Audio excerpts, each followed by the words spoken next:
Chapter 295. In the far east Ningchen came. He bowed to Mu Bai and respectfully called him senior. Then he retreated to the side and did not disturb him. Since Ningchen did not cause any trouble, Mu Bai naturally would not chase him away like last time. He sat at the end of the world without saying anything. Thousands of feet away, Ningchen gathered his qi and activated his blood qi. Immediately, strands of golden phoenix blood seeped out from his heart, bursting with powerful vitality. As the phoenix blood left his body, a strange phenomenon appeared in the world. Golden light shone, and faint cries of the phoenix could be heard. This was the blood of the phoenix heart. It was extremely precious and could not be seen in the human world.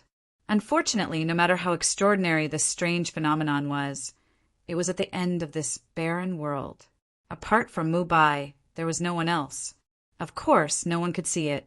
However, there were 3.5 people who were exceptions: the teacher, the Disaster King, the Golden Staff State Master, and the Abbot of Dewey Temple.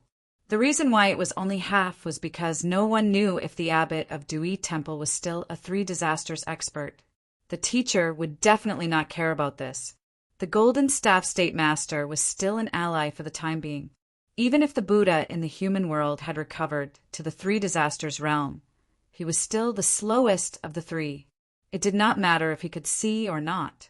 Moreover, not everyone could recognize the aura of the phoenix blood. Ning Chen's goal was actually very simple. It was to attract the Disaster King. He had purposely waited so long for the Disaster King to recover from his injuries.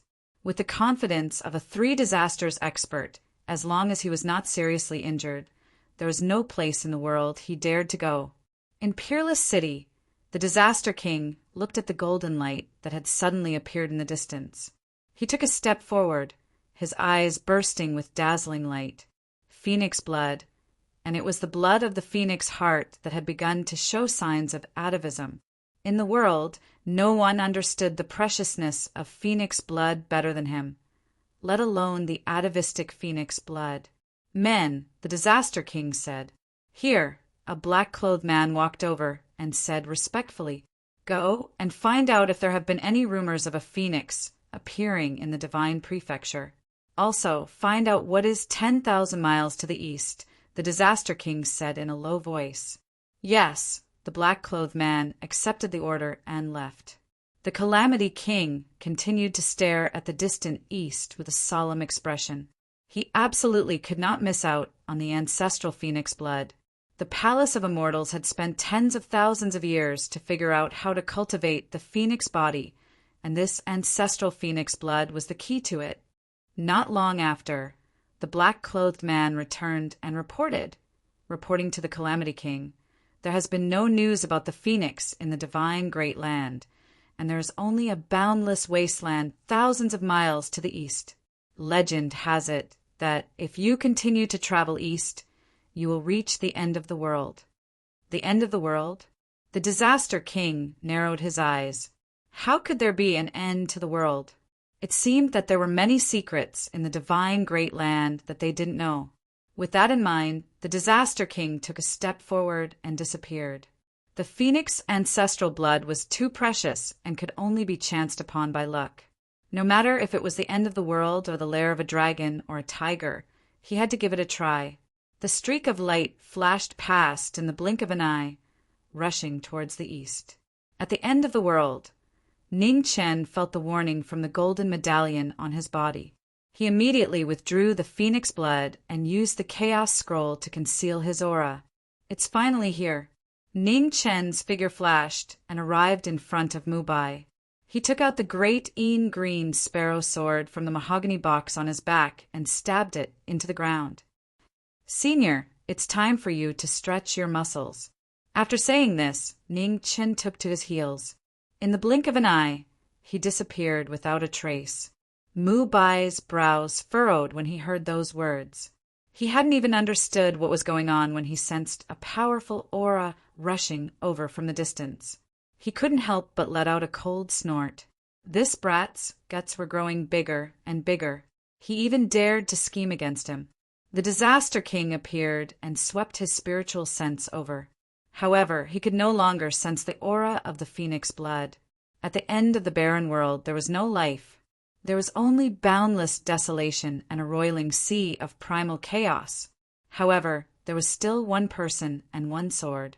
Mu Bai had been sitting at the end of the world for too long. His sword intent had already been completely restrained. On the surface, he looked no different from an ordinary person. The Disaster King was an expert of the three disasters, so he could naturally see a bit more, but not much more. The extra bit he could see was that the cultivation of the person in front of him hovered between the peak of the 9th grade and the Xiantian realm. It was difficult to tell what realm he was at. The aura of the phoenix blood disappeared, leaving behind only one person. The Disaster King carefully sized him up and said, "Where's the phoenix blood? Hand it over." Mu Bai remained silent. "You don't know what's good for you." Although he could sense that the person in front of him was extraordinary, the Disaster King was an expert of the three disasters. How could he be afraid of anyone? He raised his hand to kill and take the item. Clang! There was the sound of metal striking stone. The unsheathed green sparrow sword flew up and blocked this fatal palm strike. In the next moment, the legend of the sword that had been sitting at the end of the world for countless days and nights finally stood up. In an instant, a monstrous sword intent soared into the sky. It was as if a peerless divine weapon had appeared. The entire world lost its color, leaving only the sharpness of the sword. The Disaster King's expression changed greatly. At this moment, he finally guessed who the person in front of him was. The number 1 swordsman of the divine continent, Mu Bai. Dayan's green sparrow sword was unsheathed. The cry of a bird shook the heavens. The bloodline of the Zine Empire was connected, awakening the spirituality of the sword. The sword intent that connected the heavens and earth suppressed everything. This sword, the strongest sword, opened the heavens for 30,000 zhang. The Disaster King was terrified. He wanted to dodge, but it was already too late. As the sword intent approached, the flowing light battle armor shattered. The rebirth mirror automatically came to its master's aid, but in an instant it also shattered into pieces. However, this instant saved the Disaster King's life. In that instant of stagnation, the Disaster King's body leaned to the side, avoiding his vitals at the last moment. The sword light pierced through his body, bringing with it dark red flowers of blood. The Disaster King flew out dozens of zhang. Before he landed, he stomped on the air and used the momentum to retreat. Mu Bai did not give chase. With a wave of his hand, the Dayan's green sparrow sword returned to its sheath. Immediately his sword intent retracted, and he sat down at the end of the world again. 1,000 li away, the Disaster King reappeared. He spat out a mouthful of blood and staggered several times. Blood continued to gush out of his chest. However, at this moment, a vigorous palm strike came. It was abnormally powerful, like a raging wave crashing against the shore. The Disaster King was shocked. Without time to think, he flipped his palm to block. With a bang, he retreated several steps and spat out another mouthful of blood. The striking golden staff allowed one to recognize the identity of the newcomer. The killing trap that had been prepared for a long time was linked together. Today, they were determined to cut off the strongest arm of the master of the 4 extremities. Golden Staff Imperial Tutor. The Disaster King immediately guessed who the shriveled old man in front of him was. Without another word, he immediately changed direction and headed north. Whoosh! A snow-colored sword light appeared. It was extremely dazzling. The Disaster King's heart trembled. He hurriedly moved to the side, but he saw the sword slash past. His hair fell, and a trace of blood slowly appeared beside his ear.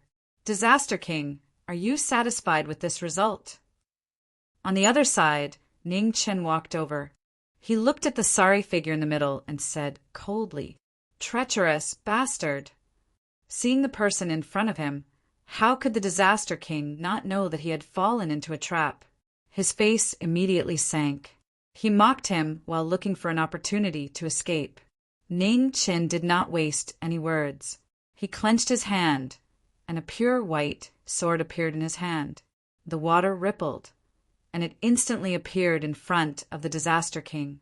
The sword light was cold, and the battle began again. Mu Qianshang and the Golden Staff Imperial Tutor also rushed forward at the same time. The sword and staff interlocked, mercilessly taking his life. The Disaster King fought 1 against 3. His heavily injured body was immediately covered in new wounds. The aftershock entered his body, and blood gushed out of his chest like a fountain, dyeing his clothes red. Damn it! The Disaster King was shocked and angry. He tried his best to break out of the encirclement, but he was powerless. The Golden Staff style was as heavy as Mount Tai. They were all direct attacks. Their intention could not be more obvious. They wanted to exhaust him to death. Mu Qianshang used his sword as a brush, his true essence as ink, and his Tao heart as a painting scroll. Boundless mottled sword intent scattered, turning the surrounding 3,000 feet into a world of black mountains and white water. In the battle, the Golden Staff Imperial Tutor's eyes flashed. This brat's helper was truly extraordinary. His path of the sword was also different from ordinary people. Heavenly Scroll. The battle became more and more intense. Ning Qin did not want to drag it out any longer. He circulated the Heavenly Scroll and pushed his cultivation to the limit. His sword aura crashed down, crashing into the Disaster King. The Disaster King turned his palm to block the attack. At the same time, the ink sword light sword, piercing towards his heart. Without any gap, the Disaster King turned his palm to block again. Suddenly, he felt a chill run down his spine. He hurriedly dodged. The Golden Staff silently appeared and brushed past his left shoulder. With a crack, the sound of bones breaking rang out. It was extremely ear-piercing. The Disaster King's figure immediately became unstable. He staggered, and a pure white sword light appeared in front of him again, slashing towards his throat. "You've gone too far." The Disaster King grabbed the Remembrance sword and turned his palm over. Unexpectedly, Ning Qin let go of the sword in his hand. The water figure flashed and dodged the palm strike. He raised his hand and pointed his finger, breaking through the Qi Sea with a sword. Ugh! Blood spurted out. The Disaster King was heavily injured once again.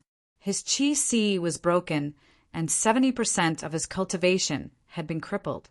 Before he could react, the sword light and the Golden Staff had arrived once again. Seeing that there was no chance of survival, the Disaster King's eyes flashed with madness. He used the mutual destruction technique. In an instant, the ground collapsed and a sea of flames roared, destroying the world. Karmic fire burning the heavens, 9 heavens falling. The destructive technique's power was shocking and terrifying. When the 3 saw this, their expressions changed. They used the same technique and quickly retreated. The sword light, and the staff arrived at the same time and landed on the Disaster King's body. The next moment, there was an earth-shattering explosion. Between heaven and earth, a huge flame soared into the sky, shocking the world. Disaster King. In the 4 extreme sacred grounds, the 4 extreme realm master's expression suddenly changed. He took a step forward and disappeared. Outside the flame explosion, the 3 people were affected by the aftershocks. Their mouths were dyed red, and they retreated a dozen steps before stopping. Ning Qin steadied himself and glanced at the huge hole in the battlefield. His eyes narrowed. He had finally succeeded. However, at this moment, another change occurred. Within the flame, drops of bright red blood gathered and crazily devoured the flame's energy. A mournful phoenix cry resounded through the 9 heavens. The Golden Staff Imperial Tutor and Mu Qianshang's expression instantly changed. What was going on? The aura that reappeared was vigorous and majestic. It was even stronger than before and was still increasing. "We're really unlucky." Ning Chen's expression sank. He had guessed what was going on. A phoenix had been reborn from the ashes. They had really hit the jackpot. Time was of the essence. Ning Chen knew he could not delay any longer. He quickly made a decision and glanced at the two people beside him. "My cultivation base is not high enough. Please help me." Mu Qianshang and the Golden Staff Imperial Tutor did not know the reason, but they still quickly moved forward. They circulated their cultivation base and poured all their true qi into the former's body. Chapter 296. True essence entered his body, and Ning Chen's body broke through the limits of his martial arts. He forcefully activated the life circulation scroll, and endless cold air spread out. Everything within 10 miles was frozen, turning into a world of ice and snow. In the ice and snow, the crazily surging flames were immediately hindered and continuously shrunk. The cries of the phoenix became even more shrill, one after another. Among the cries of the phoenix, another will let out an angry roar, wanting to break through the ice and snow. The next moment, the karmic fire and the cold air entered the most intense confrontation. The situation was deadlocked, and the three people's true qi was rapidly consumed. However, at this critical moment, no one dared to withdraw their true qi. Otherwise, they would suffer a backlash, and the consequences would be even more serious. The 9 drops of phoenix blood formed a ring, bobbing up and down continuously. Traces of pale gold rose, and in the sea of fire, there was actually a phenomenon of atavism. The pressure on the 3 people suddenly increased. Drops of blood dripped from the corners of their mouths, and they gradually showed signs of exhaustion. In the bloody mist of the phoenix blood, a faintly discernible figure gradually condensed. Although it was just the beginning, it already displayed an extremely strong pressure. This was a true, complete nirvana. It was different from Ning Chen, who barely managed to keep his life.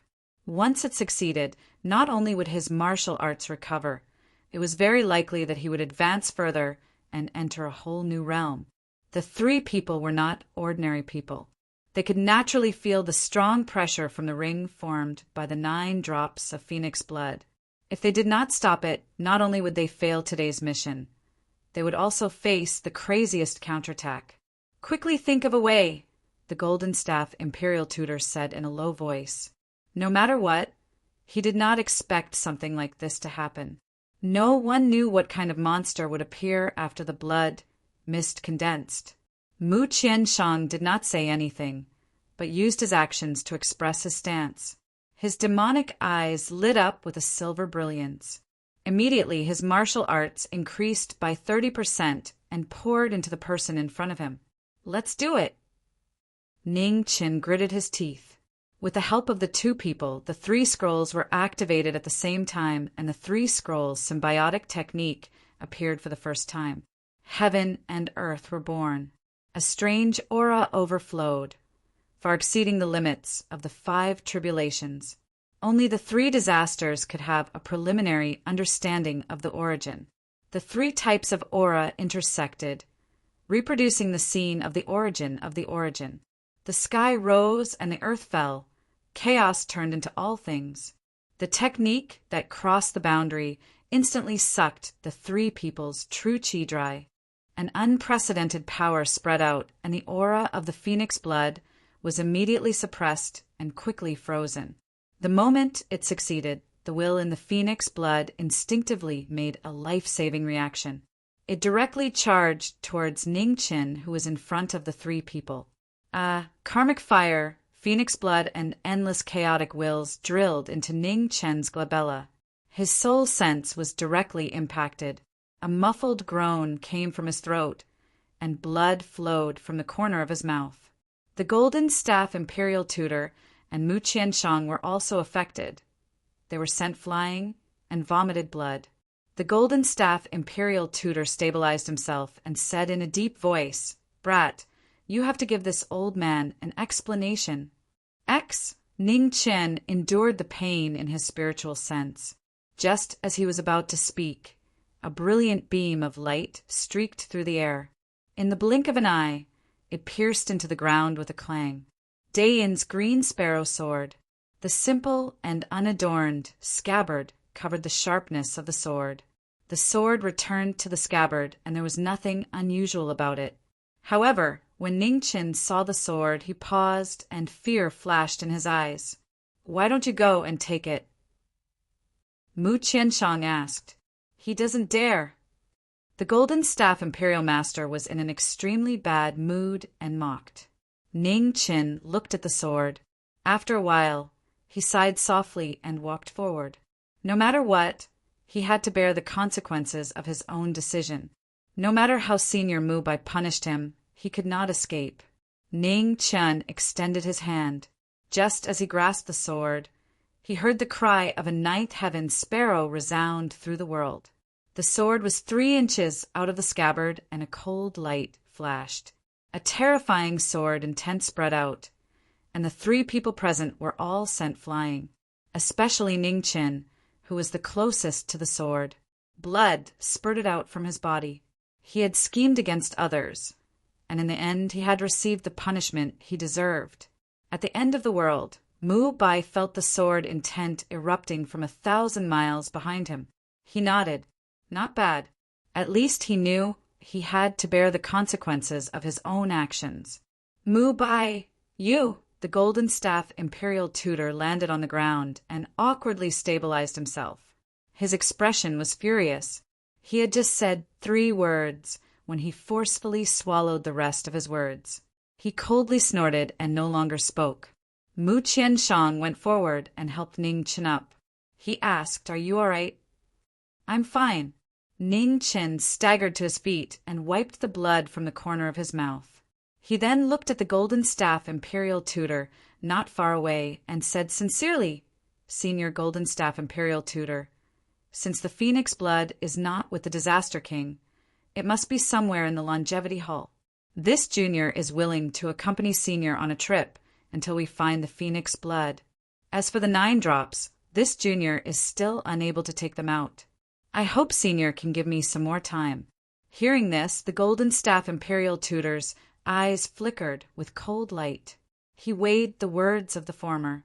After a long while, he coldly said, "This old man will believe you one more time.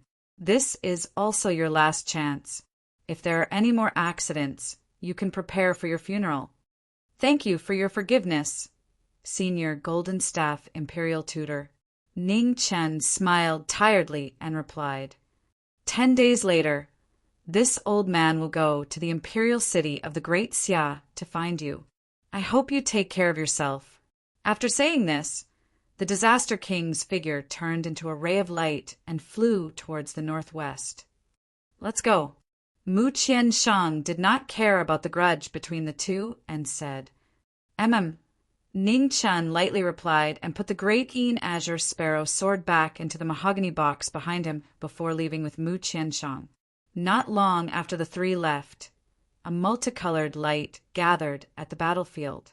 The master of the 4 extreme realms personally arrived and looked at the devastated ground with murderous intent flickering in his eyes. He had still come too late. 1 day later, Ning Chen returned to the Marquis mansion. On the surface, he looked no different from usual. However, as soon as he returned, he immediately went to the backyard and greeted Ruoshi before closing himself in his study. For 3 whole days, Ning Chen did not leave his room. If not for Ning Shi being able to sense the surging aura in the study, Lu Ruo, she would have already rushed in. The battle was originally going smoothly, but because of the final change, there were some accidents. Fortunately, the Disaster King was unable to successfully reach Nirvana, so there was one less big problem. The only thing that worried him was the 9 drops of Phoenix blood that had entered his spiritual sense. The moment the Phoenix blood entered his body, he felt that something was not quite right. The Phoenix blood contained too many chaotic wills. However, they quickly disappeared and were no longer detectable. The 3 spiritual and 7 physical souls were the most mysterious places in the human body. Even Xiantian powerhouses could not fully grasp it. Perhaps only those ancient sages who had survived the 3 disasters could set foot in it. Ning Qin tried a few more times but still found nothing. He could only put this matter aside for the time being and get up to leave. The Golden Staff State Master did not give him much time, so he had to arrange everything as soon as possible.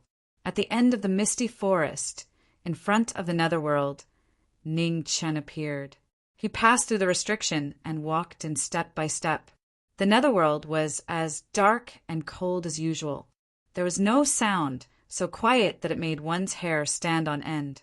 He spread out his spiritual sense and searched for a long time, but in the end, all he got was a sigh of disappointment. The ghost girl was not there, and she might not even have returned. Ning Chen's heart was full of guilt. This time it was his fault. If he had not taken the ghost girl out of the Netherworld, these unforeseen events would not have happened. In the Netherworld Hall, the purple gold divine sword and the blood-red demon saber floated up and down. A strong aura was faintly discernible. During the 2 days of waiting, Ning Chen tried again, but he was still rejected by the saber and sword. After entering the Xiantian realm, he could clearly feel the extraordinariness of this pair of divine weapons. Unfortunately, treasures had spirits and would choose their own masters. It was useless to force it. 2 days later, Ning Chen left with regret. He did not know when he would return. He hoped that the ghost girl could survive this disaster and recover as soon as possible. In the next 3 days, Ning Chen went to Beimeng. He had promised Mingyu that he would visit her often, but he never did. He rarely went back on his words in his life, but he lied to a little girl again and again. In Beimeng Palace, Mingyu's beautiful big eyes reddened when she saw the person in front of her. Tears were about to fall. Ning Chen's heart ached, and he smiled gently. Amethyst dismissed the palace maids in the hall and immediately retreated herself. Mingyu jogged 2 steps and threw herself at him, crying out loud. Although she was the emperor of Beimeng, Mingyu was lonely and had no one to rely on. Her parents died early, and she was brought up by Fan Lingyue. Later, she was kidnapped out of the palace by Ningqin. Under the threat of Emperor Xia, Fan Lingyue protected her with his life several times and took good care of her. The relationship between the two had long been as close as blood and could not be separated. Now that Fan Lingyue had passed away, Ningchen was Mingyu's only family in this world. Ningchen stayed for 3 days. 3 days later, he had to leave again. The disaster of the 4 extremes had to be resolved as soon as possible. Otherwise, not only Great Xia, but even Beimeng would not be spared. In the imperial city of Great Xia, Ningchen returned and went directly to the Heavenly Mandate Palace. The matter of the disaster victims in Prajna City was handled by Prince Hua. The battlefields in the west and east were guarded by Duke Jingwu and several martial marquises of Great Xia. There was no need for him to worry. The only thing he was worried about was his good friend. Zhang Sun, Duke Jingwu, and the Grand Advisor had all seen what had happened in the Forbidden Land. He already knew that after the founding of the nation armament, it was originally a holy land that existed to train the descendants of the royal family. However, because more and more people had died, and with the passage of time, it had completely turned into a forbidden land. It had been suppressed by Great Xia's fate for hundreds of years, and the resentment it had accumulated was immeasurable. Unlike him, Zi was a kind person by nature. Therefore, even if the aura of resentment entered his body, it did not affect him too much. However, the headmaster had said that becoming a demon was irreversible. How could he not worry?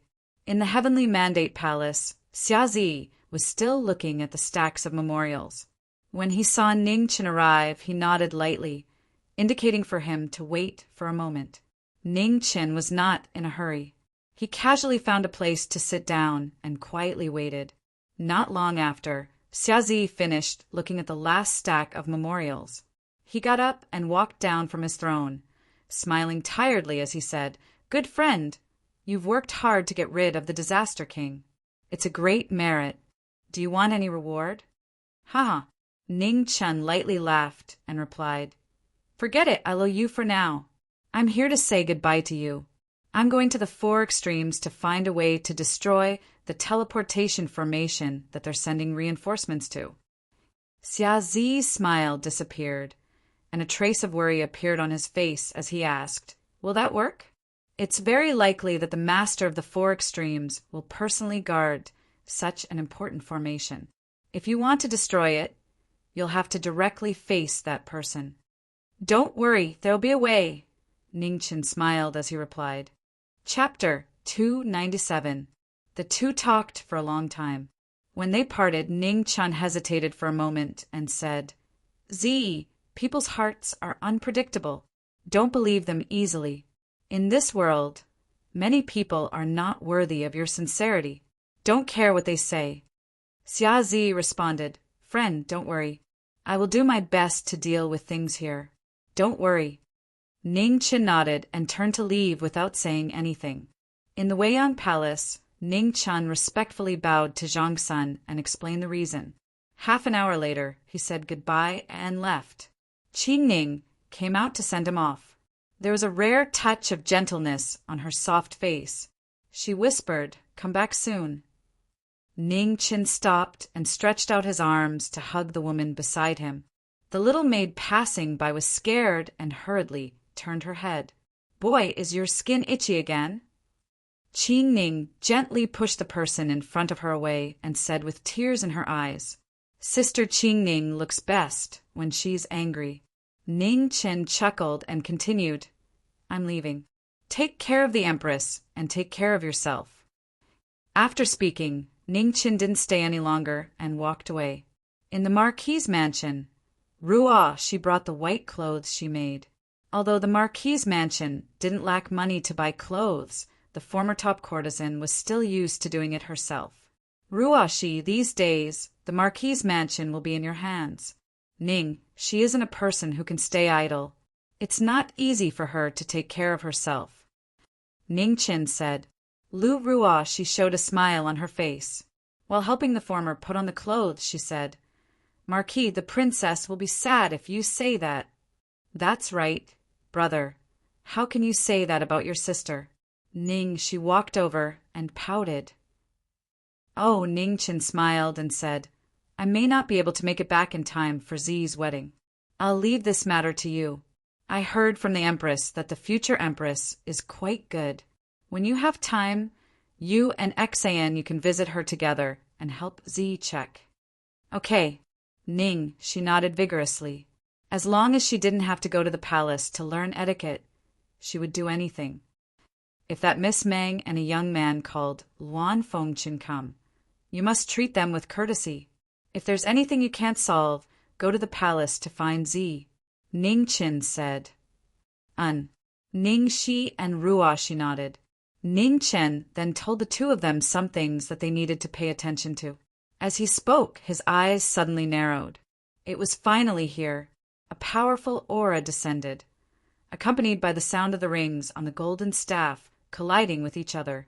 In the current world, the martial monarch had fallen, the principal had sacrificed himself, the Buddha's realm was unknown, and Mu Bai was sitting at the end of the world, no longer appearing in the world. Bai Meng Meng's golden staff state master could be said to be the strongest fighting force in the divine continent. Everyone knew about the golden staff imperial tutor's character. He could turn hostile at any time. Ning Chen used the phoenix blood as a bait to get him to help deal with the four extremities. He was walking on the edge of a knife, but he had no other choice. "I'm leaving. Take good care of yourselves." Ning Chen smiled warmly at the two of them, then turned and left. Ning Shi and Ruo Shi's eyes flashed with tears. After this farewell, they didn't know when they'd be able to see each other again. In the courtyard, Ning Chen glanced at the golden staff imperial tutor who was walking over and said politely, "Senior Golden Staff, sorry to keep you waiting. Let's go." The golden staff imperial tutor didn't say anything. He took a step forward and the two figures disappeared between heaven and earth. In the Ascension Valley, Xian Tian was shocked when he sensed the two powerful auras approaching. Before he could stop them, He was blasted away by one of them and retreated dozens of feet. In the next moment, the two disappeared into the swirling void and went up the passage. Profound Sky looked at the two disappearing figures and clenched his fists. This time it's really troublesome. The four extremities under the sky, two people appeared. The Golden Staff Imperial Tutor looked at the space turbulence in front of him and couldn't help but frown. Senior Golden Staff, this is the only way now. Let's go, Ning Chen said. The Golden Staff Imperial Tutor nodded and stepped into the turbulence. The flow of space and time constantly flashed. The two were very careful with every step they took, not wanting to be involved in the turbulence. Outside the turbulence, time passed day by day. The two people in the turbulence never came out. The space turbulence was uncontrollable. If they were lucky, they could pass through it in an hour. If they were unlucky, it could take months. Finally, after a sudden spatial storm, the two of them separated, each looking for a way out. No one knew if Ning Chen had done this intentionally or not. At the very least, the Golden Staff Imperial Tutor didn't see anything. Half a month later, Ning Chen walked out, but he was thrown to the south by the turbulence. As for the Golden Staff Imperial Tutor, his luck was even worse. He was still trapped in the turbulence, and it seemed that he wouldn't be able to come out for a while. When he arrived at the Four Extremities realm again, the difference was like the difference between heaven and earth. After walking for a day or two, Ning Chen discovered that the current Four Extremities realm was basically under the complete control of the Four Extremities Holy Lands. Regardless of whether the four great dynasties and the great sects of the world were sincere in their allegiance, at the very least, the master of the Four Extremities realm had become the true master of a realm in name. Ning Chen discreetly inquired about Senior Yanwang and Wild, but unfortunately he didn't find anything. Ning Chen came to Heavenly Stellar City. He stayed for 5 days, but he didn't rush to the general's family. He patiently waited while understanding the current situation. Heavenly Stellar City was part of the Hua Lei dynasty. The Hua Lei dynasty's imperial family had already submitted to the Four Extremities Holy Land. If the general's family wanted to protect themselves, there was only one choice, and that was to submit. With Jiang Hua's arrogance, this possibility wasn't high. However, nothing was absolute. He still needed to observe first before making a decision. On the 6th day, General Xian and an elder of the general's family went out to handle some matters. Not long after they left, they suddenly trembled, and an expression of disbelief appeared on their faces. "Don't make a fuss."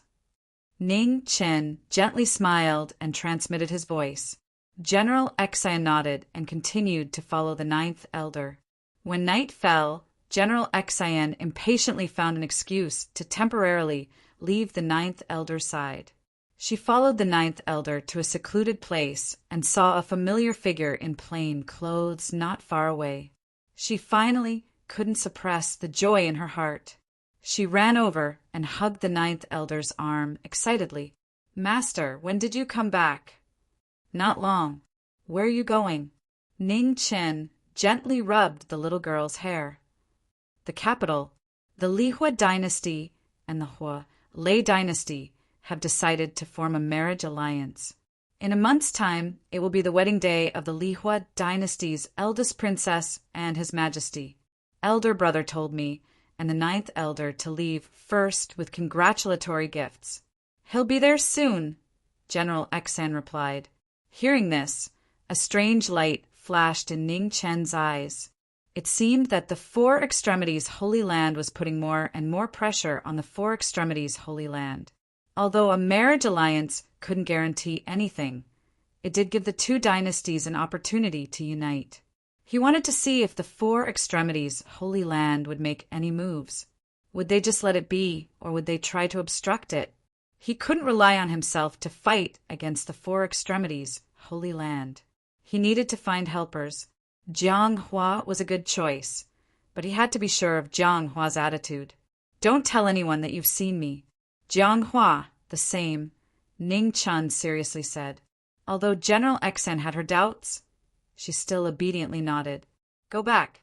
Otherwise, your ninth elder will become suspicious. I still have things to do. In a few days, I'll go to Cloud Cry City to find you. Master, you have to be careful. Jiang Exia nodded and gave some instructions out of concern before leaving first. Ning Chen thought for a moment as he watched Jiang Exia leave. Then, his figure flashed as he rushed towards the northwest. Within the eternal night God's sex abyss of darkness, Zhong Qianqiu was respectfully kneeling on the ground. A powerful darkness aura soon filled the air and a divine voice rang out. What is it? Master, after the martial monarch died, the divine church's power is lacking. I hope Master can allow the third hall to appear. That way, subordinate can focus more on what Master wants me to do, pleaded Zhong Qianqiu. The darkness aura was silent for a moment. Then it said, It's not time yet. Since the first hall's master has died, you can choose someone else to temporarily take control of the army. Whether or not that person is from the divine church isn't important. Zhong Qianqiu was startled. When he heard this, surprise flashed in his eyes. He respectfully bowed and left. Within the second hall, Remnant Wind reported the results of his investigation. Zhong Qianqiu frowned. His guess was correct. Most likely, Xia Rui's princes had all been poisoned. What about Xia Zi's blood? Have you obtained it? Asked Zhong Qianqiu. Remnant Wind shook his head. No, that person's cultivation base is too high. It's hard to find a chance. Forget it, there's no need to investigate anymore. Go to Wushuang City and say the divine church has a great gift for you, said Zhong Qianqiu. Yes. Remnant Wind accepted the order and left. Within the hall, Zhong Qianqiu's lips curled into a cold smile. The Disaster King had been schemed against and killed. One could imagine how furious the master of the four extreme realms was toward the Grand Xia. Hopefully he would be satisfied with this gift. As for the Grand Xia's Jiming Marquis, he truly was a difficult character to deal with. The deaths of the martial monarch and the Disaster King were inextricably linked to him. However, since he had already gone to the four extreme realms, the divine church didn't need to worry about him. Boom! Just at this moment, the divine church's grand formation violently shook. Zhong Qianqiu's expression changed, and he quickly rushed out. When he saw the distant blue figure, he couldn't help snorting. That madman! Nether flame could burn the heavens and boil the seas. An even more powerful aura had already passed the third tribulation and entered the fourth. The anomaly of the underworld had displayed a terrifying talent that surpassed all the previous underworld children. He had ascended step by step, shocking the world. However, his temperamental and crazy heart made him a terrifying heretic. No one was willing to provoke him, including the Eternal Night Divine Church. Underworld child, you've crossed the line, said Zhong Qianqiu coldly. Crossed the line? In front of the Underworld child, there is no such thing as a boundary. The Underworld child extended a finger and lightly pointed. Immediately, boundless nether flame pressed down without any reason. Just as Zhong Qianqiu was about to attack, a palm filled with ghostly chi slammed toward the underworld child. Oh, my dear fellow cultivator, even if you've already entered the Rakshasa Dao, are you still so stubborn? Chapter 298. Underworld child waved his hand, dispersing the incoming palm energy. He turned around and looked at the red-clothed woman with a playful smile. The ghostly woman's red headband was gone, and her long hair danced in the wind. Her cold and emotionless eyes were filled with killing intent. In the next moment, she appeared in front of Underworld Child. The ghost desolation art struck down, and Underworld Child was forced back 3 steps. His blood and chi churned inside his body. The ghost lady of the underworld, who had lost her humanity and returned to her Rakshasa nature, had her cultivation level increased again. She had entered the third tribulation of the Khanate realm. However, she was not at a disadvantage when facing the fourth tribulation of the underworld child. The ghost desolation mantra, which was reinforced by divine power, was earth-shaking. In front of the eternal night divine sect, the two prodigies of the underworld displayed their strength and fought with their lives on the line. Terrifying waves of chi spread out, and even the eternal night divine sect protecting array trembled violently. Ghost desolation art soul-breaking. Ghost chi rose around the ghost lady. Her bright red lips made her beautiful face look even more demonic. Her slender hands slammed down, and the ground in front of the demonic sect cracked. Rocks flew everywhere. Hellfire burns the heavens. Underworld child flipped his palm, and hellfire surged, clashing with the ghost desolation art. In an instant, a dark aura spread out, and the eternal night, divine, sect-protecting array shattered. Zong Qianqiu's expression became serious. He flipped his hand, and 4 dark green talismans flew out, turning into light screens that protected the divine sect behind him. The battle between the two prodigies was unprecedentedly fierce. Both sides had the protection of their origin, and the injuries they suffered were quickly healed. When they attacked again, it was an even more powerful attack. One of them went crazy, and the other turned into a Rakshasa. As their figures intersected, the sky collapsed and the ground caved in. Everything within 1,000 feet was devastated.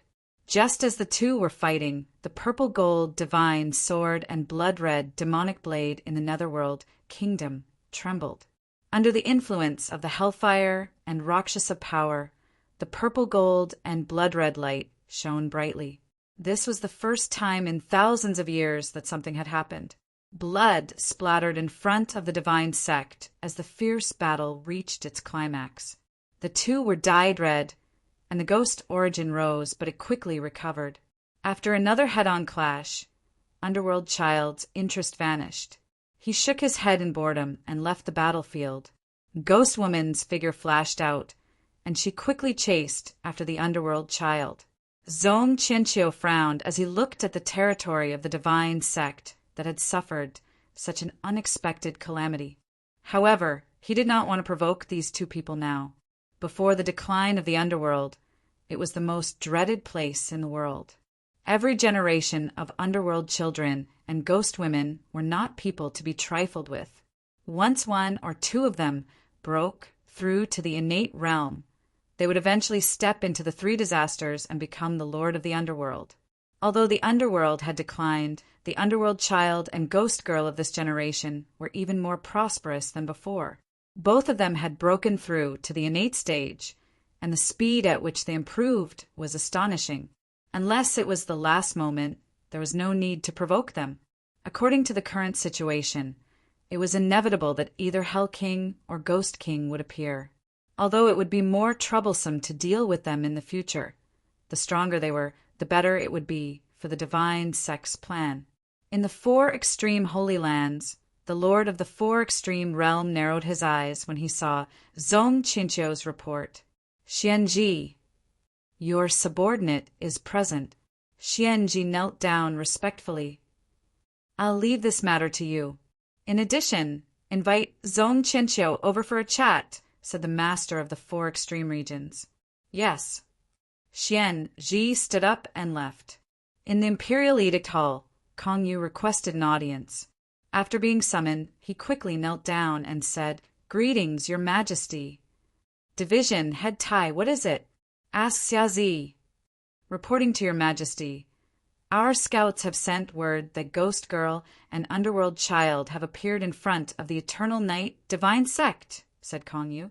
Xiazi immediately stood up, a serious look in his eyes. Before his friend had left, he had asked him to continue looking for Ghost Girl. Moreover, Underworld Child was a huge disaster, so he had to pay close attention to him. Tell your subordinates to be on high alert for the next few days. If they discover any traces of those two, immediately report back, said Xiazi. Yes. Kong Yu bowed respectfully. In the Eternal Night Second Hall, Zong Qianqiu had been waiting for several days. Finally, the person he had been waiting for arrived. Xian Ji walked over and expressed the four extreme Holy Land's thanks. The two of them feigned civility for an hour. Just before they left, Xianji said seriously, "Hall Master, my realm's master sincerely invites you to visit the sacred land as a guest." Zhong Qianqiu thought for a moment, then nodded. "Help me reply to your realm's master. Tell him that I will definitely go." Ji cupped his fists and turned to leave. "Hall Master, this trip might be a trap," reminded Remnant Wind worriedly. "It's fine." Zhong Qianqiu shook his head. The Calamity King died in battle, and the four extreme Holy Lands forces haven't been fully mobilized yet. The four extreme Holy Lands masters won't go so far as to offend both the Grand Xia and the Eternal Night Divine Sect. Half a day later, Zhong Qianqiu left the Divine Palace and headed toward Ascension Valley. Within the Sacred Lands Transportation Formation, Zhong Qianqiu appeared. The four extreme Holy Lands masters were personally waiting for him. The Eternal Night Divine Sect and the four extreme Holy Lands masters met. The two of them each had their own thoughts, and their smiles were difficult to understand. "Hall Master, welcome to the sacred land as a guest," said the four extreme Holy Lands master. "You're too courteous." Zhong Qianqiu's lips curved. The door of the holy temple opened, and the two of them walked in together. After that, the door closed, leaving only the two of them in the hall. "I've heard that the Hall Master's chess skills are extraordinary. Would you be interested in playing a game?" asked the four extreme Holy Lands master. Qianqiu is honored. Zhong Qianqiu gently smiled and waved his right hand. Space rippled, and a faintly discernible chessboard appeared.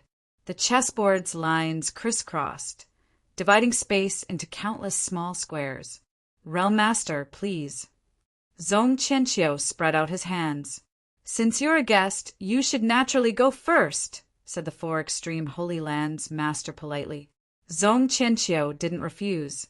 White light flickered in his hand, and a piece flew to the top right corner of the chessboard. "You're too courteous," said the four extreme Holy Lands master when he saw where Zhong Qianqiu had placed his piece. Both sides placed their pieces quickly, one piece after another. There was almost no time to think. Each time a piece was placed, the chessboard would violently shake, as if it couldn't bear the power of the pieces and would collapse at any moment. "Hall Master, the Divine Sect seems to be planning on swallowing the grudge of the martial monarch," said the four extreme Holy Lands master calmly. "It's not swallowing the grudge. It's just that we're not strong enough," replied Zhong Qianqiu. A white piece flew out of his hand. "The martial monarch died in battle, and the Calamity King of my realm also met with misfortune. If we don't work together and let the Grand Xia have a chance to breathe, the next people to die may be the two of us," said the four extreme Holy Lands master indifferently. "Does the Realm Master have any ideas?" asked Zhong Qianqiu slowly. "In the four extreme Holy Lands, no matter how powerful a dynasty is, it can't exist for more than 1,000 years. A human dynasty shouldn't exist for so long." The four extreme Holy Lands master didn't rush to answer. Instead, he blocked Zhong Qianqiu's path with a black piece. "You're right, Realm Master. However, the Divine Prefecture's waters are deep. 1,000 years ago, various powers were constantly fighting each other, and the people strongly desired peace. The Grand Xia came into being and seized the opportunity to seize most of the world's karmic luck. With the help of the Confucian school, the current situation was created," replied Zhong Qianqiu. The four extreme Holy Lands master glanced at the black and white pieces on the chessboard. He placed his piece on the sky. "Since the Grand Xia was created by the people's will, then we'll start from there. The common people are the most foolish people in the world. With just a little instigation, they'll lose their stance. In this aspect, the Eternal Night sect should be better than anyone. With the help of the Confucian school, it won't be that simple," replied Zhong Qianqiu. "What if the Confucian school no longer exists?" asked the four extreme Holy Lands master. Zhong Qianqiu's hand paused. He thought for a moment before placing his final piece. That's exactly what I'm thinking. With that, the game was over. The chessboard was filled with black and white pieces, but there was no clear winner. The two looked at each other and smiled faintly. I hope this alliance will be the beginning of a formal cooperation between the four extreme Holy Lands and the Eternal Night sect, said the four extreme Holy Lands master sincerely. Qianqiu also thinks so, said Zhong Qianqiu seriously. After that, Zhong Qianqiu left.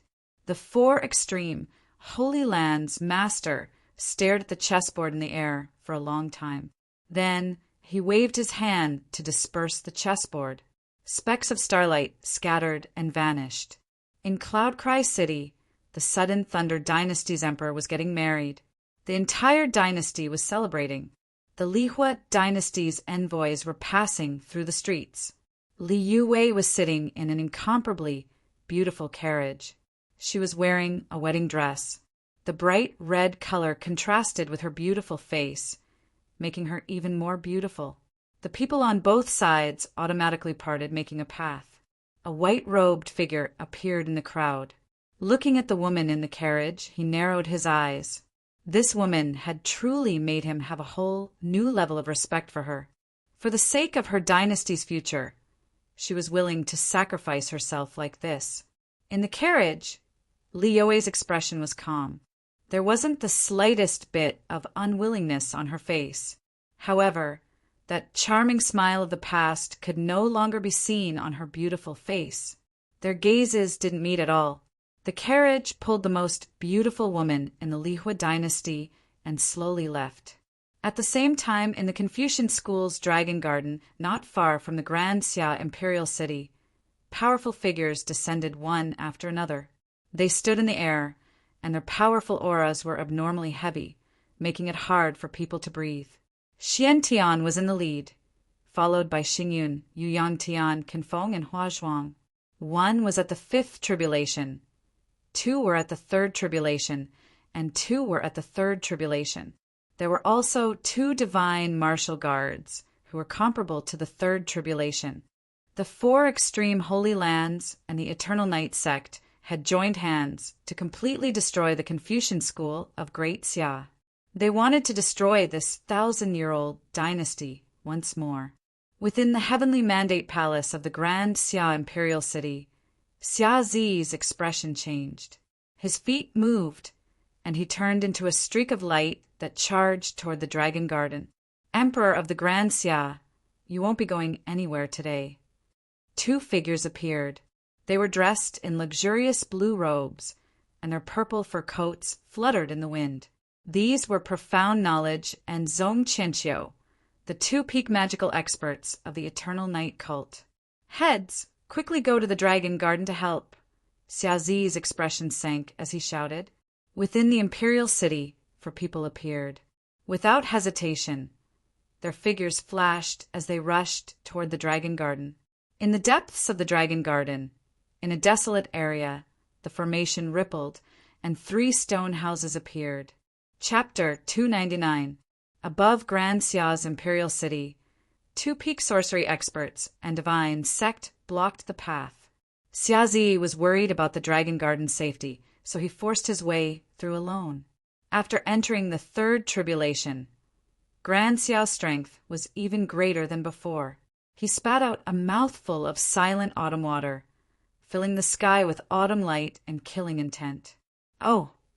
Zhong Qianqiu felt that the person in front of him was completely different from before. It wasn't just the increase in strength, but the feeling between the moves. Autumn water flows through yin-yang. Heavenly light appears in the sea of clouds. The autumn water light soared into the sky as Xia Zi activated all of his martial arts. Overwhelming righteousness soared into the sky and sliced apart the sea of clouds in the horizon. Sunlight reappeared as his ultimate move stirred up the wind and clouds, forming a huge vortex. The righteous energy and demonic qi were clearly visible. However, Grand Xia's emperor's benevolent heart wasn't affected by the demonic qi. He used heaven and earth slash, determined to kill this evil person. Heaven and earth black yellow, heaven and earth borrowing power, limitless seal space. Xian Ji formed a hand seal and activated a spell. Instantly, an illusory cloud spread out, forming a barrier in front of him. Sword moves and sorcery clashed. Terrifying shockwaves spread out, shattering the barrier in front of Xianji. He retreated a dozen steps covered in blood. Yin and yang for divisions, for dimensions, falling God's spear. Zhong Qianqiu waved his hand and used a special technique. Wind and clouds gathered and lightning condensed. A dazzling lightning spear appeared and flew forward. Xia Zi's expression turned cold. He spun his sword and rushed towards the lightning spear. Heaven and earth shook. Xia Zi's lips were dyed red, but he didn't retreat. In the blink of an eye, he was already in front of Zhong Qianqiu. The Emperor of Grand Xia, the Eternal Night Hall Master, had officially clashed. Death Soul Lock. Zhong Qianqiu raised his palm to block the sword. He gathered his true yuan, and with a clang, the air around him dispersed. As expected, in close combat, Zhong Qianqiu could clearly feel the abnormality of Xia Zi's aura. Pitiful sovereign of the Grand Xia, how much longer can you resist? Your heart is covered in dust. A cold look flashed across the corner of Zhong Qianqiu's mouth. As he faced the attack, he used all his strength to activate the ruler's demonic qi. On the other side, Xian Ji understood. He chanted an incantation, and the light around his body shone brightly. He used a strange technique to catalyze the ruler's demonic state. The aura of righteousness around Xia Zi's body spun rapidly, and a dark demonic aura overflowed from his body. His emperor's long hair broke off his crown and danced wildly in the air, turning white at a speed visible to the naked eye. Imperial brother. At the critical moment, an anxious voice came from the bottom of the battlefield. Xia Zi's body trembled, and he came back to his senses for a brief moment. He immediately suppressed the demonic aura in his body, and the righteous aura around him gained the upper hand once again. He slashed at the two people in front of him. Zhong Qianqiu retreated 30 meters, glanced at the woman below, and coldly said, "I'll hold him back. You go kill her." Xian Ji nodded. His silhouette flickered as he rushed down. Attacking a weak girl, how shameless! Right at this moment, a beautiful figure appeared, blocking in front of him. With a flip of her palm, she struck out, colliding head-on with the incoming person. When the two palms collided, a loud explosion rang out. Xian Ji felt his blood flow in reverse, and he vomited blood as he was sent flying. Seeing this woman, Zhong Qianqiu's expression sank, and he warned Xian Ji, "Come back. You're not her match." Xian Ji also sensed the difference between the two of them. With a stomp of his foot, he returned to the sky. "Big sister Luofei, go help Imperial brother," said Xia Xinyu anxiously. "No need. Your Imperial brother is much more powerful than you think. In the current situation, your safety is more important," said Luofei calmly. Both inside and outside the Imperial Palace, Qingning and the Grand Tutor were fully focused. While protecting the Imperial City, they were also prepared to help at any moment. At the same time, in the Confucian School's Dragon Garden, Xiantian led 4 Third Tribulation Xiantian experts to descend. The slaughter began, and half of the Dragon Garden was instantly turned into a wasteland. The Confucians suffered a calamity, and the Confucian School's disciples dyed the Dragon Garden in blood. At this critical moment, 3 stone houses that had been hidden in the depths of the Dragon Garden were forced to appear. Powerful auras surged out, and in the next moment, 3 grand auras soared into the sky. One was a 5th Tribulation Xiantian expert, while the other 2 were 4th Tribulation Xiantian experts. The 4 Confucian School heads who had come to reinforce the Dragon Garden immediately knelt and respectfully said, "We respectfully welcome the 3 sovereigns." The appearance of the Confucian school's sovereigns immediately caused many reactions. Xian Tian's group of 5, Zhong Qianqiu's group of 2, Xiazi, the grand tutor, and the others were all shocked. Clearly, no one had guessed that the Confucian school still had such experts in the world. Their sudden appearance shocked everyone. The war had already reached this point, and the Grand Xia had been in the most dangerous of life and death situations several times. If there were such experts, there was no need for them to hide until now. Zhong Qianqiu was extremely intelligent, and he quickly figured out the reason, and a cold smile appeared on his face. The Grand Xia's emperor. It seems the Confucian school of the Grand Xia that cares for the common people has also been corrupted. There's no need to worry. Although Xiazi also had his suspicions, he could only temporarily suppress them. His sword aura soared into the sky. 3 figures, 1 azure, 1 white, and 1 blue, flew out from the Confucian school's dragon garden. Their Confucian robes fluttered, and powerful waves of qi spread out, causing everyone present to feel a heavy pressure. Seeing the change in the situation, Xian Tian led his sword and attacked the strongest of the 3, the azure-robed man. Clang! The weapon's sovereign unsheathed his sword, and the 2 swords clashed. Sword light scattered everywhere, filling the sky with killing intent. 4 world awakening sounds, bright moon soaring sky. The only woman among the 3 sovereigns took out a pipa. She plucked the strings, and a bright moon shone in the sky. In an instant, extremely profound sounds poured out like water ripples, filling the eyes with moonlight. Xian Tian, who had already reached the 5th tribulation, was barely able to resist. However, not far away, Yu Yangtian, Xingyun, and the other 3 were all heavily injured. Their minds trembled violently and their mouths were dyed red. At this moment, the other white-robed man also moved. With a gentle smile, he slashed out with his magistrate's brush. Xingyun, who was closest to him, immediately vomited blood from his major acupoints and fell straight down. Xingyun. Xian Tian's expression changed. His clear sword swept out, pushing away the sword in front of him. Then he rushed forward and caught the falling Xingyun. Your acupoints have been destroyed. Life and death have been decided. Don't waste your energy. The white-robed sovereign's smile did not change, but the words he said made everyone's heart turn cold. Retreat. Seeing that the situation had fallen into a disadvantage, Xian Tian shouted.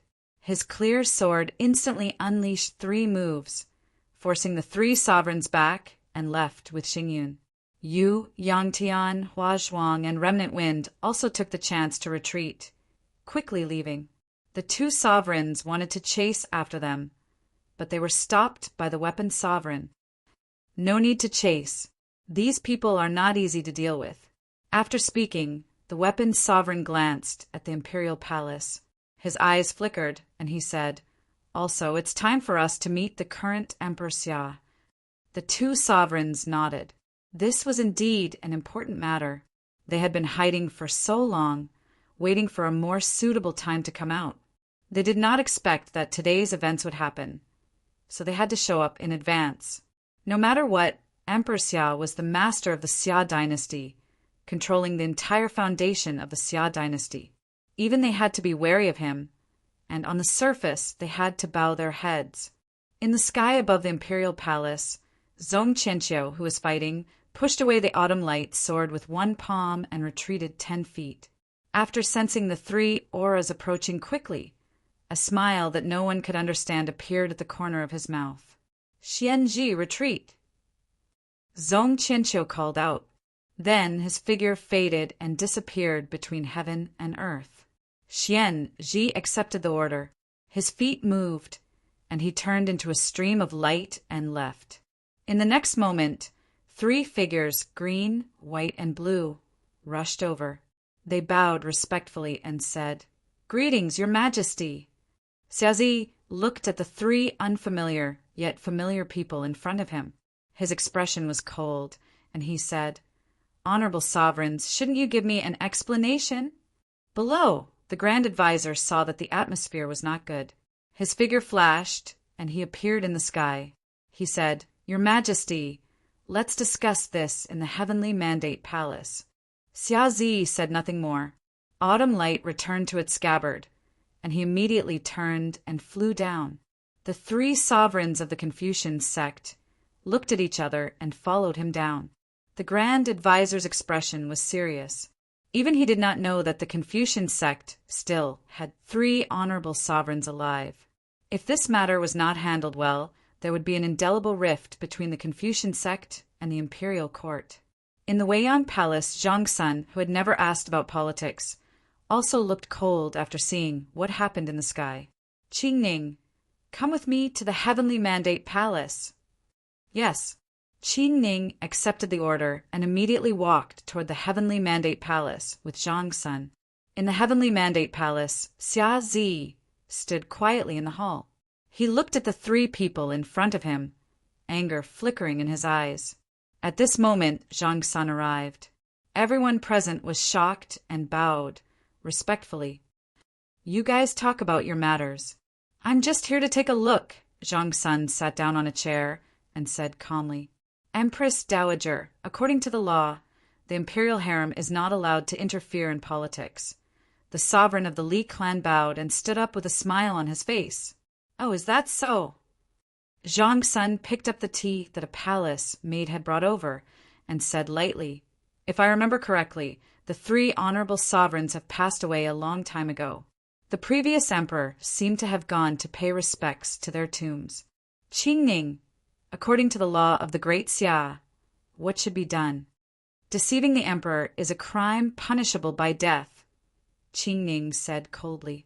"Li Feng, don't be rude," the sovereign of the Li clan shouted. He immediately bowed respectfully to the most noble woman in the Great Xia and said, "Empress Dowager, please understand. We have our own difficulties in doing this." "I'm all ears," Zhang Sun laughed coldly and said. Yunming City was decorated with lanterns and colored banners. There was a joyous atmosphere everywhere. The young emperor of the Hule dynasty was getting married, and the person he was marrying was the aunt of the young emperor of the Lihue dynasty. The marriage between the 2 dynasties meant that the 2 strongest dynasties of the 4 extremes had formed an alliance. In the Hule Palace, Ning Chun changed his identity and sat on the seat that originally belonged to the Hule city lord. He changed his appearance so that no one could recognize him. The emperor's wedding was the biggest event in the Hule dynasty in the past decade. The nobles all gathered here. The auspicious time arrived, and the bell rang 3 times. At the end of the red carpet in the distance, a beautiful figure slowly appeared. The ceremonial procession and music were in front of her. Dozens of well-dressed officials, eunuchs, and guards surrounded her as she walked toward the main hall. Chapter 300. The atmosphere in the Heavenly Mandate Palace was stagnant. The 3 Confucian sect sovereigns faced Zhang Sun's strong attitude and thought about how to deal with this problem. No matter how strong their cultivation was and how influential the Confucian sect was in the imperial court, a ruler would always be a ruler, and a subject would always be a subject. As long as the person sitting on the throne was still the royal family of the Xia dynasty, they had to bow their heads. "Your Majesty, Empress Dowager, when the 3 of U.S. joined forces to cultivate the secret techniques of the Confucian sect, we accidentally went mad and fell into a state of suspended animation. We were buried in the Confucian mausoleum and only woke up a few days ago. We returned to the Dragon Garden to recuperate. We planned to meet your Majesty and Empress Dowager when we recovered, but today's incident forced us to come out of seclusion to resist the enemy." The sovereign explained the reason with a respectful expression. His attitude was so sincere that no one could hear anything wrong. Zhang Sun shifted her gaze to the Grand Advisor and said lightly, "Grand Advisor, you are the head of the Confucian sect. What do you think of the highest lord's words?" The Grand Advisor stepped forward and bowed respectfully. He said tactfully, "Empress Dowager, the Confucian sect does have such a technique. If you don't cultivate it well, you may lose your 5 senses and be stripped of your 6 senses. Zhang Sun sneered inwardly. It seemed that once the Confucian sect was involved, even the Grand Advisor, who had always been straightforward, did not dare to answer directly. To the side, Xiazi quietly watched the actions of the 3 highest lords and the Grand Advisor, but did not say anything. After the disappointment, the anger in his heart gradually subsided. Since the 3 highest lords are injured, you may leave. I will visit the Dragon Garden in person another day, Xiazi said calmly. Thank you, Your Majesty. We will leave now. The 3 Confucian sect sovereigns bowed and turned to leave. I will also leave. The Grand Advisor sighed inwardly and also left. After the 4 left, only Zhang Sun, Qing Ning, and Xiazi remained in the Heavenly Mandate Palace. Let's go. Zhang Sun got up and Qing Ning helped him up. Then they walked to the back of the palace together. As they passed each other, Zhang Sun paused and seriously reminded him, Z, don't forget that you are now the emperor of the Grand Xia first, and then the head disciple of the Confucian sect. You have to be clear about which is more important. I'll remember mother's words, Xiazi said respectfully. Zhang Sun nodded, and without another word left. The ancestral teachings of the great Xia dynasty that the imperial harem should not interfere in politics were not without reason. This would weaken the authority of the emperor. If the Confucian sect had not been involved in today's matter, she would not have left the Weiyang Palace. She had only come out to remind Zi that, as a ruler, he could not be bound by his emotions and affect his decisions. On the way back to Weiyang Palace, Zhang Sun glanced in the direction of the Confucian school's dragon garden and sighed softly. He said helplessly, "Why is he not here at this time?" The 3 Confucian sect elders had hidden themselves so deeply, and now that they had revealed themselves, it was hard to say whether this would be a disaster or a blessing. This was especially true for Zi, and it was a great test. Qing Ning supported Zhang Sun and remained silent. Compared to this, she was more worried about the matter of Ning Qin turning into a demon. In today's battle, if the princess hadn't appeared in time, the outcome would have been the most terrifying. That frightening devil qi should be the qi of resentment that had been produced in the Forbidden Land for thousands of years. It was so terrifying that it made people feel cold all over. She found it hard to imagine how Xiazi had managed to suppress such a powerful devil qi. If it had been anyone else, they would have turned into a demon long ago and been consigned to eternal damnation. What was more troublesome was that, although the Empress hadn't mentioned it, she might have already guessed something. For extremes, Hulei Dynasty's imperial palace, Li Yue, dressed in a red wedding dress, slowly walked over under the guidance of the crowd. Every step she took tugged at the hearts of everyone present. Hulei Dynasty's wedding customs were not quite the same as Great Xia's. Instead, they were more similar to Northern Meng's imperial court, with fewer rules and regulations and more heroic and carefree. At the end of the red carpet stood Emperor Hulei, dressed in a bright yellow ceremonial robe. His handsome face looked calm and confident, and a powerful force was faintly discernible from his tall and straight body, making the young emperor even more dignified. Hulei Dynasty had existed for 500 years and worshipped martial arts. The current emperor was shockingly talented, having entered the Xiantian realm when he was still the crown prince. His strength was unfathomable. Li Yue walked forward, and a little princess of Hulei Dynasty presented a red embroidered ball tied with a red cloth. Both of them held one end of the ball, and then they walked toward the imperial family. In the guest seats, everyone was paying attention. This was the most important moment. After bowing to heaven and earth, it meant that the marriage between the two dynasties was officially established. In the seats of the general family, Jiang Exan kept looking left and right, secretly looking for traces of her master. Unfortunately, she couldn't find him even after looking for a long time. Little did she know that Ning Chen was sitting not far away from her, and his expression was calm as he quietly drank the wine in his cup. In the hall, the Empress Dowager of Hule Dynasty's East and West Palaces sat on the main seats. Behind her were several princes with extremely high statuses. The minister who was in charge of the ceremony raised his voice, and the final ceremony began. The two newlyweds stepped forward and were about to bow when a sudden change occurred. In the hall, a heavy pressure appeared, and to everyone's shock, 3 powerful auras instantly walked over. The leader was Duke Muyang of Lihua Dynasty, who commanded a large number of troops. Beneath his seat, Ningchen raised his wine cup and looked at him with a strange light in his eyes. Duke Muyang had also reached Xiantian. How strange! Your Highness, the entire Lihua Dynasty strongly disagrees with this marriage alliance. Please reconsider, said Duke Muyang. Emperor Hulei's expression turned cold. Wen Muyang, who gave you the guts to trespass in my imperial palace? Your Highness, please come back with me. Duke Muyang ignored the former's words and looked at the woman in the red wedding dress, speaking seriously. Duke Muyang, it's not up to you to decide what I want to do.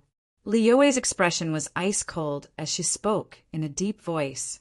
Hearing that, Duke Muyang's eyes shone. Then I'll have to offend you. As soon as she finished speaking, she flashed past and took a step forward to grab Li Yue, who was wearing the red wedding dress. Impudent, Emperor Hule was infuriated. His aura erupted, and he sent out a palm filled with killing intent. At this moment, one of the 2 elders who had come with Duke Muyang also moved.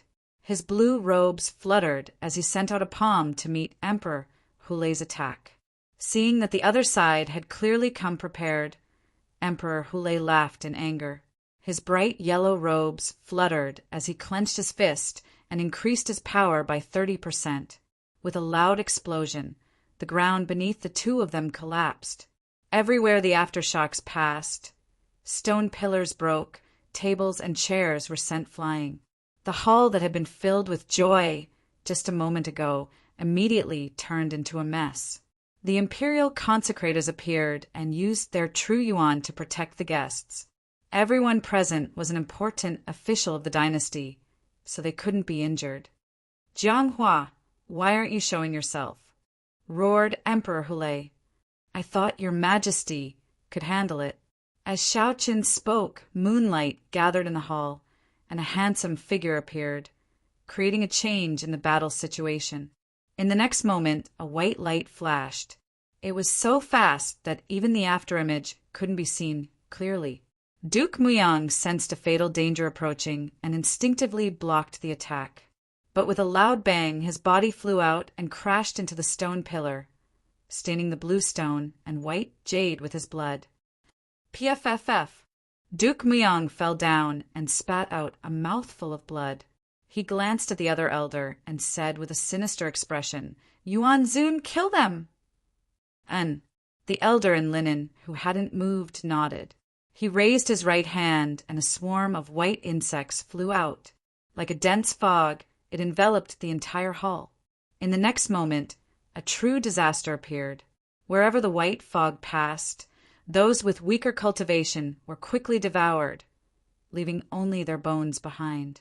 The terrifying scene shocked everyone present. Shrill cries echoed in the hall. The 2 imperial consecrators hurriedly circulated their true qi to protect the nobles present. However, the white insects were more terrifying than they imagined. They could even devour their innate true qi. The 2 immediately felt the pressure increase and couldn't withstand it. In just a moment, another white fog broke through the seal of their true qi. The 3 nobles were shocked and turned to run. However, the white fog soon engulfed the 3 of them. In the blink of an eye, only a pile of white bones was left. The insect tide was endless, constantly devouring the 2 imperial consecrators' true qi. Once it broke through, the sudden lightning imperial palace would become the grave of all the nobles in the dynasty. On the seat, Ning Chen was still calmly drinking his wine. He didn't care at all about what was happening. As long as Jiang Exan was fine, even if everyone else died, it had nothing to do with him. However, this insect tide was truly a disaster. If it reached the divine continent, it would bring about the most terrifying disaster. "Your Highness, come back with me," said Duke Myong with a sinister smile. It was the same words, but this time there was an additional threat. It was as if Li Yue dared say no, everyone present would have to pay the heaviest price. In the face of such an insult, the sudden lightning imperial palace was infuriated. His killing intent soared. Duke Muyang's actions were unforgivable. On the other side, Jianghua also frowned. He looked at the elder in linen robes. He knew nothing about this insect tide. It seemed he couldn't kill this person. He could only capture him alive. Qing Yu cut through the white mist and arrived in front of the elder in an instant. 70% of its power had been unleashed, and 30% of its power had been withdrawn.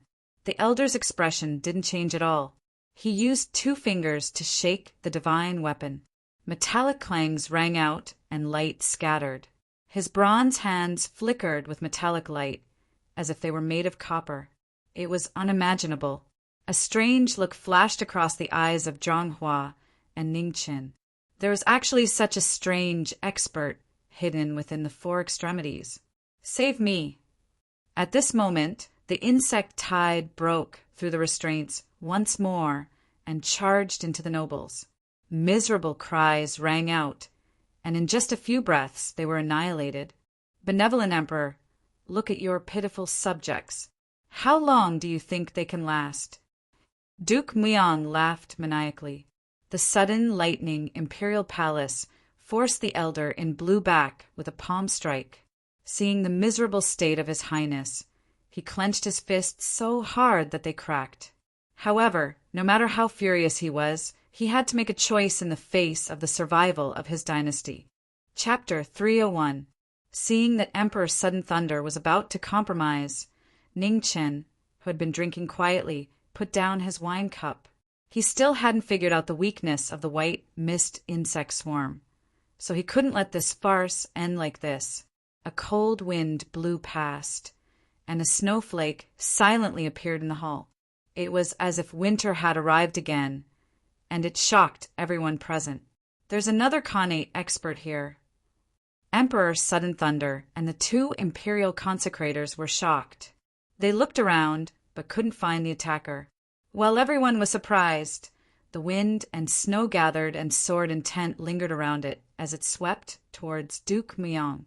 Facing the sudden attack, Yuan Zun and the other elder in blue couldn't help in time.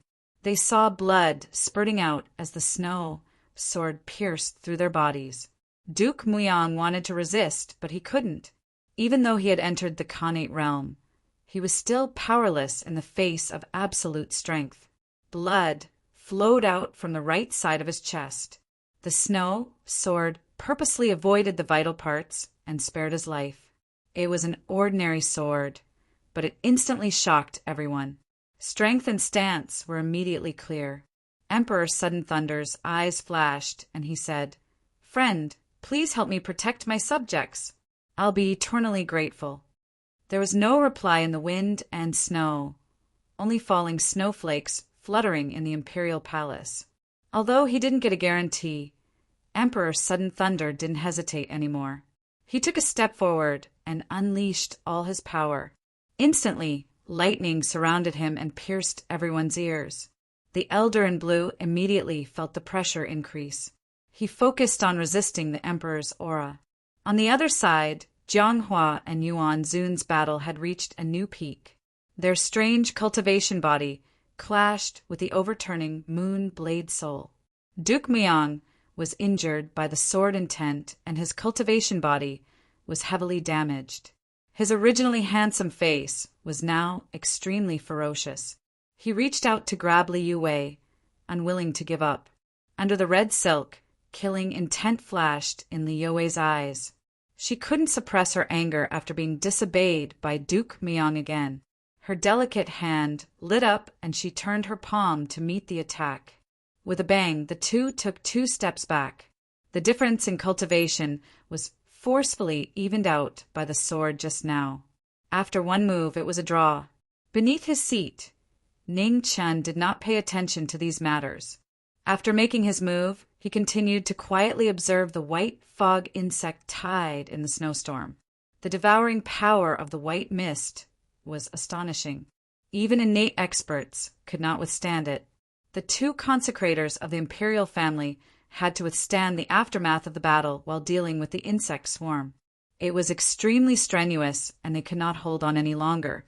Suddenly, the two members of the royal family, who had exhausted a lot of their strength, were swept by the aftermath of the battle again. The true qi in their bodies stagnated, and a part of the insect tide immediately broke through the restraints and rushed to the seats on the other side. Jiang Xian's face paled, and she shrieked in fright. For a moment, she even forgot to circulate her vital energy to defend herself. Hearing Jiang Xian's shout, Zhang Hua was startled. However, it was already too late for him to do anything. On the opposite side of the table, Ning Chun frowned slightly. Where did this girl throw away all the things he usually taught her? Although he was angry, he could not ignore it. In the next moment, the wind and snow in the sky converged and formed a barrier around Jiang Xian. The swarm of insects was immediately blocked and could not move forward. It was only then that Jiang Xian reacted. At the same time, he let out a sigh of relief and immediately realized that his master was also here. In this world, apart from her brother, the only person who could care about her so much was her master. What are you afraid of? You cultivate the quiet moon art that your master passed down to you. Why should you be afraid of these insects? Ning Qin softly reprimanded her. Hearing his reprimand, Jiang Xian lowered her head in shame, not daring to retort. She had been frightened by the miserable deaths of those people and had unconsciously begun to panic. In the midst of the battle, the sudden lightning emperor finally relaxed. This mysterious expert really was standing on their side. Jiang Hua, however, had a trace of suspicion. His eyes jumped as if he had thought of something. Do it yourself. Seeing that Jiang Xian had calmed down, Ning Chen decisively dispersed the wind and snow around them, no longer helping to block them. Jiang Xian nodded and began to circulate her cultivation technique. In the next moment, a sparkling white light rose up. The quiet moon art that had not been seen in the world for a long time had reappeared. As soon as the number one cultivation technique in the world that was impervious to all techniques appeared, it immediately displayed a shocking ability. As soon as the swarm of insects entered the white light, they rapidly lost their strength and fell down. The original Zun, who was fighting with Zhang Hua, was shocked to see this. This was the first time he had seen a cultivation technique that could restrain such an invincible swarm of insects. Zhang Hua's eyes also flashed with surprise. Although he knew that the cultivation technique that Ning Qin had taught Jiang Xian was not simple, he hadn't expected it to be so powerful. Even Xiantian experts found it difficult to resist the swarm of insects. But in front of this white light, they were like moths to a flame, unable to resist at all. The three battlefields were in a stalemate. However, the overall situation was still leaning towards Duke Miang's side. The two imperial consecrators would not be able to hold on for long, and the only one with the quiet moon art was Jiang Xian. Once the swarm of insects completely broke through, all the nobles and aristocrats would be buried with them. Of course, that was under the premise that Ning Qin didn't interfere. The sudden lightning emperor mistakenly believed that the expert in the dark was standing on their side, but he didn't know that was just his own opinion. Ning Qin looked at the flying insect that had fallen into the wine cup in front of him. He reached out his hand to catch it. A tiny ice crystal condensed and froze the wine in the cup. After a while, he waved his hand again to melt the ice crystal. Then a shocking scene happened. The frozen flying insect came back to life and flew out again. What a strong life force! Ning Qin frowned. This was not a good thing. Although the quiet moon art could restrain these insects, Jiang Xian's cultivation was too weak. It wouldn't be of much use. In addition, he had seen all the Xiantian consecrators of the Lihua dynasty. There was no such person at all. Thus, It wasn't hard to guess the origin of this person. Everyone in the world knew that the reason why the Lihue dynasty could be ranked first among the 4 dynasties was because of the existence of the 4 extreme holy lands behind them. If this strange swarm of insects really came from the 4 extreme holy lands, the consequences would be very bad. Originally, he had come this time to see how the 4 extreme holy lands would react to the marriage between the 2 dynasties, and at the same time to rope in some potential helpers. However, he didn't expect to encounter such a situation. Fortunately, he had come this time. Otherwise, if this thing suddenly appeared on the battlefield in the future, he wouldn't even have the time to find a way to deal with it. In the west of the Great Xia, in the Eternal Night sect, in the Second Temple, an illusory figure walked out. A powerful aura appeared, shaking the heavens and earth. The avatars of the 4 extreme realms descended upon the Eternal Night sect to discuss joining forces to invade the Grand Xia. After talking for a long time, the topic once more turned to the Confucian sect. In the Battle of the Dragon Garden, the Holy Lands and Divine sects had suffered a crushing defeat, and they had even lost a 3rd tribulation Xiantian expert. They had paid a heavy price for their miscalculation. Zong Qianqiu stood in the temple, looking at the illusory figure floating in the air. A cold light flashed in his eyes, and he suggested, "Realm Master, the Confucian sect now has 3 more sovereigns. If they continue to fight, it won't be too appropriate. Why don't we let the Grand Xia and the Confucian sect wear each other down? We can just sit back and reap the benefits." "Oh, please explain," said the 4 extreme realms. "It's very simple. The Confucian sect's 3 sovereigns have been hiding for so many years. Whatever their intentions are, there's no way the Grand Xia's imperial family won't be afraid of them. The crack between the 2 sides is already irreparable. The simplest and most effective method is to continue deepening that crack and have the Grand Xia's imperial family and the Confucian sect completely shed all pretense of cordiality," said Zong Qianqiu calmly.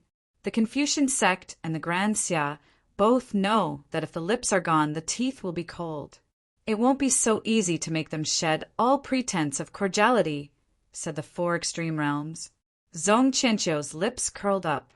What if the Confucian sect does something unforgivable? Palace Master's meaning is? The 4 extreme realms frowned. "Realm Master, do you still remember the matter of the Yaluo flower?" Zong Qianqiu sneered and continued, "There are clearly people in the Grand Xia who have ill intentions. Since the Confucian sect and the Grand Xia's imperial family are at odds, we can use this opportunity to pin Xia Mingri's death on the Confucian sect."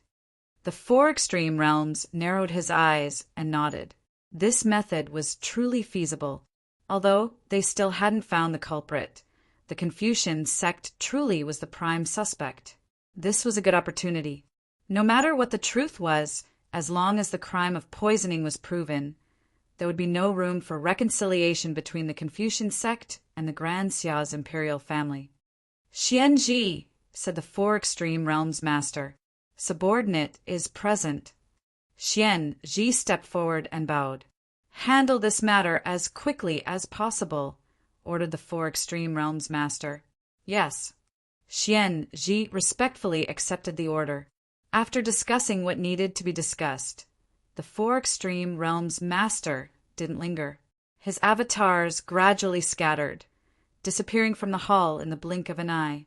Xian Ji retreated in a low-key manner, not revealing anything strange. Once the 2 of them left, Zong Qianqiu thought for a moment before leaving the hall and heading toward the first hall. "Palace Master! Palace Master!" On the road between the 2 palaces, the patrolling guards of the divine sect bowed and saluted when they saw the newcomers. Then they continued to carry out their tasks. Zong Qianqiu didn't stop after passing by the first hall. He directly headed for the Void Temple. Within the Void Temple, within the boundless primal chaos, there was an ancient tome, flickering with black light. It was as black as ink, and it was like a black hole that was devouring the light around it. Zong Qianqiu walked up to the Eternal Night, Divine Tome, and raised his right hand. The Eternal Night, Divine Tome, slowly descended. The Eternal Night, Divine Tome opened, and a waterfall of black light blossomed, constantly evolving the world and probing karma and opportunities. Since the appearance of the Chaos Volume, the two volumes had affected each other. The Eternal Night, Divine Tome's power had been greatly weakened, and the speed of its evolution had slowed down by many times. It had brought a lot of trouble to the divine sect. Zhong Qianxiu carefully examined the Eternal Night, Divine Tome. When Fan Lingyue died, he seemed to have sensed something and led the heavenly tribulation to burn his body, causing the 7 extinction physique to disappear from the world. However, according to the master, the 7 extinction physique had been transferred away at the last moment. It should have found a new host by now. It had been more than 3 years since Fan Lingyue's death, and the Eternal Night, Divine Tome had evolved for 3 years. Now, there was finally some progress. It's actually her? Seeing the Eternal Night, Divine Tome's guidance, Zhong Qianxiu's eyes flashed. If this was the case, then this woman had to be dealt with as soon as possible. However, the troublesome thing was that Luofei was by her side. It wouldn't be so easy to deal with her. Chapter 302.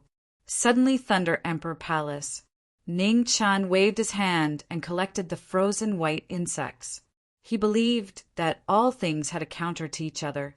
There must be something that could restrain the white fog insect tide. It was just that he hadn't found it yet. Inside the palace, the originally joyous wedding venue had now become the most terrifying place in the world. White bones were scattered everywhere, and the smell of blood filled the air. The sky was filled with flying insects flapping their wings. Traces of blood mist filled the air and dyed the white fog red. Apart from the Xiantian experts present who could barely protect themselves, the rest of the nobles were pale. Even a 9th-grade martial artist would have no chance of survival once surrounded by this endless white fog. Jiang Xian was kind-hearted and tried her best to protect those around her. Ning Qin didn't care and let the little girl decide for herself. The lustrous white light was impenetrable. Not a single flying insect could pass through it. Fan Lingyue's talent was unparalleled. The techniques she created were almost flawless. In some aspects, even the heavenly book couldn't compare. This was the first time the daughter of the general family showed her true strength. Everyone present saw that the general family didn't only have Jiang Hua, but also Jiang Xan. Facing this white fog that was even more terrifying than a monster, Jiang Xan still felt a trace of fear deep in her heart. However, because her master was present, this fear faded a lot. She used all she had learned to prove to her master that she had been cultivating diligently these days. The battle was still going on. The original's hands were like bronze, able to resist a divine weapon. With the help of the insect tide, even someone as strong as Jiang Hua couldn't win in a short time. On the other side, the battle between the sudden Thunder Emperor and the blue-robed old man was equally fierce. The blue-robed old man was slightly weaker, but he could still hold on and wouldn't be defeated for the time being. More than half of Duke Muyang's cultivation had been severely injured by Ning Chen's sword, and his injuries were worsening. Seeing that the stalemate wouldn't be broken any time soon, he made a prompt decision. Taking the risk of being heavily injured again, he took Li Youwei's palm strike head-on and knocked her out. "Let's go." Duke Muyang picked up the former, glanced at the two of them, and transmitted his voice. The original and the blue-robed old man understood at the same time. They flipped their palms and pushed their opponents away. Then they used the momentum to retreat and quickly left. Under the cover of the white fog insect tide, the three quickly retreated. However, they didn't know that one of the people under them stood up and followed them. The sudden Thunder Emperor and Jiang Hua both saw the appearance of the person who had just left. It was the city lord of Cloud Cry City. However, at this moment, everyone knew that this person wasn't the real city lord. Jiang Hua glanced at Jiang Xian's expression and roughly understood the situation. That person should be Ningqin. He was just wondering how there could be so many mysterious powerhouses in the world. Emperor Hule could not hide his anger. Looking at the miserable situation below, he said coldly, "Prepare to attack the Lihua dynasty." This was a great humiliation. The Lifire dynasty's subjects came to the Lightning Emperor Palace to cause a ruckus, killing his important subjects and even bringing away the future empress. He had to make the Lifire dynasty pay the most painful price. The ministers who were lucky enough to survive felt the terrible anger of the emperor. Their hearts, which had not yet recovered from the fear, rose again. They knelt down and did not dare to oppose. On the way to the Lihua dynasty, Ningchen quietly followed behind the three of them. He used the Chaos Scroll to conceal his aura and did not reveal any flaws. He wanted to know where those white bugs came from. If he had the chance, he would destroy them. Among the three of them, Duke Muyang's injuries were the heaviest. After barely managing to return to the Lihua dynasty, he trapped Li Yuwei in a secret room and immediately went into seclusion to recover. The blue-robed elder and Yuan Zun did not stay for too long. They rested for half a day before continuing on their journey. Ningchen followed and chased all the way to a canyon that was surrounded by mountains on all sides before he finally stopped. Layers of mist sealed the entire canyon. At first glance, it looked like ordinary mist, but upon closer inspection, one would discover that the mist was filled with tiny bugs. It was a shocking scene. The entire canyon was filled with white mist, leaving no gaps. Ningchen frowned. This was the worst possible result. This many bugs were not something that could be eliminated by a single person. He had to find a way to deal with them. This place was already very close to the four extreme Holy Lands. Ningchen did not want to alert them, so he left first. Duke Muyang's residence was brightly lit. Guards were patrolling back and forth, carefully guarding against any intruders. When Ningchen arrived, he disappeared before anyone could even see his figure. In front of the secret room, where Duke Muyang was in seclusion, a powerful aura was faintly discernible. A moment later, an even more powerful figure descended. He raised his hand to break the restriction and directly entered. Duke Muyang was disturbed and his heart trembled.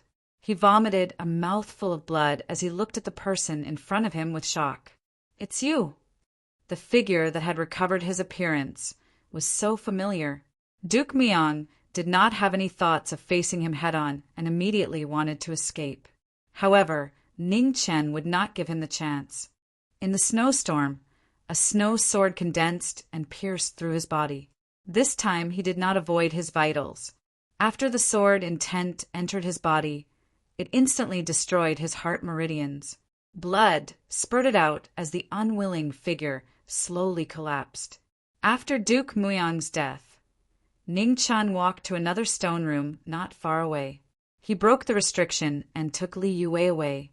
At the Li Fire Palace, Ningchen appeared with Li Yuwei and sent her back. Gratitude and grudges had been repaid in the past. Today's rescue could be considered as the final act of friendship between them. Ningchen placed Li Yuwei on the bed. Just as he was about to leave, his right hand was grabbed by the girl who had just woken up. The moonlight shone through. Under the bright red wedding dress, the beautiful girl was as beautiful as a flower. Her skin was smooth and her bones were jade-like. Li Yuwei was a very smart person. She quickly understood what had happened today. This time, the Lihua Royal Palace and the Hua Royal Palace had completely fallen out.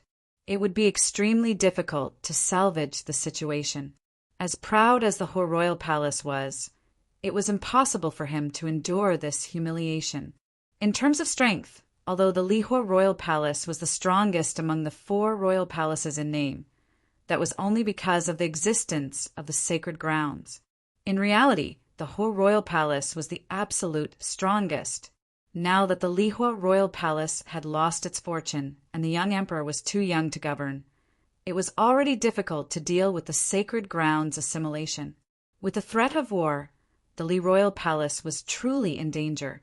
The sacred grounds did not care about the Li Hua royal palace's surname. In fact, the Hua royal palace's farce was very likely planned by the four extreme sacred grounds. She wanted to ally with the Hua royal palace to resist the pressure from the sacred grounds.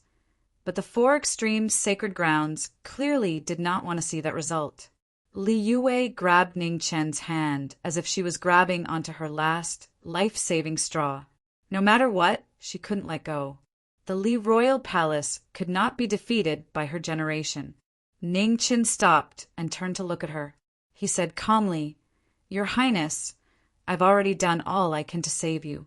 Don't ask for a yard after taking an inch." "Please," Li Yue begged with an anxious look on her face. One wrong step, and it was difficult to turn back. In this world, only betrayal could never be forgiven. Li Yan's choice back then had completely destroyed their friendship and trust. Ning Chen valued relationships, but he was even more heartless. After their enmity, they no longer had anything to do with each other. The only thing left was the most rational question of whether it was worth it or not. "I can help you, but what price can you pay? Or what price can the Li Hua royal palace pay?" said Ning Chen coldly. Li Yue's eyes were filled with tears. Thinking for a moment, she got up and took off her wedding dress, revealing her undergarments. Her jade-like skin shone with a luster under the moonlight. No matter what her reputation was, no one could deny the beauty of the Li Hua royal palace's eldest princess. She had lost some of her former sharpness, and now she was more delicate and pitiful. It was hard to refuse. However, Li Yue had chosen the wrong person, and she had chosen the wrong time. Without any emotional ties, Ning Chen was definitely not an easy person to talk to. He knew better than anyone that beautiful women were a source of calamity. "Your Highness, if this is all you can give, then forgive me for not accompanying you any longer. Goodbye." Ning Chen walked away, unwilling to waste any more time. Li Yue immediately panicked. She didn't even bother putting on her clothes. Grabbing him, she pleaded, "Just what do you want?" "Military power." Ning Chen turned around and said coldly. Li Yue's body trembled and she subconsciously let go. Hesitation flashed in her eyes. "Take your time to think about it," Ning Chen said, then turned around and left. This time, Li Yue didn't stop him. This matter concerned the future of the Li Hua royal palace. So she didn't dare to make a rash decision. All right. When he was about to leave, Ning Chen's footsteps paused, and a cold smile appeared on his face. He reminded, "By the way, Duke Muyang is dead." As soon as he finished speaking, watery light flowed and his clothes scattered. He disappeared. Shock flashed in Li Yue's eyes. Even though she had already guessed it, hearing it with her own ears still made it difficult for her to remain calm. After a long time, Li Yue put on her clothes and forcefully suppressed her emotions. She seriously considered every word Ning Chen had left behind. Duke Muyang's death had both advantages and disadvantages for the Li Hua royal palace. The advantage was that the imperial family could take back the military power Duke Muyang held. The disadvantage was that the sacred grounds would definitely be furious, and they would be even more dissatisfied with the Li family. Whether the Li royal palace could continue to hold on would largely depend on the sacred ground's bottom line. Once the four extremities sacred ground felt that the Li family was no longer suitable to continue holding power and sent troops to suppress them, everything would be irreversible. The reason she chose to marry Emperor Hulei was that she didn't want the Li Hua royal palace to be controlled by the sacred grounds forever. No matter what, having more power meant more power. The choice before her was actually very simple. First, she could continue to maintain the status quo and try her best to agree to the sacred grounds' demands while dealing with the Sudden Thunder Dynasty's invasion. Second, she could agree to Ning Chen's conditions and exchange her military power for the help of an unfathomable inborn expert. The Li Hua royal palace didn't lack connate experts, but there were very few who could survive the joint attack of several top experts from the sacred grounds and the Eternal Life Hall. Faced with a dilemma, Liyue hesitated and couldn't make up her mind. At the same time, in the great Xia imperial city, Lord Shoshan, who had been bedridden for many years, suddenly coughed violently. Black blood flowed out of his mouth, and he fainted before he could say a word. Chapter 303. Within King Shoshan's palace, candles were lit throughout the night, and a sorrowful atmosphere filled the air. Several women stood in the outer hall, tears streaming down their faces. Ife, hold on. Xiazi stood beside the bed with a throbbing pain in his heart. He flipped his palm and channeled his genuine qi into Lord Shoshan. However, his vitality was fading rapidly, and even a Xiantian expert was powerless to save him. Brother, if possible, Ife really doesn't want to die. Unfortunately, I really can't hold on this time. Black blood flowed out of King Shoshan's mouth. He grabbed Xiazi's hand and forced a smile. He had bitterly endured for over 20 years, and today he had finally reached his end. Ugh! The emperor was filled with grief. He hated the heartless heavens and hated himself for being so useless. If he couldn't even protect his own flesh and blood, then what was the point of cultivating so bitterly? Brother, I won't be able to see the future of the Grand Xia in the Yellow Springs. I will pray to the heavens again. I hope that brother will have great fortune and create another golden age for the Grand Xia. His final words echoed in his ears. His hands were right in front of him. He tried his best to grab them, but he couldn't. Xiazi's heart ached, and his aura became chaotic. His black and white hair fluttered in the wind, and a devilish aura circulated, silently corroding the emperor's mind. "Brother," said Xia Xinyu anxiously, "give him a proper burial." Xiazi said hoarsely. Then he glanced at the figure on the bed one last time before silently leaving. His back view was getting heavier with every step he took, as if 1,000 pounds were pressing down on him. He was no longer as tall and straight as he used to be. The continuous blows made the emperor's shoulders feel heavier and heavier. No one knew how long this strong emperor of Great Xia could hold on. In the Confucian sect's dragon garden, the 3 sovereigns frowned when they heard the report from their subordinates. Could it be a coincidence? Sovereign Lu asked with a serious expression. "How can there be such a coincidence in the world?" sneered Sovereign Lu. "Send someone to investigate. The superior orchid flower isn't common." "It can't be a coincidence," said Sovereign Lu. "Yes." Sovereign Lu nodded. This matter had to be dealt with seriously. No matter what, they couldn't let the imperial family suspect the Confucian faction. In the imperial edict palace of Great Xia, Xiazi, who had just returned, sat on the dragon throne. Demonic qi lingered between his eyebrows, and his royal appearance changed slightly. He looked colder and less gentle. Below the main hall, a withered old man wearing strange clothes knelt down and respectfully said, "Greetings, Your Majesty." "Elder Gu, you may rise," Xiazi said softly. "Thank you, Your Majesty," said old Gu as he stood up. "Elder Gu, did you find anything?" Xiazi asked. "Your Majesty, according to the Western Border's Gu Code, the poison that the late emperor was poisoned with should be the luo flower poison. This flower is originally not a highly poisonous thing, but once it comes into contact with the superior epiphyllum flower powder, it immediately produces a terrifying poison that is incurable," Elder Gu said respectfully. Xiazi frowned and continued to ask, "Where is King Shoshan?" "It's the same as the late emperor. It's also the luo flower poison," Elder Gu replied. With a loud bang, Xiazi's true qi erupted.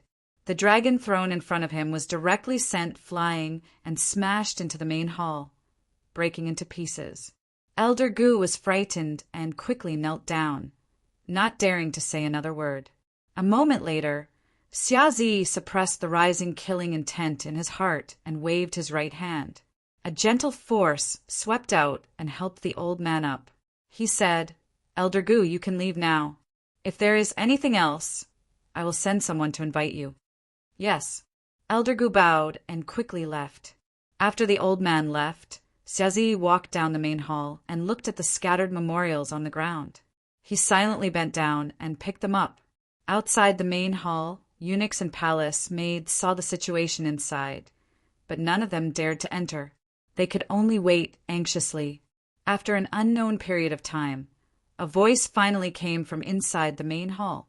He calmly said, "Come and clean up these things." 3 eunuchs and a palace maid hurriedly entered the main hall and quickly cleaned up the destroyed dragon throne, brush, ink, and broken porcelain.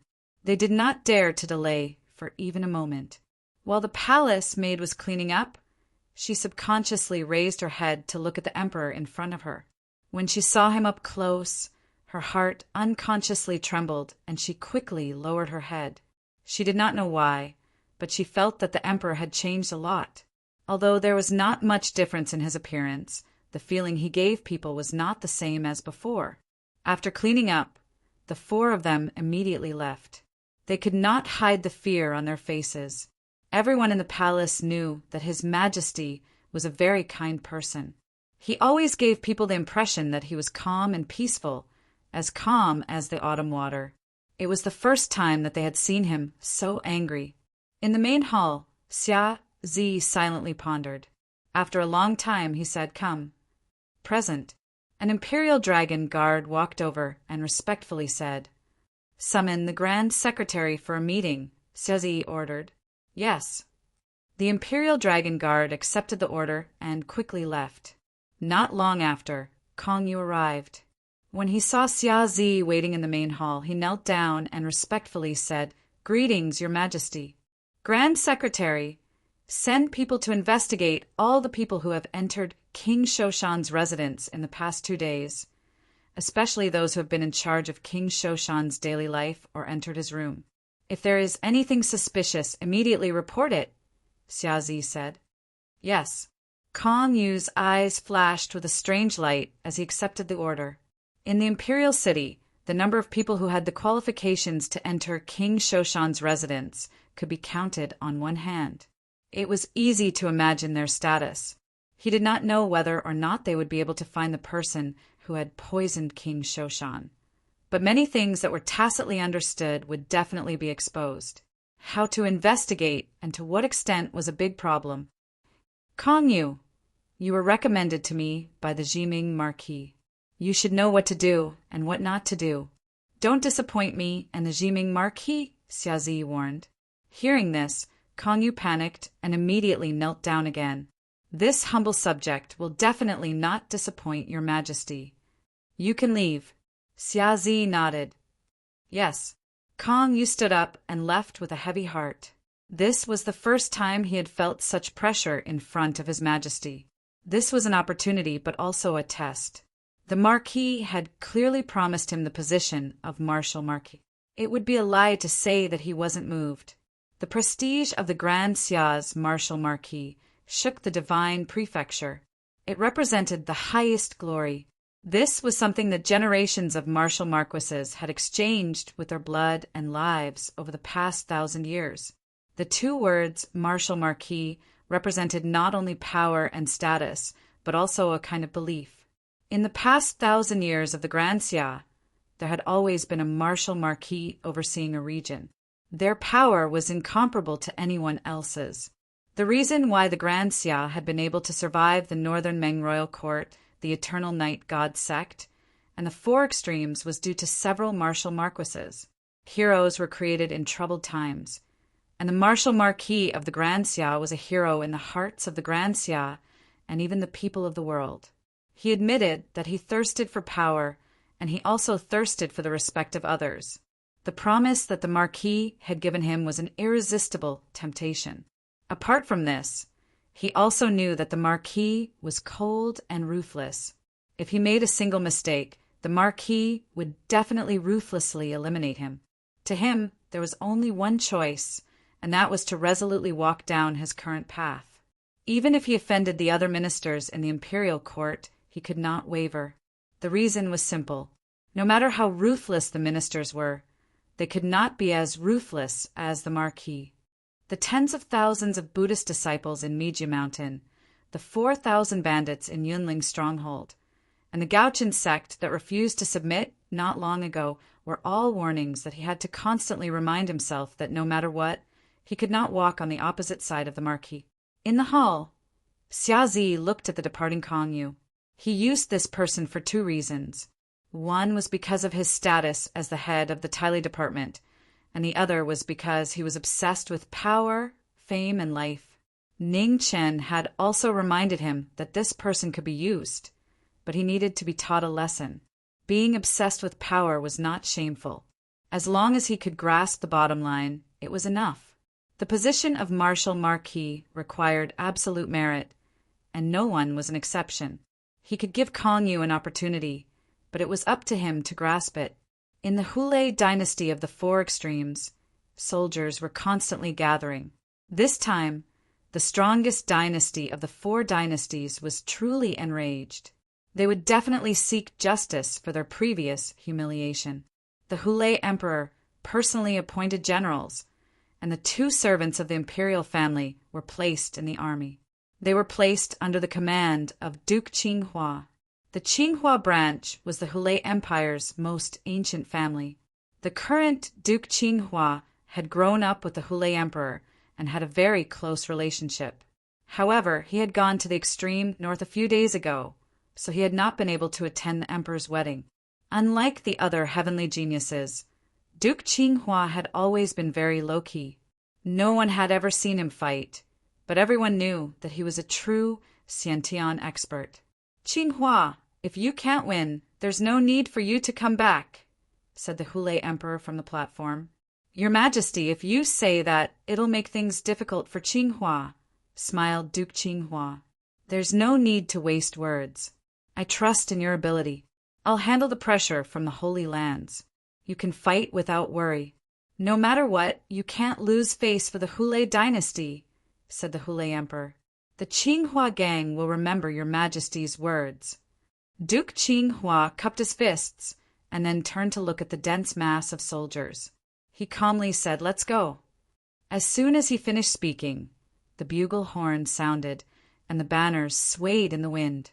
The army set off in the northeast direction and embarked on the path of conquest. Not far away, Ning Chen looked at the majestic army that was leaving. His eyes flashed with a glimmer of brilliance. This emperor's sudden thunder was indeed bold. He didn't even give face to the four extreme Holy Lands. The current situation was different from the past. The four extremes were practically unified. No matter what the other factions thought, they all submitted to the four extremes Holy Lands on the surface. It was easy to imagine how much pressure the Hule Emperor would have to bear. In the next moment, her clothes scattered and she vanished. Ning Chen appeared in front of an ordinary-looking residence next to a river in Cloud Cry City. With a single step, he walked in. If his guess was correct, Jiang Hua should have guessed his identity. It was time for him to have a chat with him. Chapter 304. Jiang Hua sat quietly in the pavilion, looking at the lotus pond in front of him as if he was waiting for someone. A familiar figure appeared and walked into the pavilion. "You really came back." Jiang Hua poured a cup of wine and pushed it towards him. "I had to come back." Ning Chen picked up the cup and replied, "I have worries in my heart, so I can't help you against the sacred land." Jiang Hua didn't beat around the bush and said directly, "Brother." Jiang Xian happened to be walking over from nearby. When she heard this, she immediately became anxious. Jiang Hua raised his hand to stop her from continuing and said seriously, "Jiang Xian, as your brother, I can promise you anything, but not this. I can't gamble with the life and death of the entire Jiang family." Ning Chen silently drank a mouthful of wine and said calmly, "What if we can cut off the path of the Four Extremities Realm Master and make him stay in the divine great land forever, unable to return to the Four Extremities realm?" Jiang Hua narrowed his eyes and said, "Perhaps the Four Extremities realm without a realm master is the best result. With this promise of yours, I can rest assured. I hope that the next time we meet will be the last time." Ning Chen put down his cup and stood up to look at Jiang Xian outside the pavilion. A gentle look flashed across his face as he said softly, "Remember, Jiang Xen will not lose to anyone now, and it will be the same in the future. Take care of yourself." As soon as he finished speaking, his clothes scattered and disappeared. Jiang Xen was anxious and wanted to stop him, but it was too late. In the pavilion, Jiang Hua was silent for a moment. Then he stood up and looked at his younger sister. "Jiang Xen, you should go and pay your respects to your master." Jiang Xen was startled and didn't understand what he meant. "Get ready. I'll take you to the divine great land tomorrow." Jiang Hua looked at the four extremities, sacred land in the distance, and narrowed his eyes. According to Ning Chen's words, he should be thinking of a way to seal the passage between the two realms. Once he succeeded, the two realms would be completely sealed. Before that, it was Jiang Xen's last chance to pay respects to her master. As her brother, he had to do something for his younger sister. Jiang Xen quickly reacted, and her face lit up with joy. She nodded vigorously. She had long wanted to pay respects to her master and see the divine great land that her master spoke of, but she never had the chance. Ning Chen appeared 300 li to the west of the Longevity Hall. He waited quietly without making any rash moves. 1 day, 2 days, day after day passed. On the 13th day, the token on his body suddenly trembled, and a powerful will surged into him. "He's finally here." Ning Chen looked towards the northwest and took out the golden token. He poured his true qi into it and responded to the summons of the Golden Staff Imperial Advisor. The resonating aura immediately allowed the two of them to sense each other's location. Even if they were 5,000 kilometers apart, they could not stop each other. The speed of the three disasters was astonishing. For hours later, the golden staff clanked, golden light gathered, and a withered old man appeared. "Senior Golden Staff." Ning Chen cupped his fists and greeted him politely. The Golden Staff Imperial Tutor sized up the former and nodded. "Kid, you're still a man of your word. You didn't go alone to obtain the phoenix blood." Ning Chen smiled gently and said, "How would I dare to promise Senior Golden Staff?" The Golden Staff Imperial Tutor nodded in satisfaction. "Let's go." Ning Chen nodded and rushed towards the Immortal Palace in the east. Not long after, the two of them arrived in the sky above the Immortal Palace. Their powerful auras suppressed the entire Immortal City. Among the jagged rocks, black crows cawed. The Immortal Palace, which had existed for tens of thousands of years, was facing its greatest danger today. The Disaster King was dead. Who could stop these two top experts? In the Immortal Palace, the 3 Xiantian experts guarding it flew out. The strongest one was dressed in green and had a strong aura. He was among the 4 tribulations. The other 2 were slightly weaker. One was at the 3rd tribulation, while the other was at the 2nd tribulation. They stood behind the middle-aged man in green with serious expressions. Seeing the 3 of them, the Golden Staff Imperial Advisor did not seem to have any intention of attacking. He said, "I'll leave this place to you. I'll come and help you when I find the phoenix blood. Senior, please." Ning Chen was not angry. He stepped forward and said. The Golden Staff Imperial Advisor did not say anything else. He took a step forward and passed by the 3 of them in the blink of an eye, heading towards the palace below.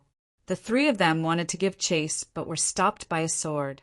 The Great Yin's green sparrow sword hummed, not allowing the 3 of them to take even half a step forward. Ning Chen faced the 3 of them alone. With one sword, flowing light danced and shone brightly. The 3 of them felt a strong pressure and did not dare to be careless. They returned to their senses and fought the enemy with all their might. Below the battle, the Golden Staff Imperial Advisor stood in front of the Immortal Pond and observed for a moment. Then his golden staff landed on the ground.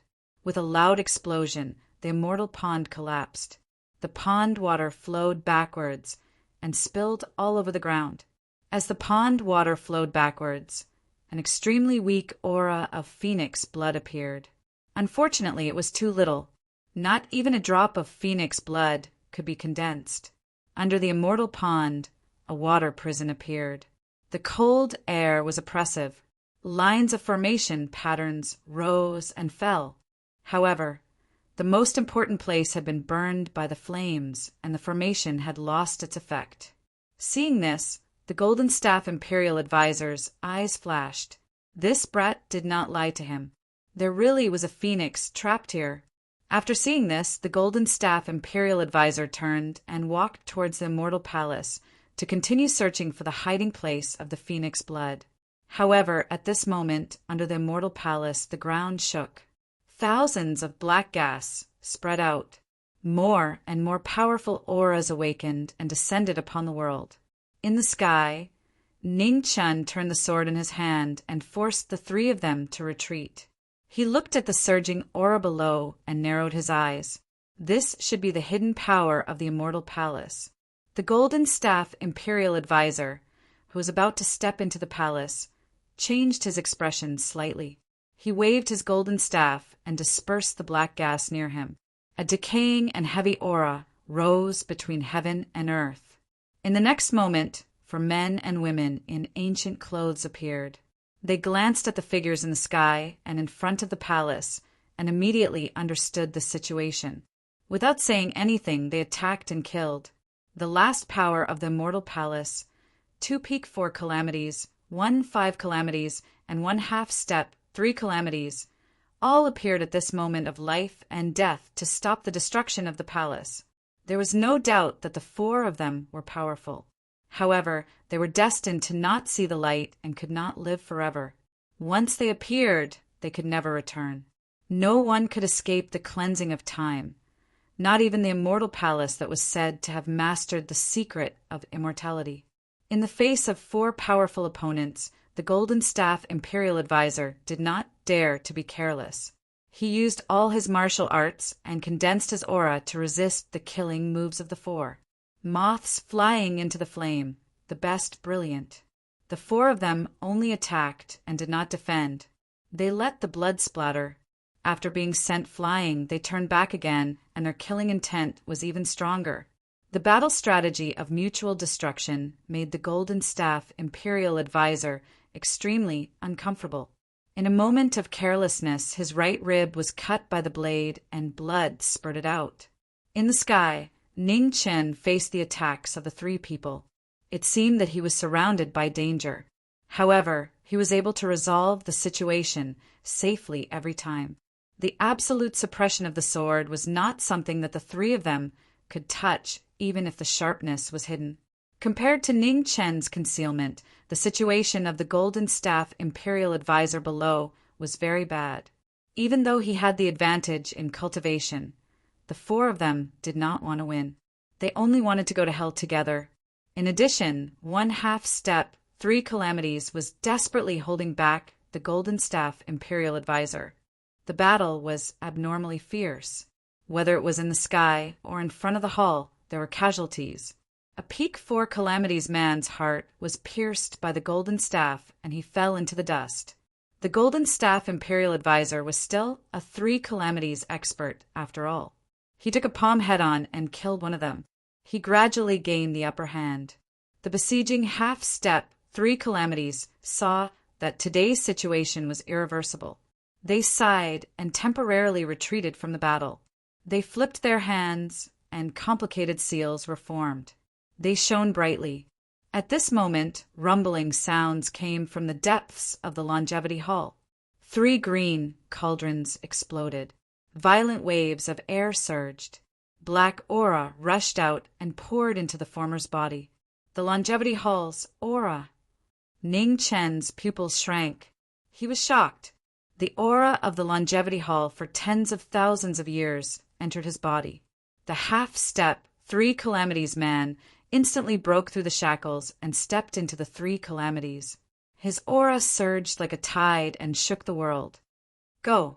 The Golden Staff Imperial Advisor saw that the situation was not good. He immediately wanted to retreat. However, before he could take a step, he saw a black palm force closing in and blocking his retreat. The old man who had taken a crucial step with the help of the aura of the Longevity Hall's aura was no longer inferior to the Golden Staff Imperial Advisor. It was even slightly stronger. It seemed that he was about to step into the second calamity. The Longevity Hall had existed for tens of thousands of years. Although it was not as powerful as the great Xia dynasty that ruled over half of the Divine Land, its aura was still much stronger than the Lihua dynasty. The sudden change of the situation put the Golden Staff Imperial Advisor at a disadvantage. He was in danger. Ning Chen's expression turned serious. He no longer hid. The wind and clouds on his sword changed. The Golden Staff Imperial Advisor could not die here. Otherwise, his plan would be ruined. The change of the sword made the three inborn experts feel the pressure increase. Blood spurted out, and they kept retreating. The sword collided with the sword. Light splashed everywhere. A sword met the attack, and killing light filled the sky. Suddenly, in the moment of the stalemate, a pure white blade light appeared. The middle-aged man in green was stunned. He did not expect that the blade light would be the last thing he saw. The blade cut the throat without any warning. The remaining two were shocked and reacted in panic. However, their strongest companion had died. No matter how much resistance they had, it was useless at this moment. The blade and sword moved together. Blood sprinkled in the sky. In just a few breaths, two more figures fell. After dealing with the three, Ning Chen's figure flashed and appeared in the battle in front of the hall. He blocked the Golden Staff Imperial Advisor with his blade and sword, except for the old man who had stepped into the three calamities. "Your opponent is me," Ning Chen said. The blade and sword started fighting again. They were completely different opponents. One was at the fifth calamity, while the other was at the peak of the fourth calamity. The two were blocked out of the battle. The Golden Staff Imperial Advisor's expression relaxed a little. He focused on dealing with the old man in front of him. He knew very well that this person could not hold on for long. As long as he could hold on for a while, this person would dissipate. Life decree. The golden staff in the Golden Staff Imperial Advisor's hand shook the ground. The golden ring swayed, and the golden light rose into the sky. In an instant, the surrounding heaven and earth surged crazily. The three calamities attacked with all their strength. The power was shocking. It was completely different from before. The old man did not show any weakness. He moved his feet, and a black aura surged. It drowned the surrounding 10 miles and turned it into a dark land. Chapter 305. The three disasters clashed with each other. Their terrifying auras collided continuously. The Longevity Hall that had been around for countless years finally collapsed. Seeing that the Longevity Hall was destroyed, a hint of sadness flashed across the man's eyes. In the blink of an eye, he forced himself to calm down. His aura increased by 30%, turning his anger into boundless killing intent. He was determined to kill the person in front of him forever. The two extremes collided. The ground cracked and fell apart. Huge rocks were pulled by the two's vital energy. They rumbled and rose. Soon after, they turned into dust and dissipated between heaven and earth. Not far away, Ning Chen and the other two were also affected. The pressure on them doubled. The aura of the three disasters was far stronger than that of the 5 disasters. Their auras were fully released. The sun lost its color and the world turned dark. Heaven-shaking moves surged out, roaring and surging. The terrifying collision involved everything within 1,000 feet. Houses collapsed. It was a scene of destruction. The aftermath hit. The man in ancient clothes and the state master with the golden staff took a few steps back at the same time. Their mouths were overflowing with blood. Puff! The state master with the golden staff staggered and vomited another mouthful of blood. After using all his strength, he was actually at a disadvantage. Die! Hatred flashed across the man in ancient clothes' eyes. The black gas around him exploded again. He turned his palm and slapped down. He wanted to send the person in front of him to hell first. At the moment of crisis, a watery light flickered. After images flashed past and instantly rushed into the battle. They raised their swords and sabers and slashed at the former. Ignorant junior! The man in ancient clothes was furious. He changed the direction of his palm and faced the figure in plain clothes. The saber and sword collided with the palm. With a bang, he was forced back a few steps. Blood splattered in the air. However, this temporary obstruction allowed the state master with the golden staff to recover. He forcefully suppressed the surging blood in his body and faced the enemy again. Ning Chen wiped the blood from the corner of his mouth. He saw the two people behind him attacking with anger. He turned his sword and saber and faced the two of them. The cold blades collided again. Killing lights danced in the air, making the battle even more intense. The state master with the golden staff looked gloomy. He was also furious. This was the first time in 100 years that he was forced to this point. He actually needed a junior to save him. The dignity of the three disasters could not be disobeyed. The state master with the golden staff held the golden staff in his hand and spun rapidly. Sounds of golden rings colliding rang out. Majestic golden light broke through the darkness and illuminated the world. Law of life, one law of heaven and earth. This extreme move was the move that allowed him to step into the Tao and face the three disasters. A strange aura surged. In an instant, the universe froze, and all things prostrated themselves. It was a shocking scene, one that left one alarmed. When the man in traditional clothing saw this, his eyes flashed with determination. He gathered his true essence and longevity chi. With a flip of his palm, he opened the gate of life and death. The road to the underworld was difficult. The man in ancient clothing made up his mind to at least drag the person in front of him down with him. A waterfall of blood mist exploded around him, and the unparalleled power of the flame of hatred gathered in his last move. On the other side, the battle had also entered its most critical moment. Even Ning Qin had a hard time dealing with the joint attack of the two ancestors of the Hall of Eternal Life. He unleashed his combat prowess to the extreme. His saber and sword danced in unison, bursting forth with dazzling martial arts. In the next moment, the ultimate move collided with a loud bang, causing the heavens and the earth to suffer a calamity. An area of 30,000 feet was instantly razed to the ground, causing rocks to flutter about while sand filled the air. The two people who were sent flying were covered in blood. After landing on the ground, they retreated a few steps. Ha ha!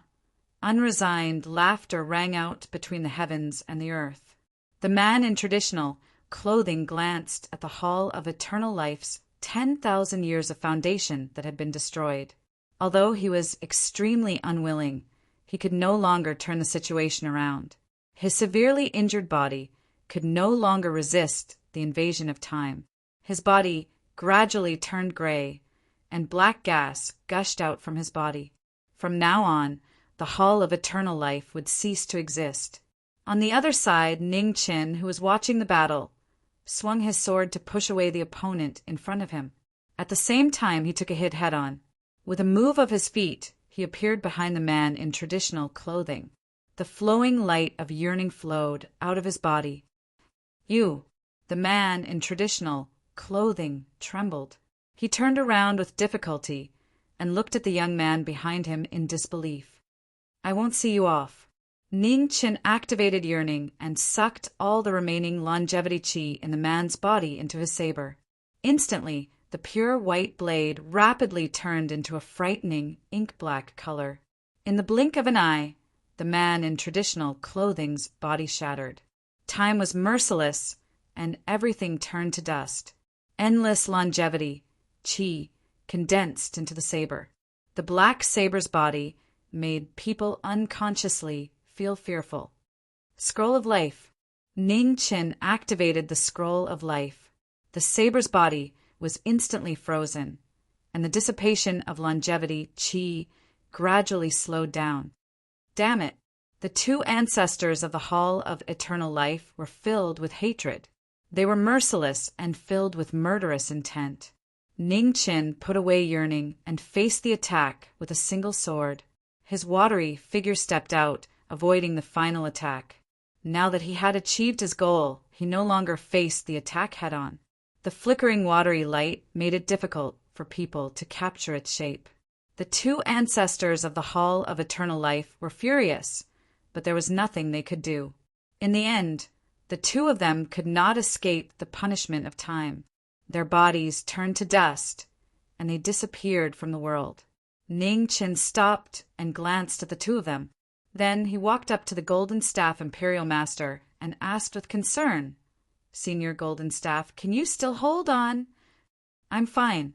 The Golden Staff Imperial Master endured his injuries and replied with a deep voice. He looked at the remains of the Hall of Eternal Life and slowly narrowed his eyes. The ground was riddled with holes. There was not an inch of undamaged land left. All that was left was a mess. It made people sigh. "Where's the phoenix blood you mentioned?" The Golden Staff Imperial Master looked for a long time and asked with a deep voice. Ning Qin looked around and a hint of confusion appeared on his face. After thinking for a while, he said, "Senior, don't worry. The Hall of Eternal Life has made many enemies in the four extremes. Since the phoenix blood is so important, it must be in a place that ordinary people can't think of." The Golden Staff Imperial Master was about to say something when he suddenly vomited a mouthful of blood. His aura became violent. Ning Qin went up and helped him up. He said with concern, "Senior's injuries are serious. Let's find a place to heal first. We can talk about other things later." The Golden Staff Imperial Master's expression was gloomy, but he did not say anything. This was different from before. This kid had obtained the luck of the Hall of Eternal Life, and his strength had increased greatly. It was not a good time to fall out with him. He was in urgent need of time to heal. When he recovered from his injuries, he would definitely settle the score with this kid. Ning Qin acted as if he did not know. He carefully supported the former and walked towards the east. 100 miles away, in an ancient temple that had been abandoned for a long time, Ning Qin appeared with the Golden Staff Imperial Master. He helped the latter to sit in front of the statue and said softly, "Senior Golden Staff, please heal your injuries here first. This junior will go out for a while and will be back soon." The Golden Staff Imperial Master did not say anything. Even if this kid wanted to leave now, he could not stop him. There was no need to waste his energy. Ning Qin left and rushed back in less than half a day. He looked exhausted after a big battle. In his hand were 3 stalks of moonlight grass. The spiritual qi was overwhelming. The Golden Staff Imperial Master felt the former's aura and opened his eyes. He frowned and said, "You fought with someone again?" "Yes." Ning Qin nodded and did not explain anything.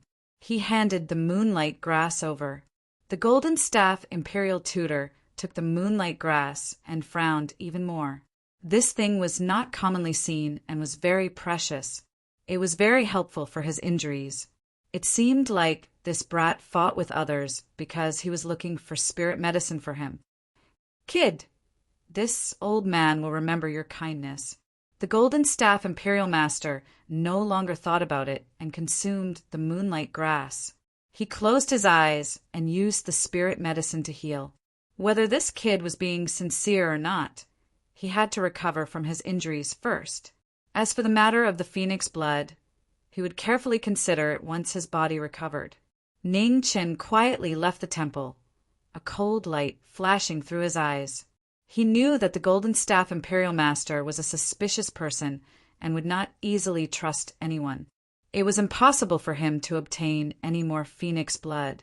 However, he still needed the Golden Staff Imperial Master's help in dealing with the 4 extreme holy lands. These 3 moonlight grass were not given for free. With the Golden Staff Imperial Master's nature, if he wasn't heavily injured today, he would very likely have already turned hostile. 3 moonlight grass were not enough to eliminate his suspicions, but as long as he hesitated, it was enough. Within the Confucian school's dragon garden, a blue-robed disciple quickly walked over. He respectfully bowed to the 3 Confucian school sovereigns and said, "Sovereigns, the Minister of Imperial Affairs requests an audience." "Invite him in," said the weapon sovereign from the middle of the main seats. "Yes." The blue-robed disciple immediately turned and left. Not long after, the Minister of Imperial Affairs walked in. He bowed and said, "Greetings, sovereigns." "Minister of Imperial Affairs, didn't you say that there was no need for you to come to the Dragon Garden?" scolded Sovereign Lu. The Minister of Imperial Affairs lowered his head and respectfully said, "Reporting to sovereigns, this disciple had no other choice but to come and ask for your help." "Why are you in such a rush?" asked the sovereign. "Sovereign, you might not know this, but the head of the Grand Preceptor has already received His Majesty's orders to investigate everyone who went in and out of King Shoshan's palace 2 days before the incident. Including this disciple, the 3 Confucian school officials are all under suspicion. The Grand Preceptor's people will come at any moment. It's not like you poisoned him. What's the rush?" frowned Sovereign Lu. "Huh." The Sovereign of Imperial Affairs chuckled and interrupted. "Sovereign Lu, it seems you don't understand what he's worried about. Although he wasn't the one who poisoned him, the Grand Preceptor's investigation isn't limited to just poisoning him." Hearing the Sovereign's words, Sovereign Lu snorted and mocked. Men are insatiably greedy. They never know when to be satisfied. The Minister of Imperial Affairs lowered his head in shame, not daring to retort. "All right, there's no need to argue." The Sovereign of Imperial Affairs stopped Sovereign Lu from continuing. He then looked at the person in front of him and calmly said, "Minister of Imperial Affairs, we already know about this matter. We will seriously consider it. You can leave first." "Yes." The Minister of Imperial Affairs bowed again and left. "Sovereignly, what do you think?" Sovereign Bing asked after the Minister of Imperial Patronage left. The Sovereign of Imperial Affairs' smile disappeared and he replied, "It's not easy. King Shoshan's matter is clearly someone intentionally trying to drive a wedge between the Confucian school and the imperial family. Xiazi is already suspicious of us. Once he truly investigates, it will be troublesome." "Then drag him down as well," said Sovereign Lu coldly. The Sovereign of Imperial Affairs shook his head. "It's not that easy. Xiazi's strength is not below ours. Even if I personally act, I don't have complete confidence." Chapter 306. In the Heavenly Sky Academy in the Lingbo Pool, the sleeping figure slowly opened her eyes. Suddenly, the pool water surged and white light gushed out, illuminating the entire academy like it was daytime. Within the wooden house, the teacher looked towards the rear courtyard. His eyes were still cloudy and there was no change. It was good that she had woken up. This woman's talent was rare and would be an indispensable strength in the future. Half a day later, a hidden dragon guard appeared in the imperial decree of Great Xia. He knelt in front of the palace and respectfully said, "Your Majesty, Miss Mu has woken up." On the dragon throne, the emperor with dazzling white hair and a demonic aura finally revealed a trace of tiredness. He had not let down the task his good friend had entrusted him. "There's no need to send people to keep an eye on her. You may leave." "Yes." The hidden dragon guard's figure flashed and disappeared from the palace. At this moment, a young eunuch came in and reported, "Your Majesty, the head of the imperial court requests an audience." "Go in," said Xiazi calmly. The young eunuch accepted the order and quickly walked out. Not long after, Kong Yu walked into the palace and knelt. "Greetings, Your Majesty." "What is it?" asked Xiazi. "Your Majesty, the spy that the imperial court sent to the Confucian sect has sent news that the superior Sirius flower has been discovered in the dragon garden," said Kong Yu respectfully. Xiazi was startled. He slammed the table and stood up. His eyes were filled with killing intent. "Is the source trustworthy?" Kong Yu respectfully said, "It is." This is a spy that the Marquis arranged to enter the Dragon Garden 2 years ago. Originally, he didn't plan on using it. However, he found out that the Minister of Imperial Affairs and 3 other important officials from the Confucian sect had entered the Marquis residence the day before the Marquis of Shoshan's incident. How many more spies like this are there? Asked Xia Zi with a frown. Kong Yu hesitated for a moment before speaking the truth. Your Majesty, there are almost all of the important officials in the court, especially the Confucian officials. Most of them were placed there by the Marquis. However, the Marquis warned that these spies are not to be used unless there is no other choice. At this point, Kong Yu knelt down again. Your Majesty, this humble subject did not deliberately conceal this matter. However, the Marquis once said that as long as Your Majesty does not take the initiative to ask, this subject will not speak of this matter. Hearing this, bitterness flashed through Xia Zi's heart. It turned out that Ning Qin had never trusted the Confucian school. It was only because of his relationship with Xia Zi that he didn't go too far. Find these spies, gather all the information you've gathered over the years, and report it back as soon as possible. Xia Zi ordered with a cold glint in his eyes. Now that things had come to this, they could no longer tolerate it. They had to quickly get rid of the hidden dangers in Great Xia. Yes. Kong Yu respectfully accepted the order and immediately got up and left the hall. After Kong Yu left, Xia Zi leaned back on his dragon throne. He raised his right hand and massaged his forehead. The exhaustion in his eyes was getting more and more intense. Demonic aura circulated and filled the ruler's body. Awe-inspiring righteousness overflowed and resisted the surging demonic aura with all its might. In the Confucian school's Dragon Garden, the 3 sovereigns of Bing, Lu, and Ceremony looked in the direction of the Imperial Palace's Heavenly Mandate Hall. Their thoughts turned as they weighed the future. The unexpected appearance of the superior Sirius orchid in the Dragon Garden was clearly a result of someone framing the Confucian school. Whether or not Xia Zi knew about this matter, they couldn't be careless. The best way was to prepare for a rainy day. Sovereign Lu, it's time to let the people of Great Xia see our Majesty's current appearance, said the sovereign of Bing. How about we let the people come to the palace and ask for orders? Sovereign Lu smiled. Then let the Minister of Imperial Patronage handle it, said the sovereign of Bing. Sovereign Lu nodded. In the Eternal Night cult's second divine hall, Residual Wind walked in and half knelt. He respectfully reported an important matter. Oh! Zhong Qianqiu's eyes flashed with a strange light. He sneered and said, Since the Confucian school has already taken action, we have to help no matter what. The reincarnation of the underworld king. This idea is not bad. The Confucian school is thoughtful. Under the Confucian school's lead and the Eternal Night cult's secret help, rumors and slanders quickly spread throughout Great Xia like tidal waves. The rumors that started from an unknown place became more and more outrageous as they spread. Every word was heart-wrenching and chilling.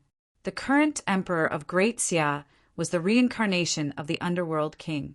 He had killed his father and brother, killed loyal people, and was cruel and immoral. In the end, he would bring the entire Great Xia to destruction. The people were terrified. 1 spread to 10, and 10 spread to 100. The lies eventually became the truth, and people had no choice but to believe them.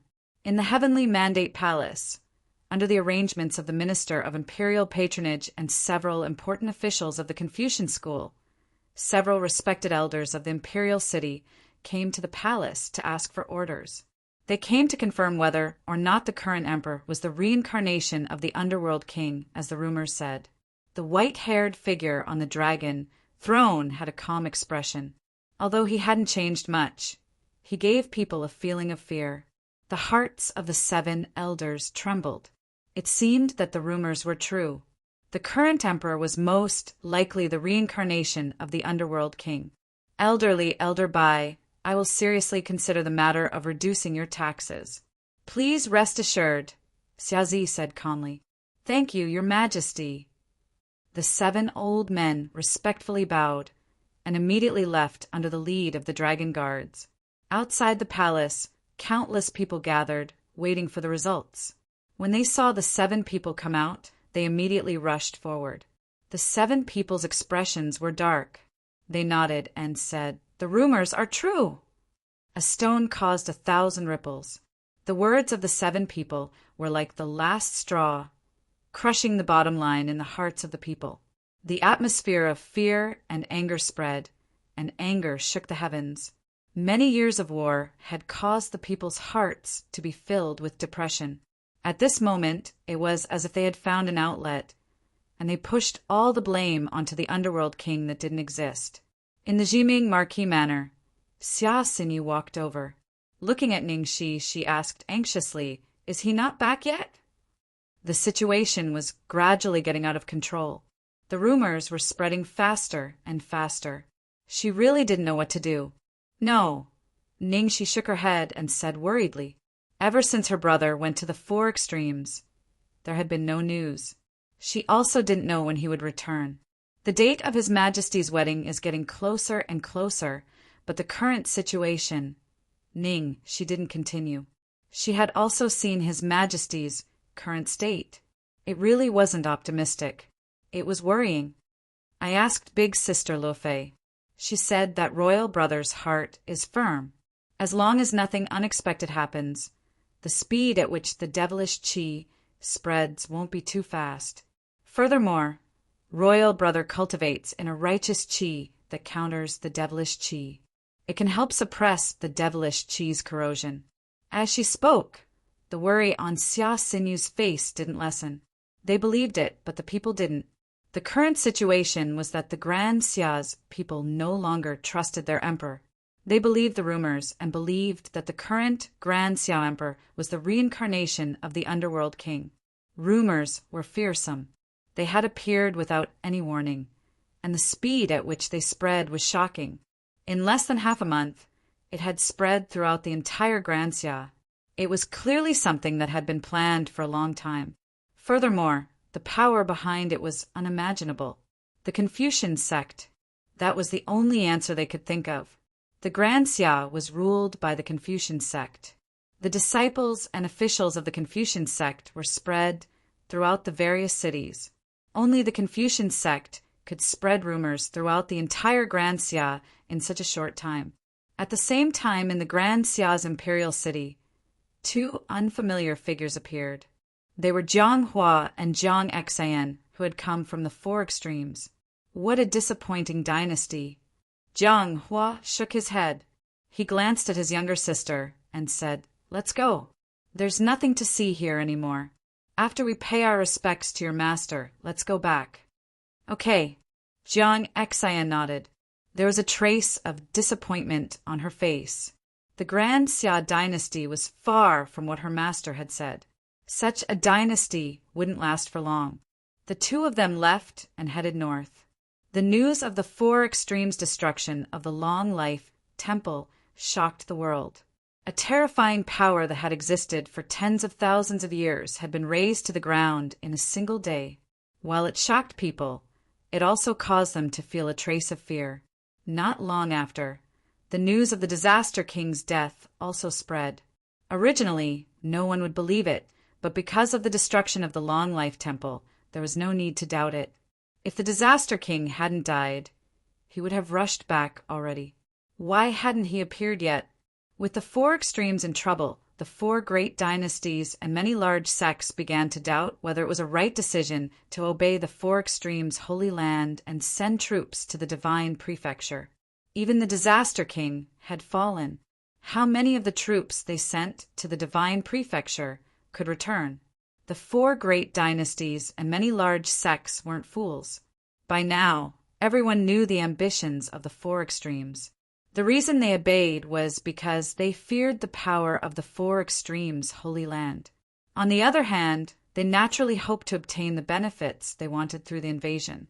However, the current situation didn't seem to be going as smoothly as they had imagined. They could tolerate the flames of war igniting in the divine prefecture, but they definitely wouldn't allow the flames of war to come back. In the ancient temple, the Golden Staff Imperial Advisor had been recuperating for nearly a month. In the previous battle, his injuries weren't light. Thanks to the 3 moonlight herbs that Ning Chen had found, his injuries were stabilized. During this month, Ning Chen had become even busier. Every day or 2 he would go out. Every time he went out, he would only return after 4 or 5 days.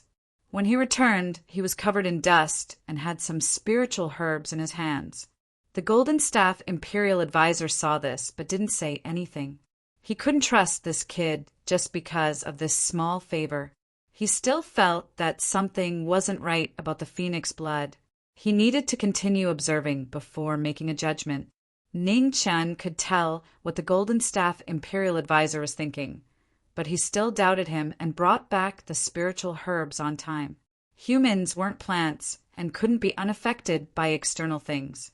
The Golden Staff Imperial Advisor didn't notice that his attitude had changed from being ready to fight as soon as his injuries were healed to just observing for a while. In the Lihua dynasty, the Hulei dynasty's army marched straight into the Lihua dynasty. The war had begun. Even though the Holy Land's people had come out to warn him several times, the Hulei Emperor stubbornly resisted. He was unmoved, determined to seek justice. The Lihua dynasty fought back with all their might, but in the face of the Hulei dynasty's powerful attacks, they were still forced to retreat. The situation was extremely unfavorable. The Hulei dynasty displayed the true strength of the 4 great dynasties. Under the leadership of Duke Qinghua, the army of 300,000 was unstoppable. In just a month, they had conquered 11 cities of the Lihua dynasty. The name of Duke Qinghua quickly spread throughout the 4 Extremes realm, attracting many people's attention. Chapter 307. Duke Qinghua was a title that few outside the Hulei dynasty knew about. He was so low-key that it was a bit too much. However, it was this person who led the 300,000 elite troops of the Hulei dynasty and defeated the Lihua dynasty time and time again. There was already a gap in strength between the 2 dynasties. After Li Yan's death, the power balance between the 2 dynasties had been reshuffled. The transition period between the new and the old had yet to pass, causing the 2 dynasties to tilt even further. The 4 extreme sacred lands' main focus was on the divine land. They didn't want to completely fall out with the Hulei Emperor for the time being. This caused the war between the 2 dynasties to be even more intense. The Li dynasty of the Lihua dynasty was in danger. Even with the support of the Empress and Li Yue, how could a young emperor take on such a huge responsibility? There were more and more voices of dissent in the court. Under the pressure of the war, it was harder to control the hearts of the people. The Lihua dynasty couldn't stop the 300,000 elite troops of the Hulei army. The few reverends of the Lihua dynasty couldn't stop Duke Qinghua's Khanate forces either. They were defeated without any suspense. The Lihua dynasty had no chance of winning since the beginning of the war. The sacred land didn't really care about the outcome of the war. As long as the rulers of the 2 dynasties were still under the sacred land's control, it was enough. The 4 extreme armies selected from the various sects and the 4 dynasties continued to gather in batches. They were then sent to the sacred land in batches and sent to the divine land. Emperor Sudden Thunder was very cooperative with this part of the army. However many the Holy Land wanted, he would give them without any discount. The Hulei Emperor knew very well that this was the 4 extreme realms' bottom line. As long as they didn't go against the 4 extreme sacred land, the sacred land wouldn't have any extra energy to interfere in the war between the 2 dynasties. In the Lihua Palace, Li Yue read the battle reports one after another. Her beautiful face didn't show a single smile. The Hulei army was stronger than she had imagined. With the addition of the unstoppable Duke Qinghua, the war was basically one-sided. However, this was under the condition that the Hulei dynasty didn't send out all their top forces.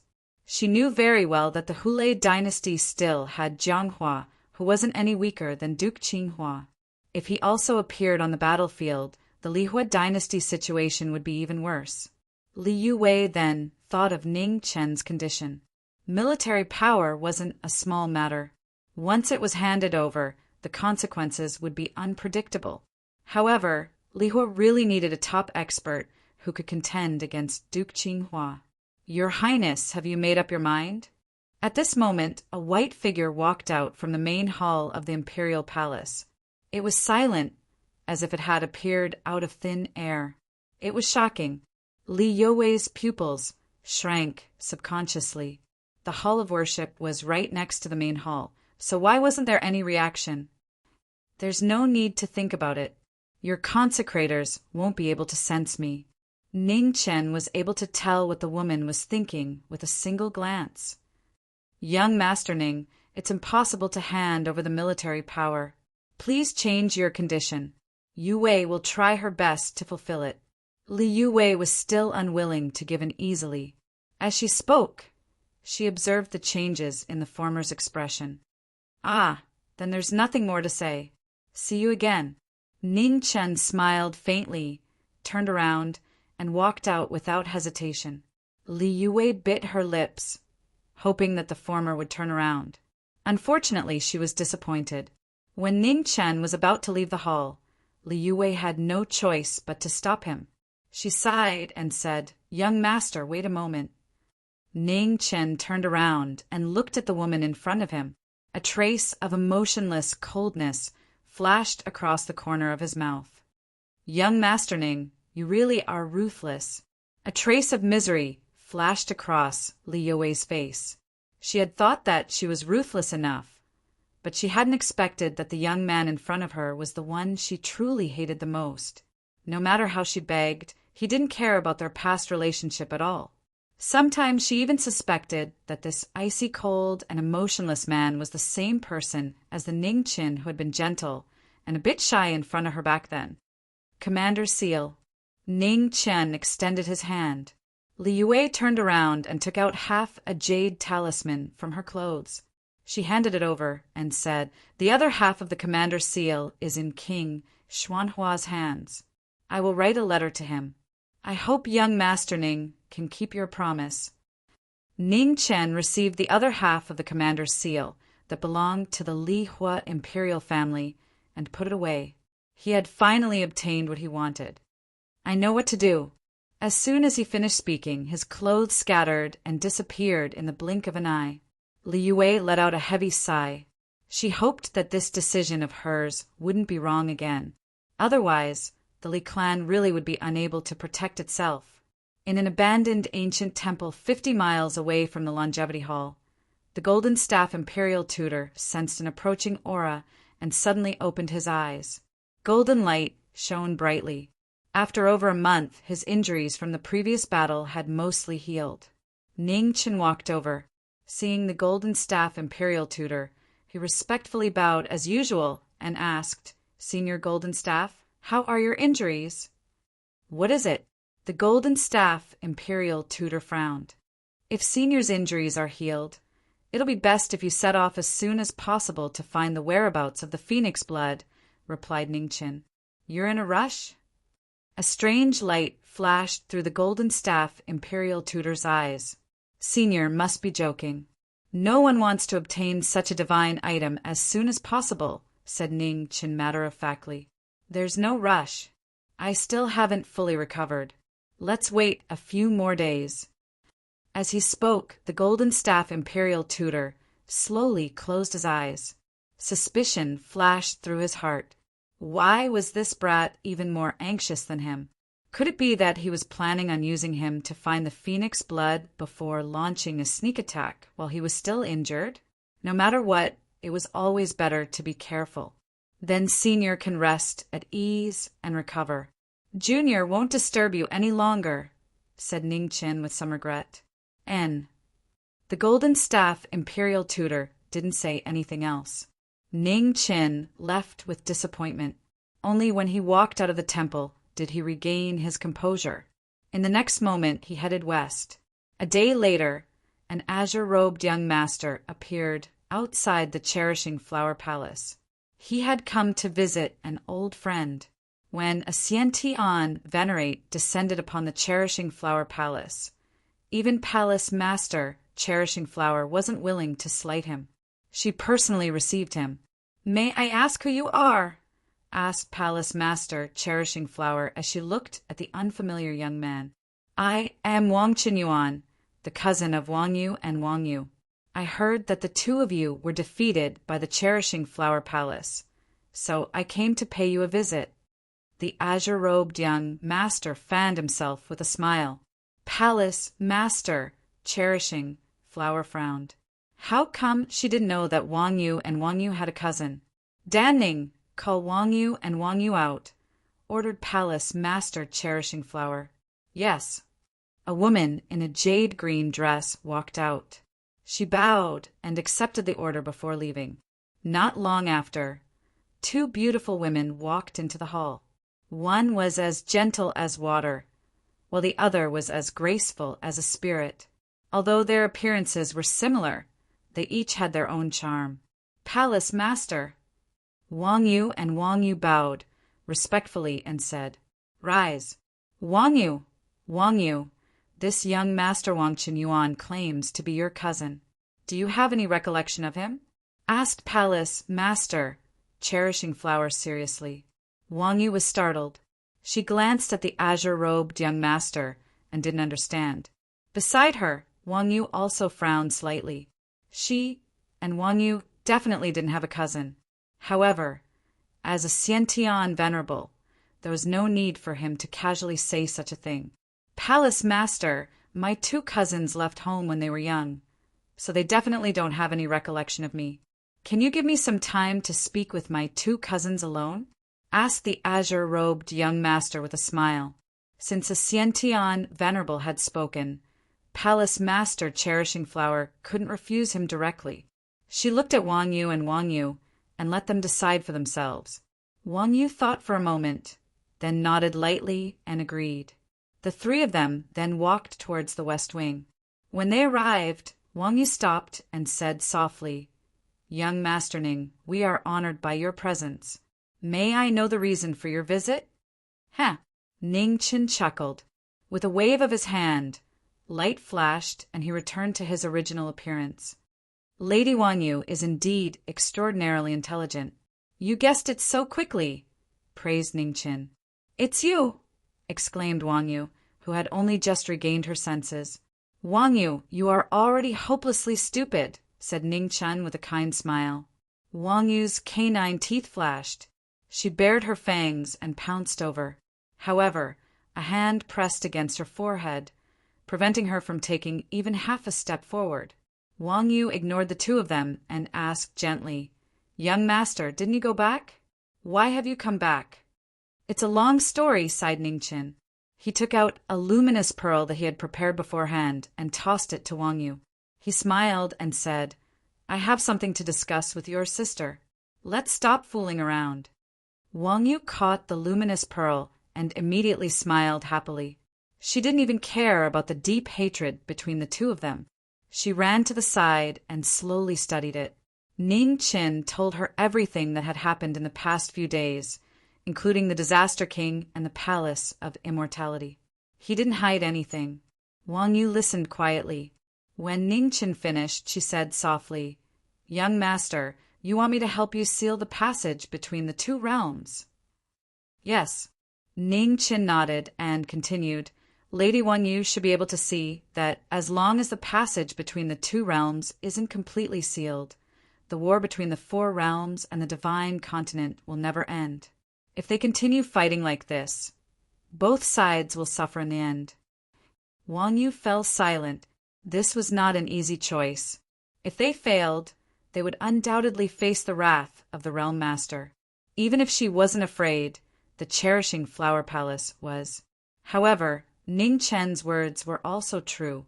The war between the two realms would cause great harm to both the four realms and the divine continent. In just a short year, two Xiantian experts and no less than 100 disciples of the Cherishing Flower Palace had been sent to the battlefield of the divine continent by the sacred land. Their fate was unknown. After a long time, Wang Yu raised her head and asked seriously, "Young master, how confident are you?"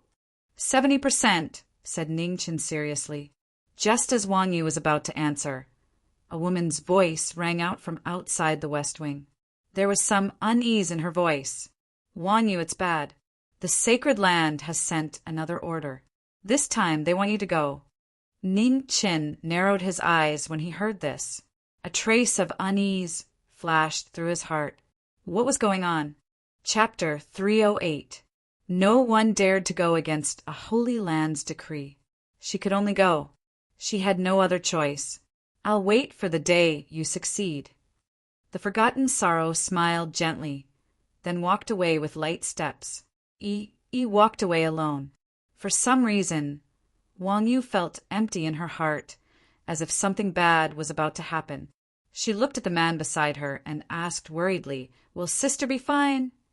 "She'll be fine," Ningchen comforted her. "Your sister has a Tao body. Few people can match her. Don't worry." Wang Yu nodded. She felt a bit better. "I still have other things to do, so I have to leave. Don't reveal my identity." Ningchen flicked the little girl's forehead and softly instructed her. "Yes." Wang Yu nodded. Reluctance flashed on her face. Her sister had left, so he had to leave as well. Now she was the only one left. Ningchen could see the loneliness in her expression, but he still left. His watery light scattered and disappeared from her sight. In the southwest of the Lihua dynasty, in front of Duke Qinghua's camp, a young figure slowly walked over. His black hair fluttered in the wind, and his aura surged. Within the commander's tent, Duke Qinghua's eyes narrowed. He waved his hand and put away the saber on the table in front of him. The light of the bright moon shone on the ground, reflecting a boundless moonlight. The figure walking over slowly under the moonlight had a calm expression, not showing any killing intent. The sovereign sword in the mahogany box on his back withdrew all his sword intent. "May I ask how I should address you, brother?" asked Duke Qinghua. "Forgotten worldly fate," replied Ningchen casually. "You're not from the Lihua dynasty."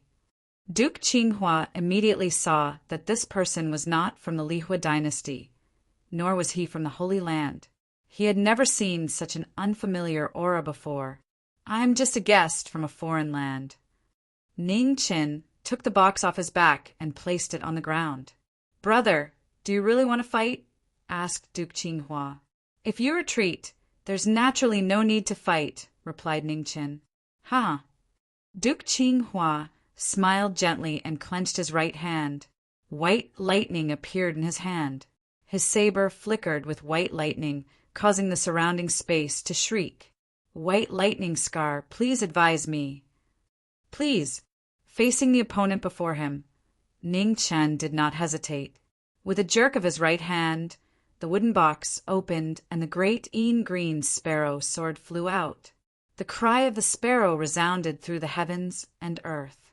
The surging sword intent instantly rippled out, causing dust and sand to dance in the air, obscuring one's vision.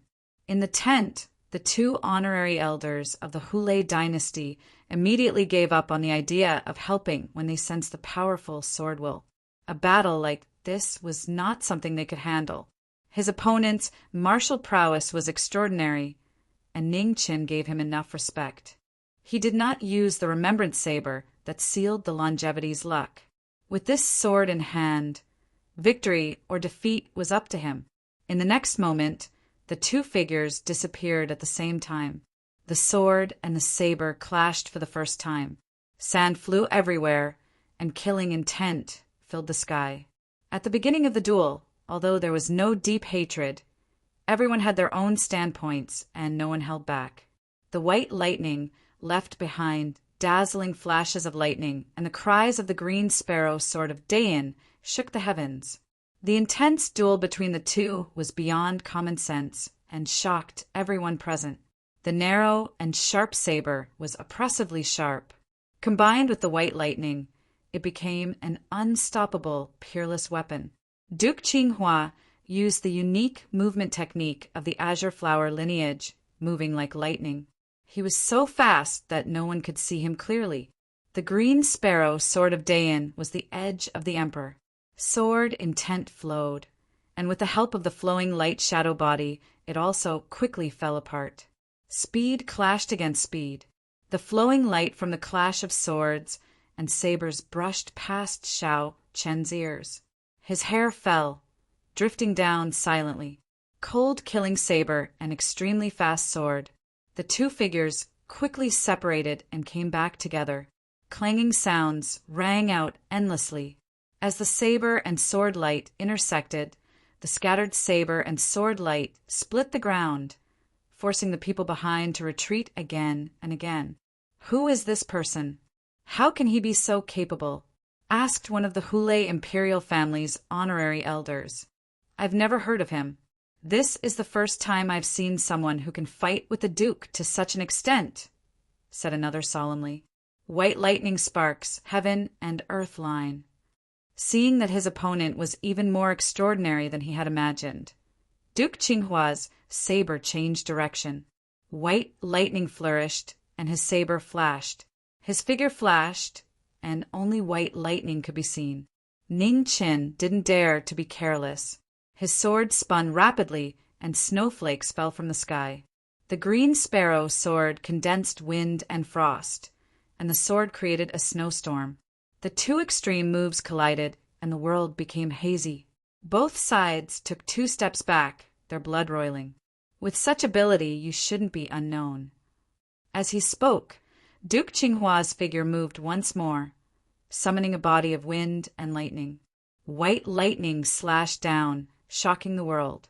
Ning Qin smiled faintly, and the green sparrow sword met it head-on. There was a great explosion, and the sword intent and saber light scattered. Everything within a radius of 300 meters was reduced to ruins. This was a clash of foundations after extreme speed. The clash between the two powerhouses formed a huge forbidden zone. Boundless torrents flowed out in all directions, whistling as they rushed forward with unstoppable force. In the intense clash, Duke Qinghua suddenly felt a chill rise around him. His expression changed slightly, and he sent out a palm strike, breaking the deadlock. The white lightning was stained with frost, and the sound of thunder gradually weakened. The peerless foundation in the world couldn't even support a peerless divine weapon, and it was beginning to show signs of being frozen. Duke Qinghua frowned slightly, and his saber shook, dispersing the ice and snow. The person in front of him had a strong foundation, and he had never seen one before.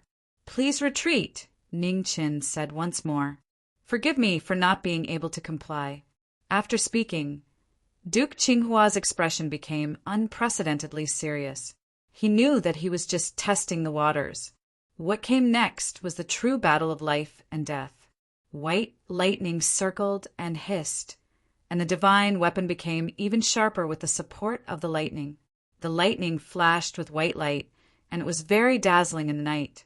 "Pardon me," Ning Qin said softly, and the green sparrow sword was stained with frost. An extremely cold air spread out, and the scene of winter reappeared in the vast world. Snowflakes drifted down, like white lotuses in the wind, clean and flawless. The moment they fell, the battle began again. The figure disappeared silently, and a wisp of watery light moved, and when it reappeared, it was already in front of him. The green sparrow, sword of Dayin, cried out for the first time, and the sword intent was completely different. Duke Qinghua waved his saber to meet it, and the sword that met it was unstoppable. With a bang, Duke Qinghua retreated 3 steps, and blood flowed from the corner of his mouth. It was the first time he saw blood since the battle started. Ning Qin did not show any mercy, and his figure flashed, and he pressed forward again. His sword moved with great force, and with his unparalleled foundation, he suppressed the lightning and wind saber. Using force to break speed, Duke Qinghua immediately fell into a disadvantage. He lost the initiative, and it was difficult for him to take it back. He walked step by step towards the abyss of defeat. Seeing that the situation was not good, the 2 imperial consecrators did not care about anything else, and rushed into the battle, wanting to help. No. Duke Qinghua's expression changed, and he wanted to stop them, but it was too late. Ning Chen's lips curled into a cold smile, and his sword aura changed rapidly. He pushed Duke Qinghua away with one palm, and then drew the wind and snow around him, and his sword split open the vast world. Pum! Pum! Blood splattered everywhere. Two figures flew out, covered in blood, and crashed into the ground. The two Xiantian experts did not block a single move. It wasn't that they were weak, but that they had chosen the wrong time. Entering the battle when the swordsman's sword intent was at its strongest was undoubtedly the most unwise thing to do. Ning Chen had heavily injured the two, but at the last moment he had held back 30% of his power, leaving them alive. If it wasn't necessary, he didn't want to form too deep of a grudge with the Sudden Thunder dynasty. Sensing that the two of them were still alive, Duke Qinghua's expression became slightly better. He looked back at the man in front of him and said solemnly, "This is the last move. Victory and defeat will be decided by fate." "Please," said Ningchen. In the final clash, Duke Qinghua no longer held back. The white lightning around him roared and surged like a reverse lightning tribulation. It soared into the 9 heavens and terrified all gods. Facing this move, Ning Chen did not dare to be careless. Snow fell from his sword, and his sword intent reached its peak. In the blink of an eye, the two figures passed by each other. There was no heaven-shaking explosion, and the noise was calm. It was a bit too quiet. Ning Chen walked in front of the mahogany box and put the sword in it. Then he picked up the box and walked away. Ugh! Behind him, blood spurted out from Duke Qinghua's chest. The sword had pierced through his heart. Victory and defeat were clear at this moment. Duke Qinghua had lost, but it wasn't a shameful loss. The difference in foundation wasn't something that could be overcome. From a certain perspective, this battle was already unfair. Ning Chen's foundation from the life scroll was unparalleled, and with the protection of his phoenix blood, he wouldn't lose to anyone below the 3 calamities. Duke Qinghua was extraordinary, but he was still quite a distance away from the 3 calamities. After this battle, the 3 Xiantian experts of the Sudden Thunder dynasty were all heavily injured. Even if they didn't retreat, they wouldn't be able to advance further north. Time flew by in the divine continent. It was another 3 months, and a figure in purple appeared in the imperial city of the Grand Xia. His handsome face was cold, but there was a smile on his face that sent chills down people's spines. The lord of the second shrine of Evernight had personally come to the imperial city. This time he was much more low-key. He used Divergent to seal his aura as he looked at the princess residence. This was the first time Zhong Qianqiu had personally come for the 7 severing physique. Within the princess residence, Madame Luofei was sitting in the courtyard, calmly watching the changes in the world. She didn't care about what was happening in the imperial city. She was just a spectator, waiting to see what the Grand Xia's emperor would do.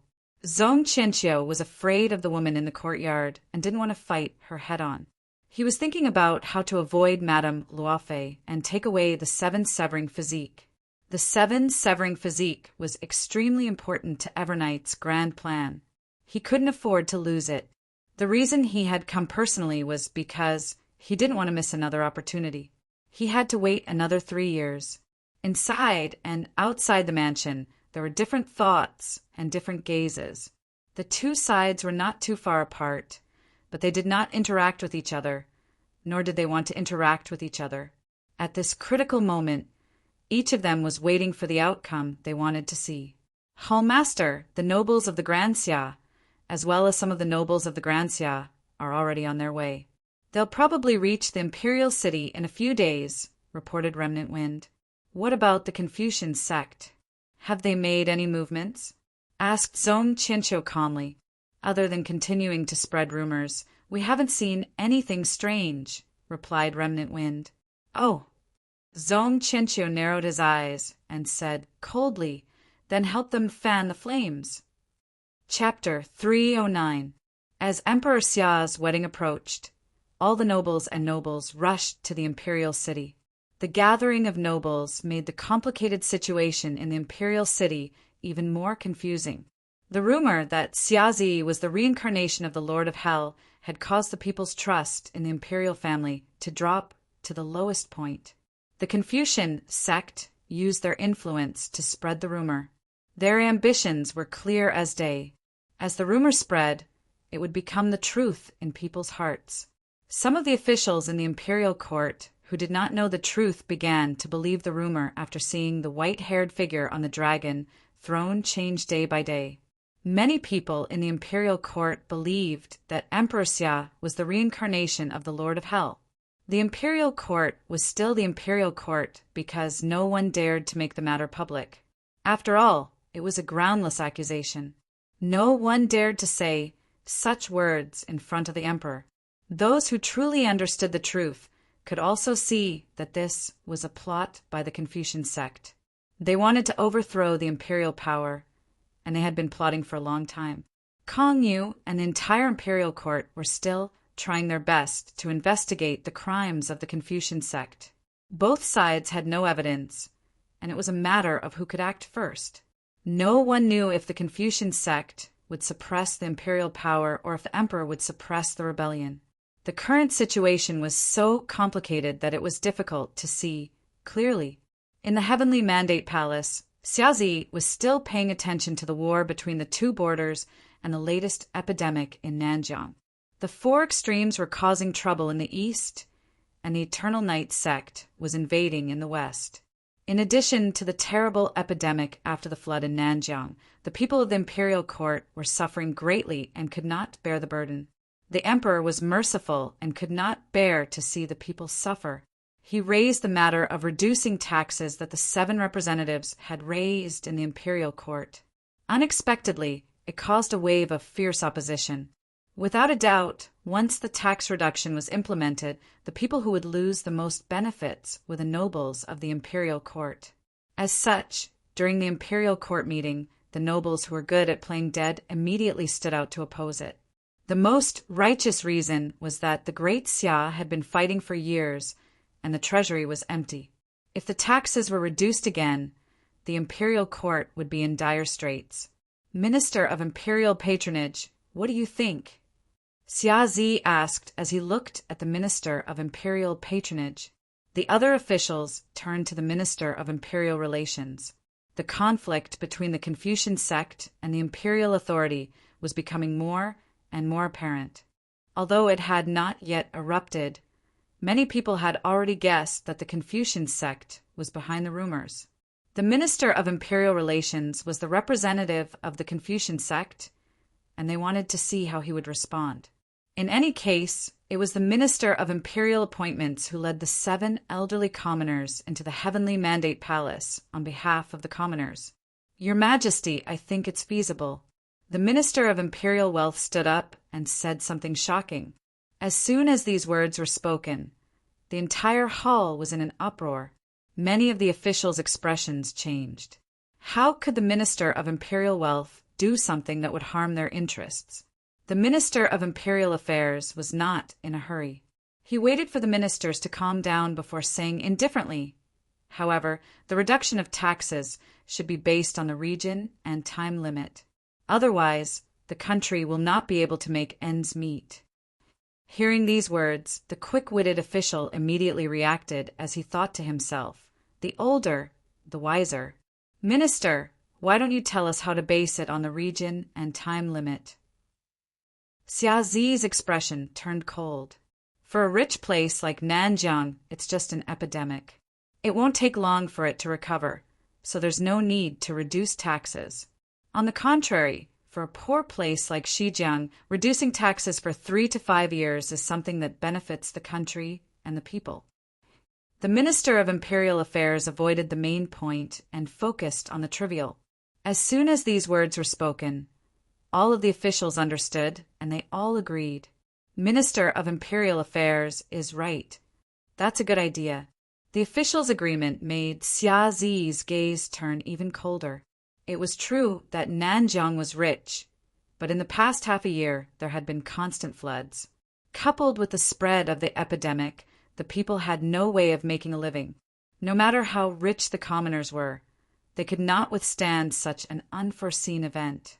As for the Xinjiang mentioned by the Minister of War, it had long become a barren land with few people because of the border between Great Xia and the Eternal Night cult.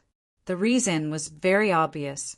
Whether or not taxes were reduced in Xinjiang did not benefit these people much. On the other hand, Nanjiang had a large population. Every 10% reduction in taxes would result in heavy losses for the benefit chain along the way. According to what you're saying, the taxes of the Central Plains and the other two regions cannot be reduced? Xia Zi asked in a low voice. It's not that we can't reduce taxes, but we'll make a decision after seeing the results of the tax reduction in Xinjiang and other places. The Minister of Imperial Affairs replied. Xia Zi said with a cold glint in his eyes. This was obviously a delaying tactic. He didn't expect that a simple policy of reducing taxes would encounter such a huge resistance. According to the information that the Grand Preceptor had sent him, these officials were all filthy rich. 9 out of 10 officials were corrupt, and few of them were honest. They did not care about the lives of the commoners. Even in this chaotic world, they only cared about their own interests and only cared about fame and fortune. Court is dismissed. Xia Zi did not want to continue feigning civility with these people and coldly said. The officials knelt and looked at each other before retreating with heavy hearts. They could tell that His Majesty had already made up his mind to reduce taxes. It was definitely not just empty talk. The previous Xia emperors had all reduced taxes before, but most of them were limited to very few regions. This was the first time that His Majesty had reduced taxes on such a large scale. The expressions of the officials in court were very unsightly. Between them, from top to bottom, the chain of benefits was inseparable. This tax reduction would completely disrupt their operations over the years. How could they tolerate this? The officials who hurriedly left could not hide the worry in their hearts. Apart from a few magnanimous and honest officials, most of them did not have the leisure of the past. It was the first time they had left so quickly.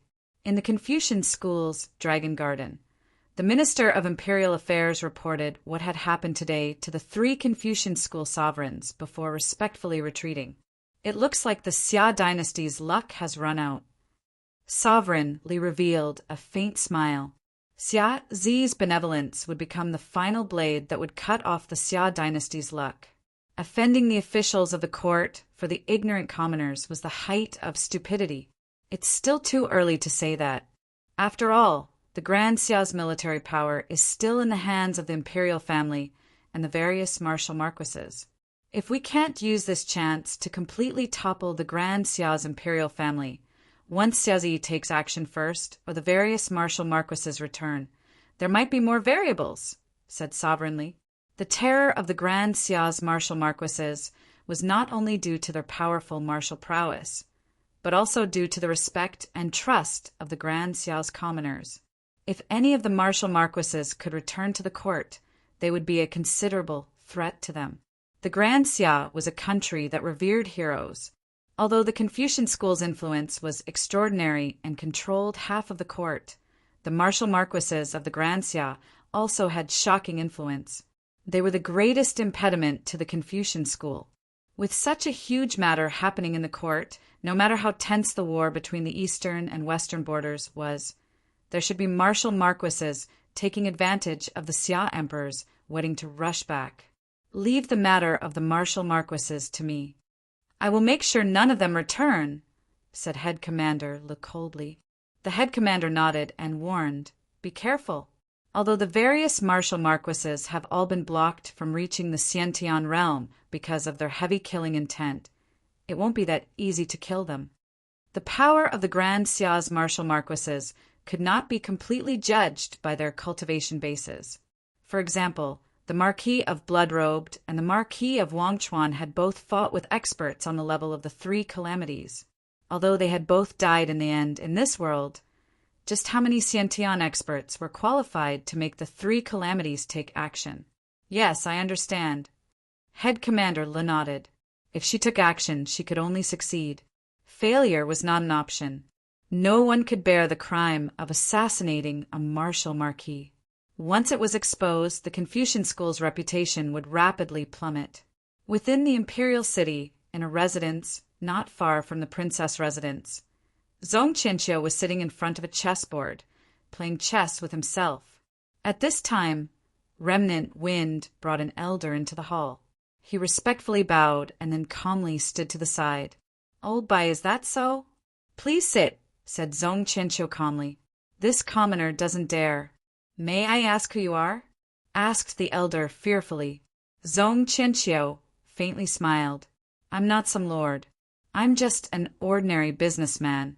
"Old Bai, there's no need to be so restrained." Only then did the elder dare to raise his head and carefully look at the young man in front of him, noble, handsome, and someone who had been in power for a long time. This was Old Bai's first impression of the person in front of him. After this glance, Old Bai quickly lowered his head again, not daring to look at him for a moment longer. This young man's identity was definitely not ordinary. He was most likely a noble of the imperial court. Zhong Qianqiu ignored the former's change and changed the topic. "I heard that a few days ago, Old Bai had the honor of going to the palace to meet His Majesty. What do you think of the rumors that His Majesty is the reincarnation of the underworld king?" Old Bai's expression changed, and he didn't dare to say anything. Such words could be secretly spread among commoners, but no one dared to mention it in front of an official. If they were caught because of this, it would be a serious crime of insulting the emperor. Even beheading would be a light punishment. He had no right to control what this young master in front of him said, but he didn't dare to say anything. He couldn't joke around with his head. Seeing that the elder didn't dare to say anything, Zhong Qianqiu didn't mind. He pushed back a cup of tea and said, "Please drink." Old Bai hesitated for a moment, but he still picked it up. With his identity, it shouldn't be worth it for this person to poison him. Seeing the elder drink the tea, Zhong Qianqiu's lips curved into a smile that was hard to understand. He casually asked a few more questions and then had Remnant Wind send him out of the palace. Remnant Wind returned not long after. He asked in confusion, "Palace Master, can such a lowly person be of any use?" The black pieces in Zhong Qianqiu's hand fell, and the white pieces on the tray all lost their vitality. Chess pieces don't depend on their status. As long as they find a suitable position, they will be able to play an unimaginable role.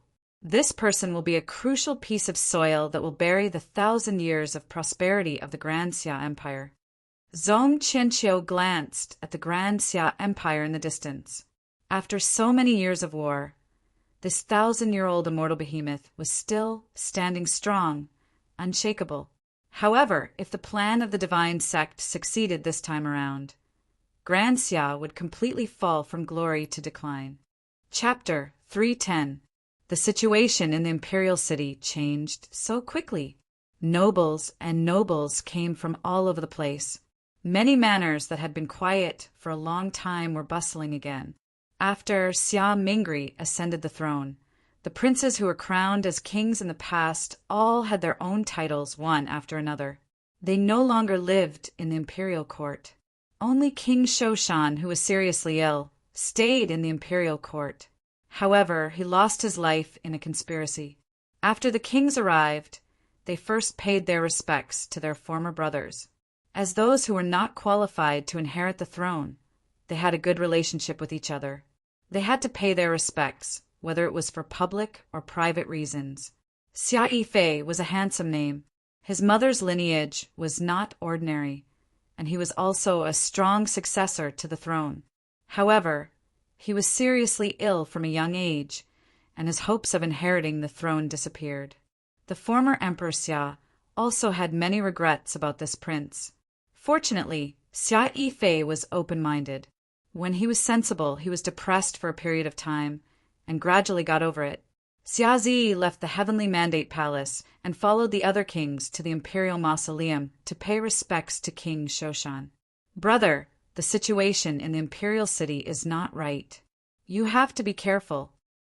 The former seventh prince, now King Tailing, looked at Xiazi, who had changed a lot. He sighed in his heart and reminded him.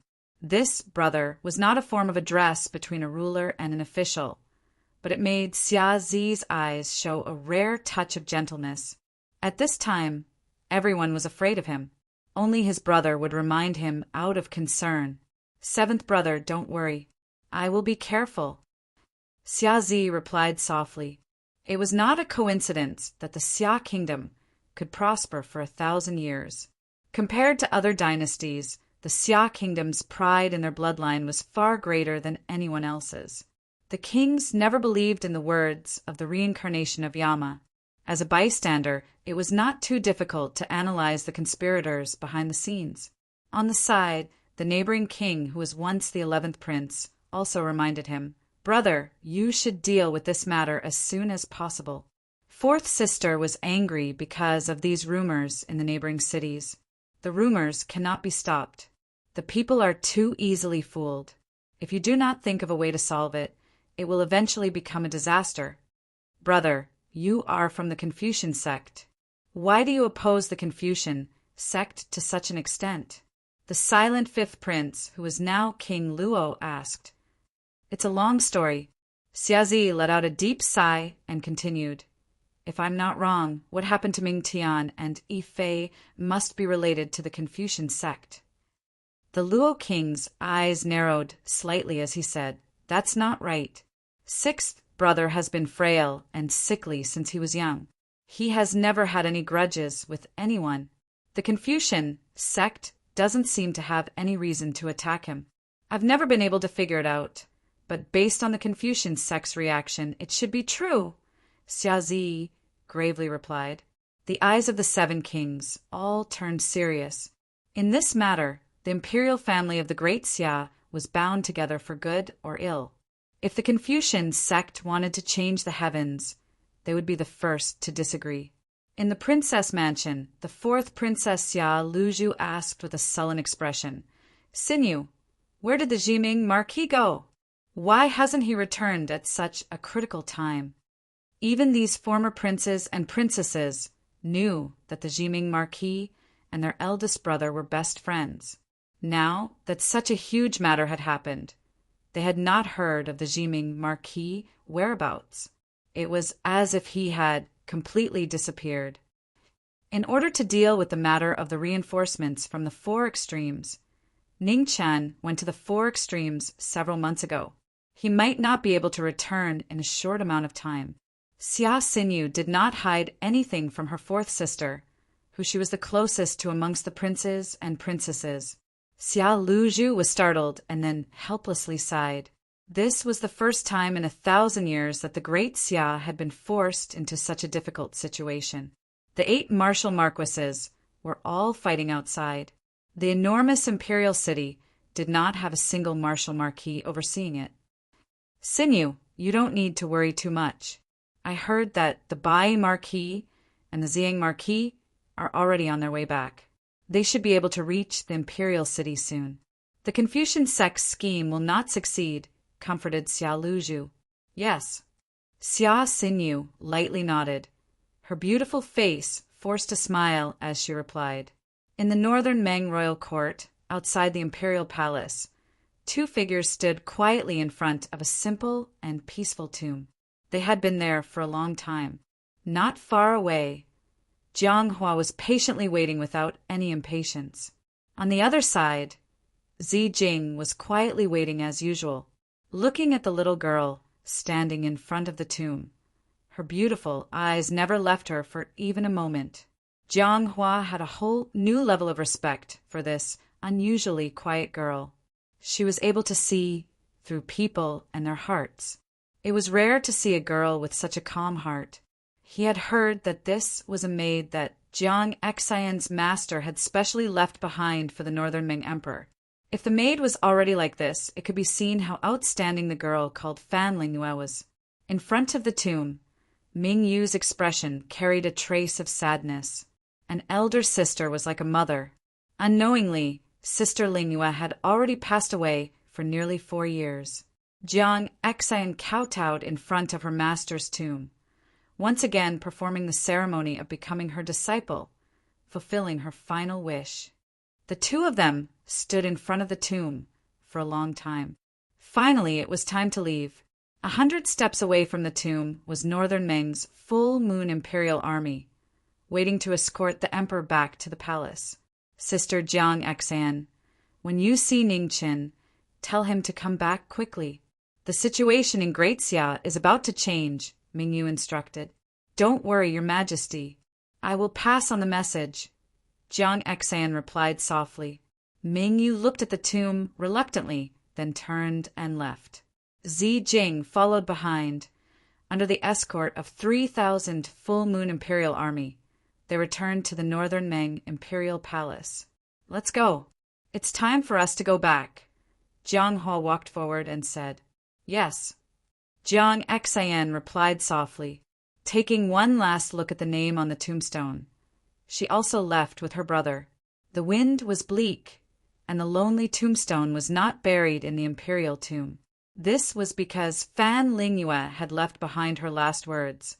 She was guilty and could not enter the tomb. The failure to unify the world was the greatest crime. Fan Lingyue had never regretted going down south to conquer Great Xia. The sacrifice of millions of civilians and soldiers in the war was unavoidable. However, in the end, she failed. Then, the sacrifice of the war completely lost its value. For extreme realms, in the past half a month, the Golden Staff Imperial Tutor and Ningqin had almost turned the entire Longevity City upside down. Unfortunately, they still could not find any trace of Phoenix blood. The Golden Staff Imperial Tutor's expression became worse and worse. Just as he was about to explode, he suddenly sensed an extremely weak aura of Phoenix blood in the distance. Let's go and take a look. The Golden Staff Imperial Tutor called out in a deep voice, then immediately rushed forward. In the rugged forest of grotesque rocks, red fluorescent stars danced in the air like tiny fireflies. Seeing this red mist, the Golden Staff Imperial Tutor's eyes narrowed. The aura of Phoenix blood was actually coming from these little bugs. It was really strange. Senior Golden Staff Imperial Tutor, be careful.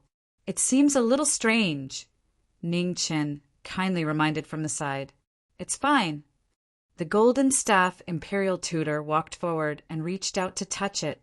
However, he felt an invisible restriction blocking the red mist. With a bang, the restriction shattered. In front of the 3 disasters, it was completely useless. In the next moment, the red mist flew out and surged towards the Golden Staff Imperial Tutor. The Golden Staff Imperial Tutor frowned. He felt the true qi in his body constantly flowing out. He was shocked. What a strange red mist. In the blink of an eye, traces of blood appeared on the hand that touched the red mist. The red mist not only devoured true qi, but also flesh and blood.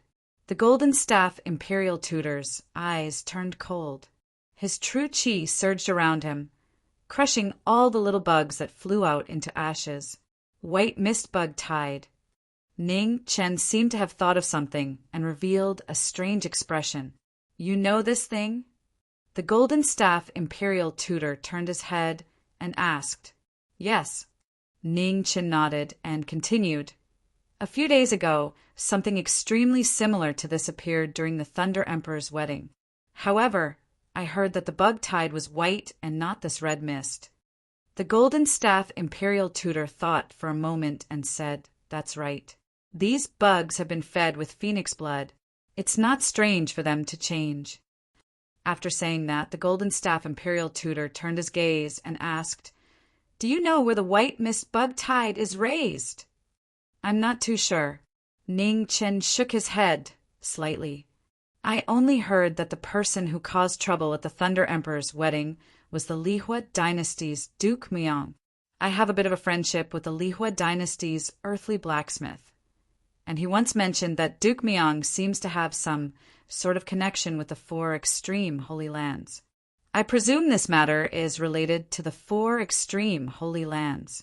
4 extreme holy lands. The golden staff imperial tutor narrowed his eyes. If possible, he really didn't want to face the master of the 4 extreme holy lands. Let's go take a look around the 4 extreme holy lands. Such a dangerous thing shouldn't be raised directly in the 4 extreme holy lands.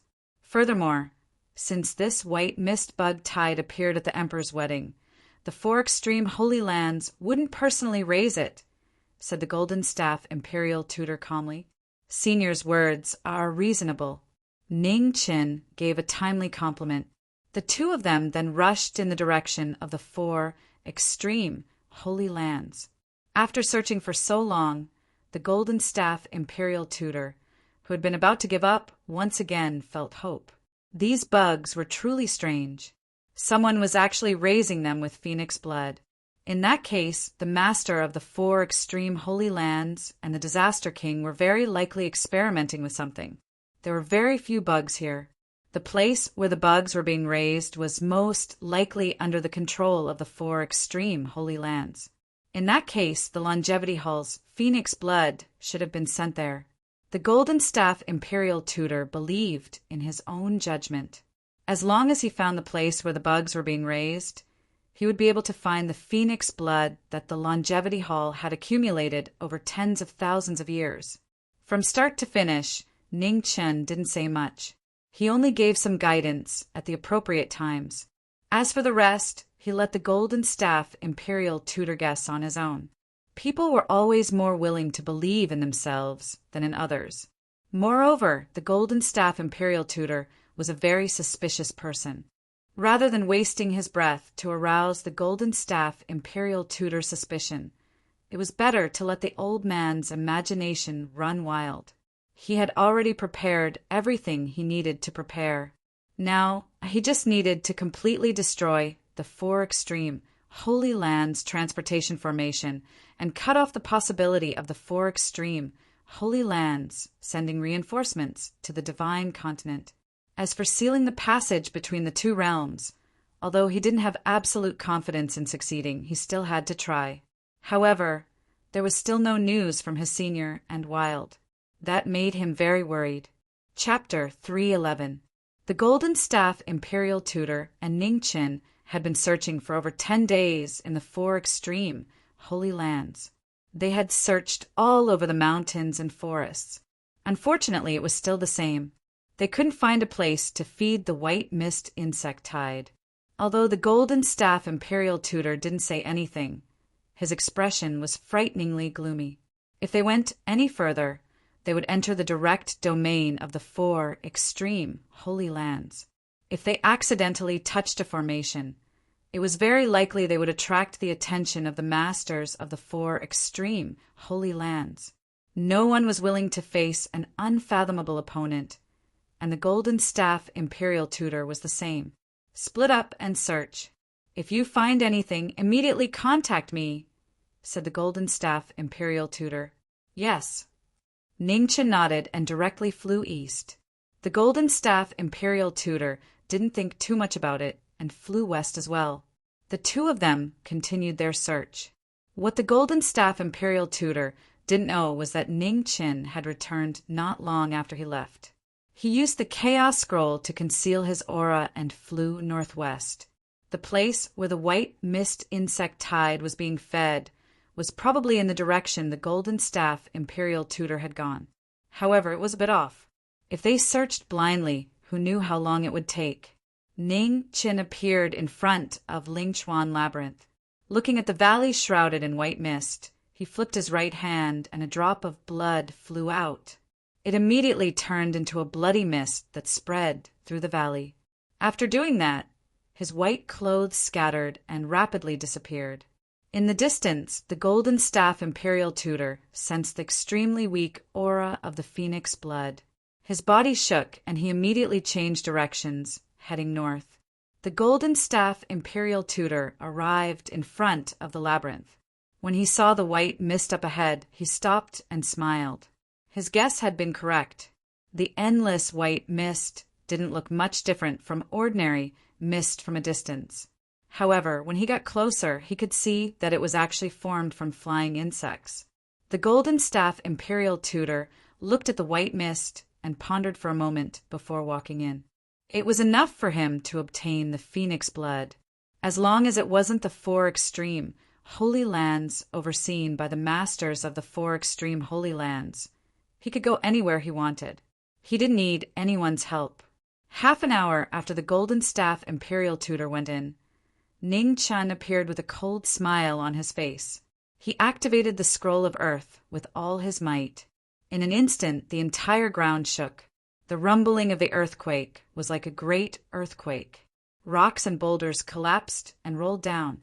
The huge commotion could be felt clearly by ordinary people hundreds of miles away. Lingchuan, in the Four Extremities Holy Land, the expression of the Lord of the Four Extremities Holy Land changed. He suddenly looked in the direction of the Lingchuan maze. Killing intent flickered in his eyes. Someone had actually discovered the white fog insect swarm. In the next moment, the multicolored light shot out and rushed toward the Lingchuan labyrinth. Inside the canyon, the Golden Staff Imperial Advisor, who was surrounded by the white fog insect tide, also felt the ground tremble. His heart trembled. What was going on? Tens of thousands of insects had blocked all the paths. The Golden Staff Imperial Master knew that the earthquake had probably attracted the attention of the masters of the four extremes. He could not care about anything else. He unleashed his power and swept away all the insects around him. Time was of the essence. The Golden Staff Imperial Advisor did not dare to delay and hurriedly tried to escape. However, at this moment, Yuan Zun and the other innate rancor finally noticed the intruder in the valley. Their figures flashed and quickly blocked in front. Get lost! The Golden Staff Imperial Advisor was furious. He turned his palm and condensed chi. Vast chi gathered, and the universe shook. Rays of light spread out and forced the two of them back a few steps. Stop him! Knowing that the Realm Master would arrive soon, Yuan Zun and the blue-robed old man were not afraid. They forcefully raised their chi and faced the unfamiliar three disasters rancor in front of them. The mutated martial body was extremely strange. His bronze hands welcomed the Golden Staff Imperial Advisor's power. The sound of metal clashing could be heard continuously. The intense battle was shocking. The white fog insect tide was swept away wave by wave and immediately gathered again. The strong vitality and endless numbers were terrifying. The Golden Staff Imperial Advisor's hand was controlled by the white fog insect tide. He could not fully unleash his power. His palm attack was 7 to attack and 3 to defend. He blocked the white fog insect tide and the attacks of the two innate rancors. In the distant four extremes sacred ground, the five-colored light rapidly approached. Not long after, it swept into the insect tide and completely blocked the Golden Staff Imperial Advisor's escape route. The three disasters, rancors of the divine great land, and the four extremes, sacred ground, faced each other. The atmosphere was extremely solemn. When they looked at each other, one was furious and the other was gloomy and fearful. There was no exchange of words. Both palms condensed vast chi and crossed. Suddenly a wild mist overflowed. The endless white fog could not withstand this terrifying power and instantly turned into ashes. Yuan Zun and the blue-robed old man saw that the Realm Master had arrived and quickly retreated. Outside the valley, the white-robed figure had already disappeared and was heading towards the four extremes, sacred ground. The sacred ground was like spring all year round. Birds sang and flowers bloomed. It was like this from the beginning to the end of the year. At this moment, a white-robed figure appeared above the sacred ground. A strong aura surged and changed her appearance. She was no longer her original appearance. The four innate rancors who stayed behind saw her and were shocked. They immediately went forward to stop her. They had never seen an unfamiliar face before. The four of them were shocked and even more shocked. When did such a strong person appear in the four extremes, sacred ground? Ning Qin knew that the opportunity was fleeting and did not dare to delay. He clenched his hand, and the great green sparrow sword flew out from behind him. The bird's cry filled the heavens, and a strong sword will surged out. The momentum was shocking and forced the four to retreat again and again. Quickly informed the realm master. Seeing that the opponent's strength was unshakable, one of them shouted anxiously, "It's too late!" Ning Qin snorted. His figure moved, and his sword was like a reverse waterfall. It spiraled upwards and became a torrent. The terrifying power caused the sacred ground sky to change immediately. The four of them responded with their sabers and swords and joined forces to receive the attack. With a bang, they were all sent flying. The completely different martial way made this battle an overwhelming invasion. With a sword in hand, Ning Qin directly broke through the four's resistance and rushed to the front of the formation. The teleportation array glowed with a dim light. Rays of light overflowed and filled the entire array. At the center of the array, a divine jade in the shape of Tai Chi floated up and down. Black and white light sprinkled down, making people's hearts feel heavy. Yin-yang jade. Ning Qin recognized the identity of the divine jade at a glance. Previously, he had seen a description of this jade in the ancient books of Nine Clouds Mountains Scripture Pavilion. This was the treasure of the immortal ascension realm. It could condense the spiritual chi of heaven and earth quickly and activate the formation. It was an extremely rare divine item. Nine Clouds Mountain, Cherishing Flower Palace, Immortal Ascension Realm, Longevity Hall, and Four Extremes Sacred Ground. These were the Four Extremes Sacred Ground's oldest sections. In terms of age, Longevity Hall was undeniably ranked first. The second was the Immortal Ascension Realm, which specialized in formations.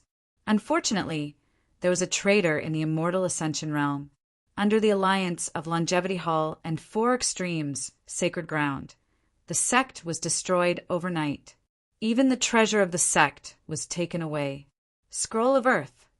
Ning Chen's sword changed direction, and the tip of the sword pierced the ground. Immediately, thousands of rays of sword light shot up from the ground and broke through the formation. There was a loud explosion, and heaven and earth trembled. The heavenly book technique clashed head-on with the 10,000-year-old treasure of the Immortal Ascension Realm. It was the ultimate head-on clash. Thousands of rays of sword light shot out from the ground and continuously collided with the yin-yang jade. Ning Qin had come here to break the formation and had already staked everything. Today, no matter what, he had to destroy this formation. For Xiantian experts rushed forward and tried to stop him regardless of the cost. The edge of the sword and saber were dazzling and filled with killing intent. You don't know the difference between life and death. With a cold voice, Ning Qin clenched his left hand, and the remembrance blade flew out and entered his hand. Immediately, the frost was cut open, and the ink-black blade roared with ferocious might. The surrounding sky immediately darkened. The scroll of heaven revolved. Black and blue light intertwined and formed an ink-blue radiance that made people's hearts palpitate. Waves of killing intent surged, and wild mist howled. The terrifying might of the blade instantly darkened the world, for people were sent flying. Their blood splattered all over the world and dyed the world red, luring the tiger away from the mountain. 300 li away, the master of the Four Extremes sensed the change in the sacred ground. He could no longer care about the intruders in front of him, and suddenly sent the golden staff imperial preceptor flying with a palm. "Trap him. I will be back soon," said the master of the Four Extremes before leaving. The five-colored light that was speeding away showed how anxious the former was. No matter what, nothing could happen to the teleportation formation. The four Xiantian experts guarding the sacred ground were heavily injured. Ning Qin opened a path with his sword and saber and forced his way into the formation. Looking at the black and white yin-yang jade in front of him, he slashed down with his saber. Violent shock waves shook the powerful formation. Finally, a change occurred. The formation runes crumbled and quickly dimmed. The yin-yang jade was knocked away and flew out of the formation. Ning Qin quickly rushed out and grabbed the divine jade. Then he turned around and slashed with his sword. His sword split the 9 heavens and shattered the formation. Retreat! Seeing that he had succeeded, Ning Qin didn't stay any longer. His figure flickered, and he quickly left. Impudent! Right at this moment, from afar, a vigorous palm energy with the power to destroy the heaven and earth struck towards Ning Qin. Ning Qin's mind was shaken, and he swung his saber to block the attack. However, with a loud bang, blood splashed out, and the figure used the remaining force to quickly escape. How could the master of the 4 extremes give up? He quickly chased after him, wanting to tear him to pieces. The 2 figures were like 2 shooting stars, one after the other. In the blink of an eye, they were nowhere to be seen. Su Yi appeared above the white mist in Lingchuan Bewildering Valley. She immediately charged in. With the insect tide blocking their line of sight, they quickly lost sight of their target. Ning Qin immediately used the Chaos Scroll to conceal his aura and entered the depths of the white mist. The master of the 4 extremes expression was extremely ugly. He also entered the insect tide. His eyes were filled with killing intent and unprecedented fury. Yuan Hong, recall the insect tide, said the master of the 4 extremes furiously. In the distance, the bloodied original, Venerate, heard the master's order. Relying on his bronze body, he once again took a head-on clash and retreated 30 meters. He used a strange technique to recall the insect tide. In an instant, the white mist gathered and rushed toward a huge mountain range in the west. In the blink of an eye, the insect tide had already disappeared. The Golden Staff Imperial Tutor saw an opportunity and could finally use his full cultivation. His staff flickered, sending the 2 people in front of him flying. The blue-robed elder was unable to bear the huge force, and his body suddenly exploded. You want to leave? Do you think that's possible? The master of the 4 extremes instantly arrived. Borrowing the momentum of falling from the sky, he sent out a palm. Chapter 312. The Golden Staff Imperial Tutor didn't have time to dodge, so he could only face it head-on with his palm. The ground beneath the Golden Staff Imperial Tutor's feet caved in, and cracks spread across the ground. Splashing blood instantly dyed the Golden Staff Imperial Tutor's mouth red. The difference between their cultivation bases was revealed at this moment. The Beimeng Imperial Tutor, who was at the peak of the first calamity, was at a disadvantage against the strongest of the 4 extreme realms. The master of the 4 extreme realms used another 30% of his strength, and the speed of his descent increased by several degrees. Around the 2 of them, the ground rumbled and collapsed continuously. This was a clash between 2 peerless powerhouses. From the very beginning, it was obvious that they were in completely different realms. The entire valley shook violently because of this ordinary move. Life law. First law defying the heavens. The Golden Staff Imperial Tutor's staff spun rapidly, and the golden ring shook violently. Boundless golden light shone brightly as it smashed into the Lord of the 4 extreme realms. The Lord of the 4 extreme realms didn't fear this move at all. He didn't even take half a step back as he faced it head-on with his palm. It was a terrifying exchange. Each blow was heavier than the previous one. The close combat made the crisis of life and death even clearer. Brat, come quickly. The Golden Staff Imperial Tutor didn't have time to activate the Golden Writ to summon him. On the other side of the mountain range, Ning Qin, who had been chasing after the white mist insect tide, heard the Golden Staff Imperial Tutor's furious voice. He knew that the latter was in a predicament, so he moved even faster. Someone else has entered the valley. Quickly go and find them. The master of the 4 extremes ordered in a deep voice.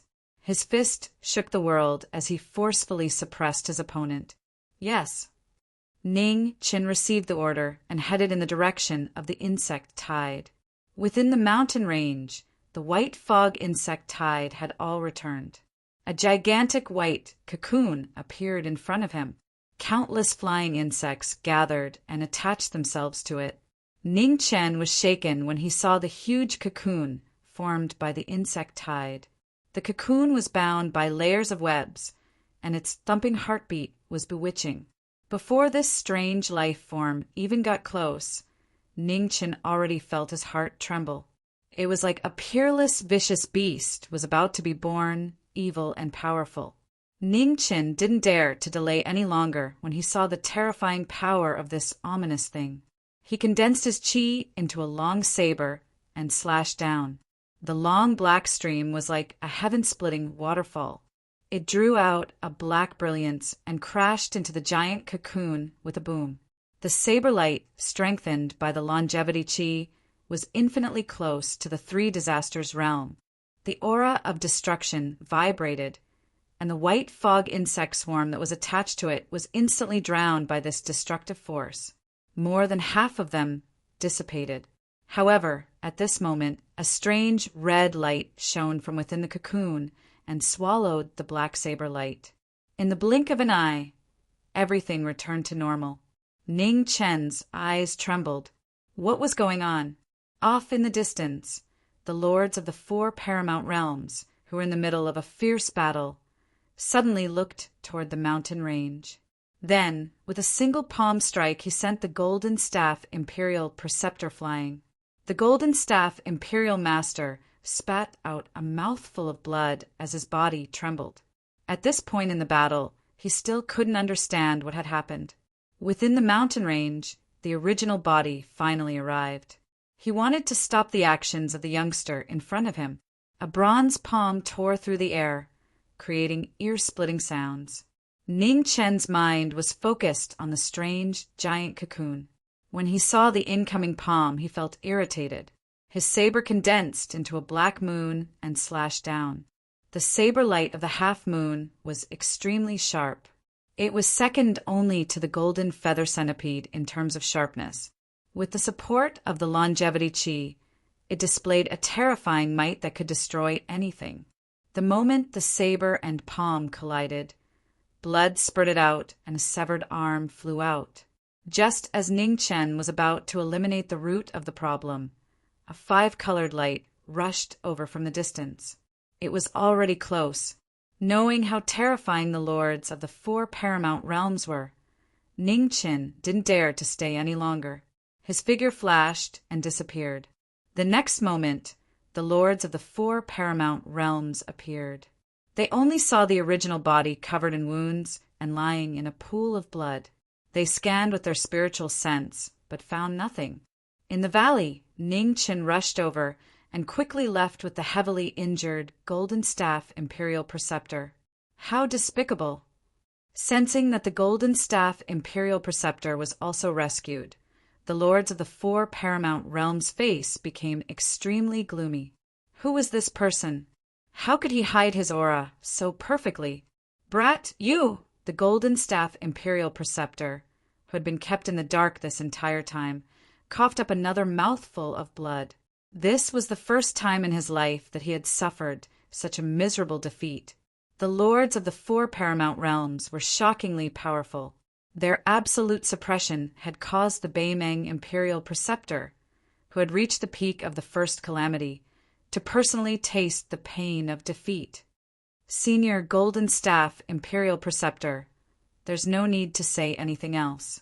Hurry up and stabilize your injuries, Ning Chen said. Soon after, he increased his speed and tried his best to leave this dangerous place as soon as possible. The two of them landed on a mountain 1,000 miles away. The Golden Staff Imperial Preceptor staggered and quickly sat down to heal. Ning Chen raised his hand and pointed. The life scroll circulated, and a vast amount of true yuan poured into the Imperial Preceptor's body, helping him heal. An hour later, the Golden Staff Imperial Preceptor's heavy injuries were barely suppressed. Ning Chen withdrew his hand and calmly waited on the side. Many thanks, brat. The Golden Staff Imperial Preceptor opened his eyes. Senior is too courteous. Fortunately, Senior called out, or Junior might not have been able to rush over in time. said Ning Chin tiredly. "This phoenix blood should be in the valley just now. It's just that it drew the attention of the 4 paramount realms. I probably won't be able to get it." The Golden Staff Imperial Preceptor's expression was ugly. That earthquake just now had come too strangely. It was very likely that he had been discovered as soon as he had entered the insect tide, or he had accidentally triggered some mechanism. His luck was truly terrible. The Golden Staff Imperial Preceptor had never imagined that he had been schemed against, and the person who had schemed against him was right beside him. After these days of being together, the Golden Staff Imperial Preceptor's guard against Ning Chin had grown lower and lower. Adding on the fact that he had saved him several times, his guard had gradually weakened. He was the one who had discovered the Longevity Hall's insect tide. He was the one who had come up with the idea of searching around the sacred land. He was even the one who had suggested splitting up to search. No matter how suspicious he was, it was impossible for him to suspect the person beside him. The Golden Staff Imperial Preceptor continued to heal. Ning Chin looked in the direction of the valley, a trace of worry flashing through his eyes. Just what was that white cocoon? The Golden Staff Imperial Preceptor beside him had been seriously injured again. He did not know how long it would take for him to recover. It was impossible to use him against the master of the 4 extreme realms. Now that the teleportation array had been broken, the difficulty of traveling between the 2 realms had increased. They had to pass through the spatial turbulence. However, this could not completely prevent the master of the 4 extreme realms and other innate masters from traveling between the 2 realms. The most important thing was to find a way to seal the passage between the 2 realms. In the Heavenly Stellar General Family, Jiang Xan had been bedridden ever since she had returned from the Divine Continent. The news of the General Family's daughter suffering from a strange illness and the reward for a famous doctor spread quickly. With the full support of the General Family, it had spread throughout most of the Sudden Thunder Dynasty in a few days. The rumors became more and more outrageous. All kinds of strange illnesses were spread. Soon, the news spread like wildfire. Even the commoners of the other 3 dynasties knew about it. Not long after, Ning Chin also heard the news. He was shocked and immediately set off. Half a day later, Ning Chin appeared in Heavenly Stellar City. Without any hesitation, he rushed directly to the General Family. In the backyard of the General Family, Jiang Xan was pacing back and forth anxiously. However, her expression was normal and did not seem to be sick at all. Her illness was just an act. She had spread the news to attract her master. In the courtyard Bai Yi materialized. When she saw Jiang Xan, she could not help but frown. What happened? Ning Chin asked in a deep voice. Master. Jiang Xan was delighted when she saw him, but the smile on her face disappeared. After a simple explanation, she quickly told him about her trip to the Divine Continent with her brother. Master, Mingyue said that something might happen in the Great Xia. She wants you to go back as soon as possible, Jiang Xan said. She and her elder brother had also heard the rumors and slanders in the Great Xia dynasty. It gave people the feeling that this 1,000-year-old dynasty had reached the end of its days. Ning Chin clenched his fists. With a move of his feet, he disappeared. In a mountain 1,000 miles away from the 4 extremities Holy Land, Ning Chin hurried back. Looking at the old man who was still recuperating, he said, Senior Golden Staff, I have to return to the Grand Xia for some matters. Would you like to return with me? The state teacher Golden Staff slowly opened his eyes and said calmly, You go back first. When I recover, I will go back by myself. Ning Chin did not say anything else. He nodded and quickly left. 100 miles away from the 9 Firmaments Mountain, at the peak of the 9 Firmaments Mountain, spatial turbulence blocked the path ahead. It became the greatest obstacle between the 2 realms. Ning Chin did not dare to tarry. He took a step forward and stepped into the turbulence. At this moment, a dazzling pillar of light soared into the sky from the eastern horizon. It was peaceful and clean. It was so familiar that he immediately paused.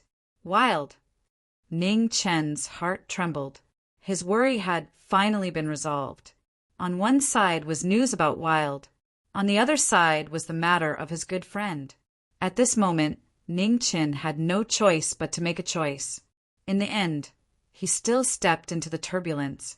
Wild had a senior by her side to protect her, so she would be fine.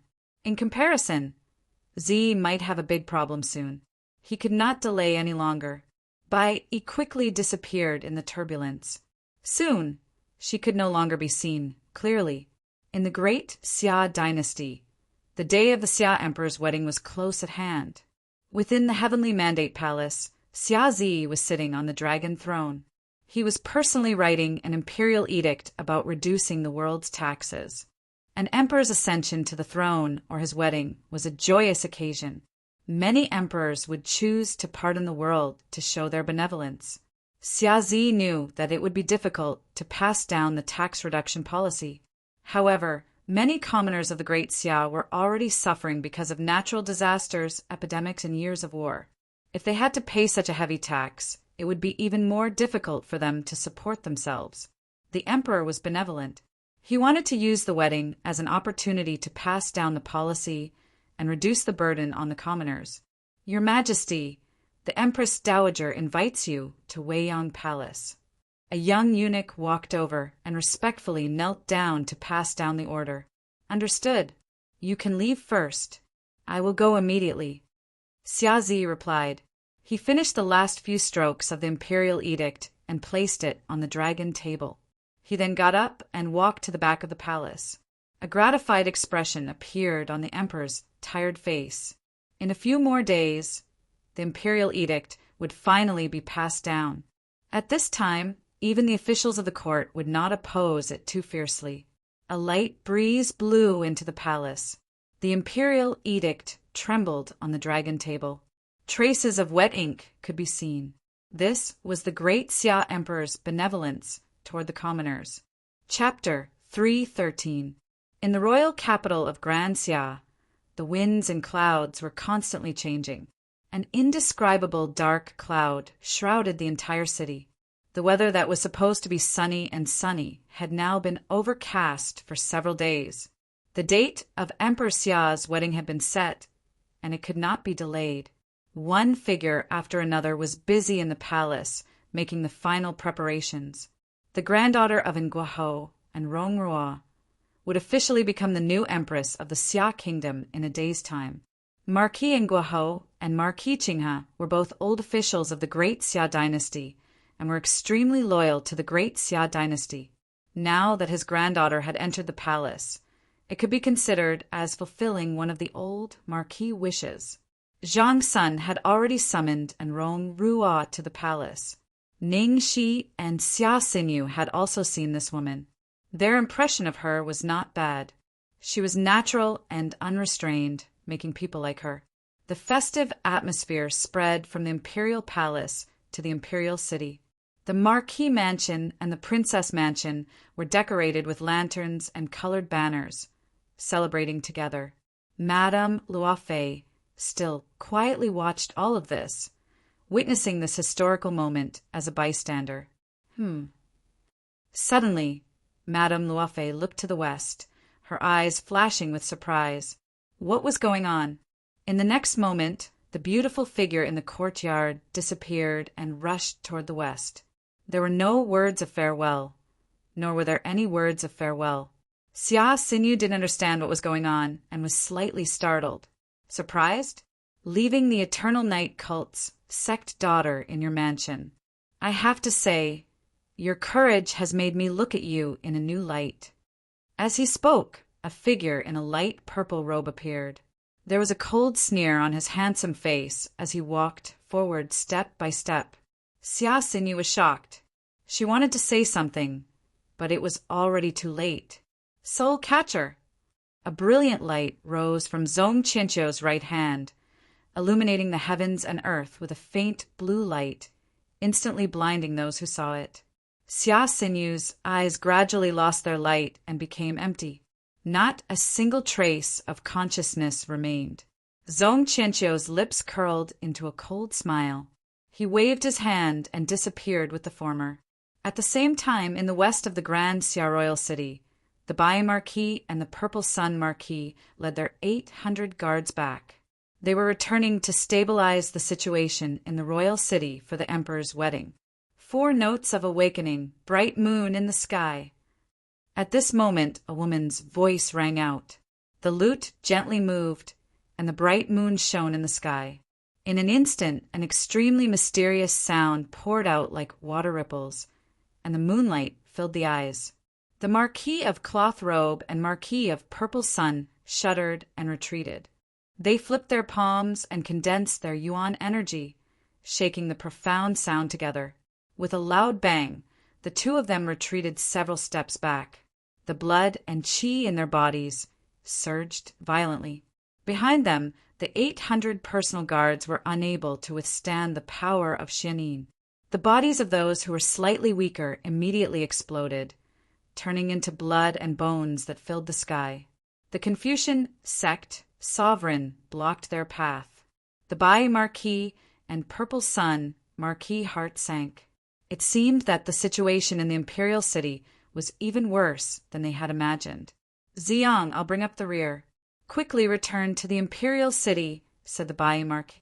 Come back alive.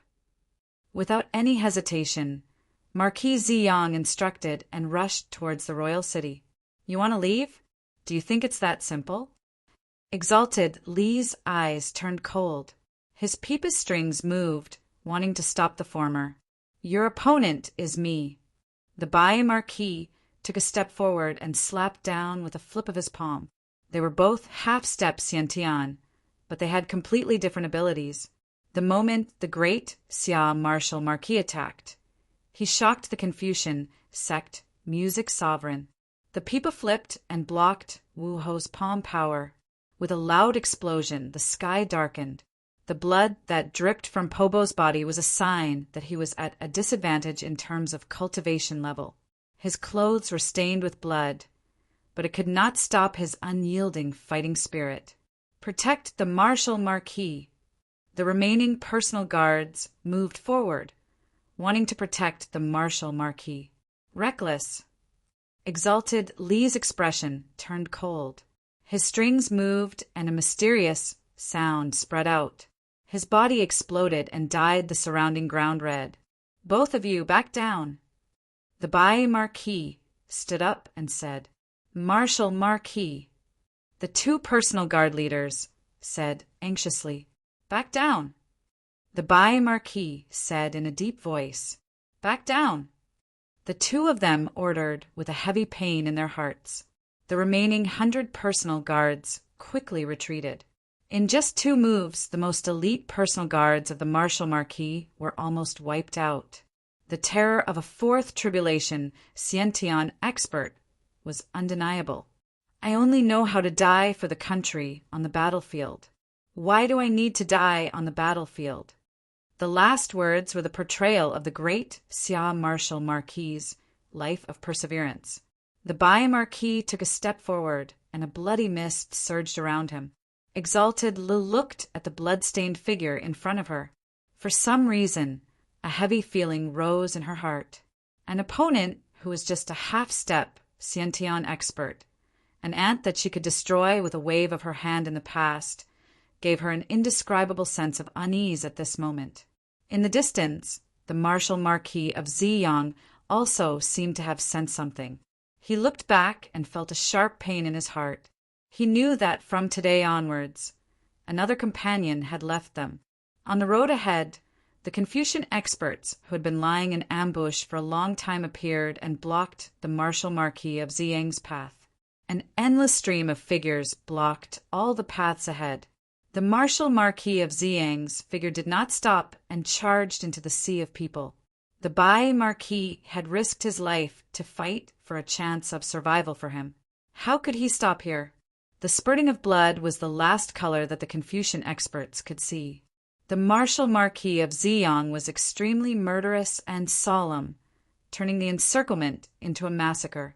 A brave opponent. How admirable. Suddenly, a powerful palm came without any warning. The martial Marquis of Ziyang could not react in time. His hair flew off, and he vomited blood.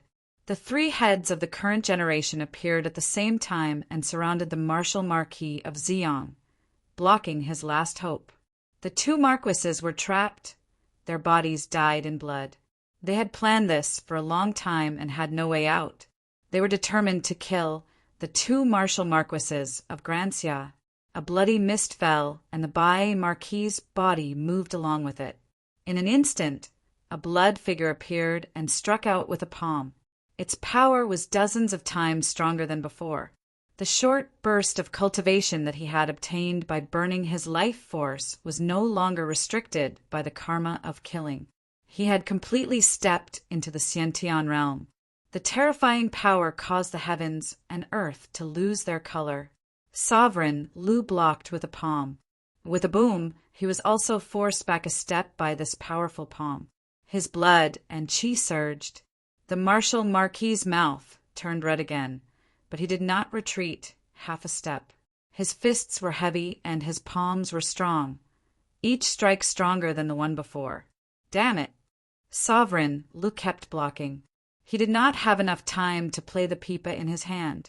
For a moment, he was actually at a disadvantage. His life force flowed away and his blood scattered. His confused eyes could no longer see the path ahead. The martial Marquis' body was dyed red with blood. There was not a single part of him that was unharmed. His fists and palms scattered the last glory of his life. In the distance, the three heads and the experts of the Confucian sect had set up a formation to trap and kill the martial Marquis. The battle had also entered its most intense stage. The martial Marquis held the flowing spring spear in his hand. Purple light whistled, piercing the heart and soul. The bravest figure refused to give up in the face of death. His dazzling martial soul was the unyielding belief of the martial Marquis of the Grancia. The experts of the Confucian sect became more and more shocked and fearful as they fought. The figure in front of them did not seem to know pain or exhaustion.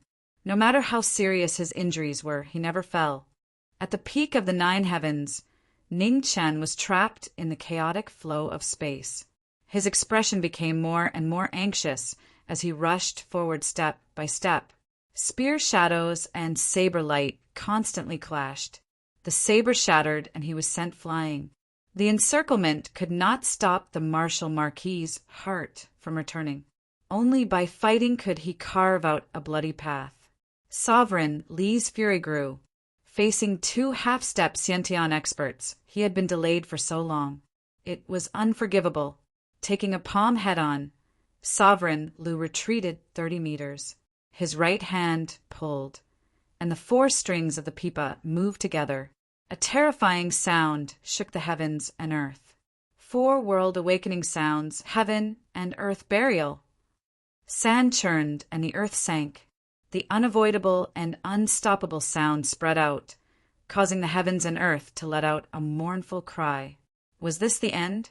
The martial Marquis' lifeless eyes glanced at the land of the Grancia that he had protected for his entire life.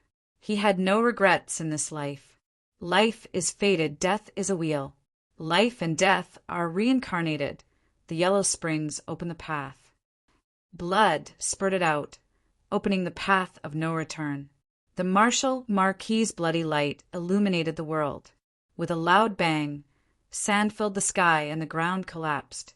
Yu Zhongling was hit by the terrifying shock waves and staggered back a few steps. Ugh! Blood dripped onto the ground. Sovereign Lu pressed his right hand to his chest, his eyes filled with unprecedented shock. Was this the martial Marquis of the Grancia? In the dust, a bloody figure appeared. The blood on his body had already dried up.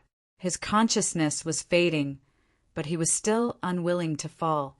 His unyielding spirit would forever remain in the land of the Grancia that he had protected for his entire life. Bye! In the distance, Marquis Ziyang felt a sharp pain in his heart when he sensed the departure of his comrades. Tensome experts of the Confucian sect were sent flying, their blood staining 100 feet. On the other side, the retreating Marquis' personal guards were also ambushed by the Confucian experts. They fell one by one, their souls returning to the battlefield. Seeing that there was no way out, Marquis Ziyang had an epiphany. He plunged the dripping spring into the ground and unleashed his qi. Instantly, a purple light shot up into the sky. The blinding light gathered together, and after a few moments, a purple sun appeared, enveloping everything within 1,000 feet radius. Sovereign Lu was startled. He could feel how terrifying a martial Marquis was when he went all out. He rushed forward, wanting to stop him. "You have to leave alive and tell His Majesty about what happened today. Remember, you have to survive." His calm words reached the ears of the remaining guards. This was the final will of the Grand Xia's martial Marquis. In the next moment, the violet sun exploded. Under its powerful pressure, the entire world turned purple. Countless Confucian experts were instantly blinded. Those with weaker bodies exploded, their blood spilling everywhere. Sovereign Lu couldn't stop it in time, but because he was too close, he bore the brunt of the violet sun's power. His injuries worsened, and his mouth turned red. After the aftershock, a vast expanse of sand and dust filled the air, covering the sky and the sun. In the distant battlefield, the encirclement was broken into pieces. The eyes of the martial Marquis' personal guards were moist. After stabilizing their bodies, they no longer hesitated and fled in different directions. Sovereign Lu spat out another mouthful of blood. Looking at the fleeing people, his heart sank. He ordered, "Chase!" Yes, the surviving Confucian experts accepted the order and chased after them. On the battlefield, Sovereign Lu turned his palm and condensed his qi, suppressing the surging blood qi in his body. This battle was far more difficult than she had imagined. Just 2 half-step Xiantian martial marquises had actually injured her to such an extent. It was hard to imagine how powerful the martial marquises would be if they weren't controlled by their killing intent. The Grand Xia Imperial Palace was decorated with lanterns and colored banners. The 7 kings had arrived, and the officials had entered the palace. The day of the emperor's wedding had finally arrived. Chapter 314. The Luo King, King Pinglu, King Tailing, 4th Princess Xia Luzhu, and other members of the royal bloodline came to the hall. The Confucian officials also came. Due to the various wars, the few remaining old generals in the court were also present. Unfortunately, Zhang Sun fell ill and could not come. Qing Ning was taking care of him in the palace and could only miss this important moment. The palace had been preparing for several days and did not add too many things. Just as the dynasty was in trouble, Xiazi had already spoken to simplify the coronation ceremony as much as possible. Just a bow in the hall, and there was no need for a lavish ceremony. The coronation of the current empress was probably the simplest in 1,000 years. Dukan knew that His Majesty empathized with the suffering of the people and did not wish to be extravagant and wasteful on such matters. Therefore, he deliberately advised his granddaughter not to be dissatisfied. If Enrong was a reasonable person, she would have agreed with a light smile and assured her grandfather. The 7th king was in the hall, quietly drinking his wine. Although he did not say much, he was happy for his brother. In the past, when the throne was contested, each prince had a choice. The first prince was benevolent and had always taken care of his brothers as they were young. There was not much affection left in the royal family. Now, they naturally knew how to cherish it. "King Luo, Elder Gu wishes to see you on an urgent matter," a servant hurried over and reported. The Luo king narrowed his eyes and said, "Let him wait outside the hall. I will be there soon." "Fifth brother, what's the matter?" King Tailing asked with concern. "I got Elder Gu to investigate something. He should have discovered something." "I'll go take a look," the Luo king replied. King Pinglu and 4th princess frowned. They did not want any more trouble at this time. The Luo king got up and left the hall. His expression gradually turned solemn. The matter he had gotten Elder Gu to investigate was not trivial. He hoped that he was just being paranoid. At the same time in the imperial city, the two sovereigns of Bing and Li arrived. Confucians appeared one after another. The people gathered and walked towards the palace in batches. In the palace's heavenly mandate hall, Xia Zi appeared. The auspicious time was approaching. In the distance, ceremonial music sounded. At the end of the red carpet, a beautiful figure dressed in splendid attire slowly walked over. The coronation hall and wedding ceremony were rare in ancient times. However, this was a special period. The emperor and the future empress did not say anything, and no one else would say anything. Outside the hall, Elder Gu stood there waiting anxiously. His aged eyes flashed with panic from time to time, as he was afraid that he would report too late. The Luo king walked over and could not help but frown when he saw Elder Gu, who was as anxious as an ant on a hot pan. Luo king. Elder Gu immediately walked forward and said anxiously, "What's the outcome?" asked the Luo king.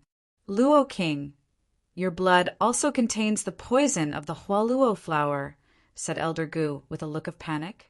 The Luo king's pupils constricted as he suppressed his uneasiness. He said in a deep voice, "Don't make a fuss. Take your leave." "Yes." Elder Gu bowed and quickly left. The Luo king returned from the rear palace and glanced at Xia Zi. Just as he was about to go forward to inform him, he suddenly staggered and vomited a mouthful of blood. The black blood instantly stained the red carpet. The sudden change shocked everyone present. Fifth brother. At the banquet, King Adjacent, King Tailing, and the others were shocked and anxious. Xia Zi turned around, but before he could change his gaze, he saw the figure in front of him slowly collapse. His slightly open lips were saying something that could not be heard clearly. The next moment, King Adjacent, King Tailing, and the other kings' bodies shook violently as they vomited a mouthful of black blood and collapsed. The 7 kings fell together. It was an unbelievable scene. It happened so suddenly and without warning that no one could react. Xia Zi was stunned and subconsciously reached out to grab them, but he could not grab a single one. Black blood flowed from the corner of his mouth. The pain was soundless, and he could not even feel it. "Escort the emperor." An old general came back to his senses and roared angrily. The dragon guards obeyed the order and quickly surrounded the entire heavenly mandate palace, leaving no exit. "Your Majesty, the Confucian sect is rebelling." 2 marquises were ambushed and died. At this moment, a soldier holding a golden token fell under the steps in front of the heavenly mandate palace, covered in blood. He exhausted his last bit of strength and finally brought back the news. As soon as the words fell, the atmosphere instantly froze. The figure in the heavenly mandate palace was dressed in a black robe with gold inlays. His white hair fluttered gently, and there was no trace of black in it. His unusually calm face made everyone present feel an indescribable pressure. Drop after drop of black blood dripped down and dyed the robe. Xia Zi's eyes were filled with endless depth. He was in so much pain that he lost his voice and his mind sank. "Lord Ming, your conspiracy can't be hidden anymore." As he spoke, 3 figures appeared in the sky. The overwhelming righteousness surged and swept away everyone in front of them. In the distance, under the escort of the cultivators of the Confucian sect, a large number of people rushed into the palace. Soon, they came to the heavenly mandate palace. "Your Majesty, you plotted to murder the kings and set a trap to kill 2 marquises. Do you want to give the people an explanation?" Commander Li said with a smile, "He is the reincarnation of Lord Ming. There is nothing he can't do. What is there to say?" Commander Li snorted coldly. "Your Majesty, please abdicate," Commander Li said lightly. 7 respected elders stepped forward, and thousands of people watched from below. In the heavenly mandate palace not far away, the white-haired emperor of Xia Kingdom looked like a demon, and the pressure he gave off was getting heavier and heavier. "Your Majesty, please abdicate." The 7 elders knelt down and said in a deep voice, "Your Majesty, please abdicate." Thousands of people knelt down with anger and fear in their eyes. They used the greatest strength in their lives to release the pressure in their hearts. The demon was the emperor. No wonder the world wanted to attack Xia. They were really blind before. A deafening sound reverberated throughout the entire palace. With a loud rumble, thunder rumbled in the sky, illuminating the dim sky. Among the 7 kneeling elders, Elder Bai, who had been invited by Zhong Qianqiu, opened a red box in his hand. On the blood-soaked yellow silk, there was a phoenix feather.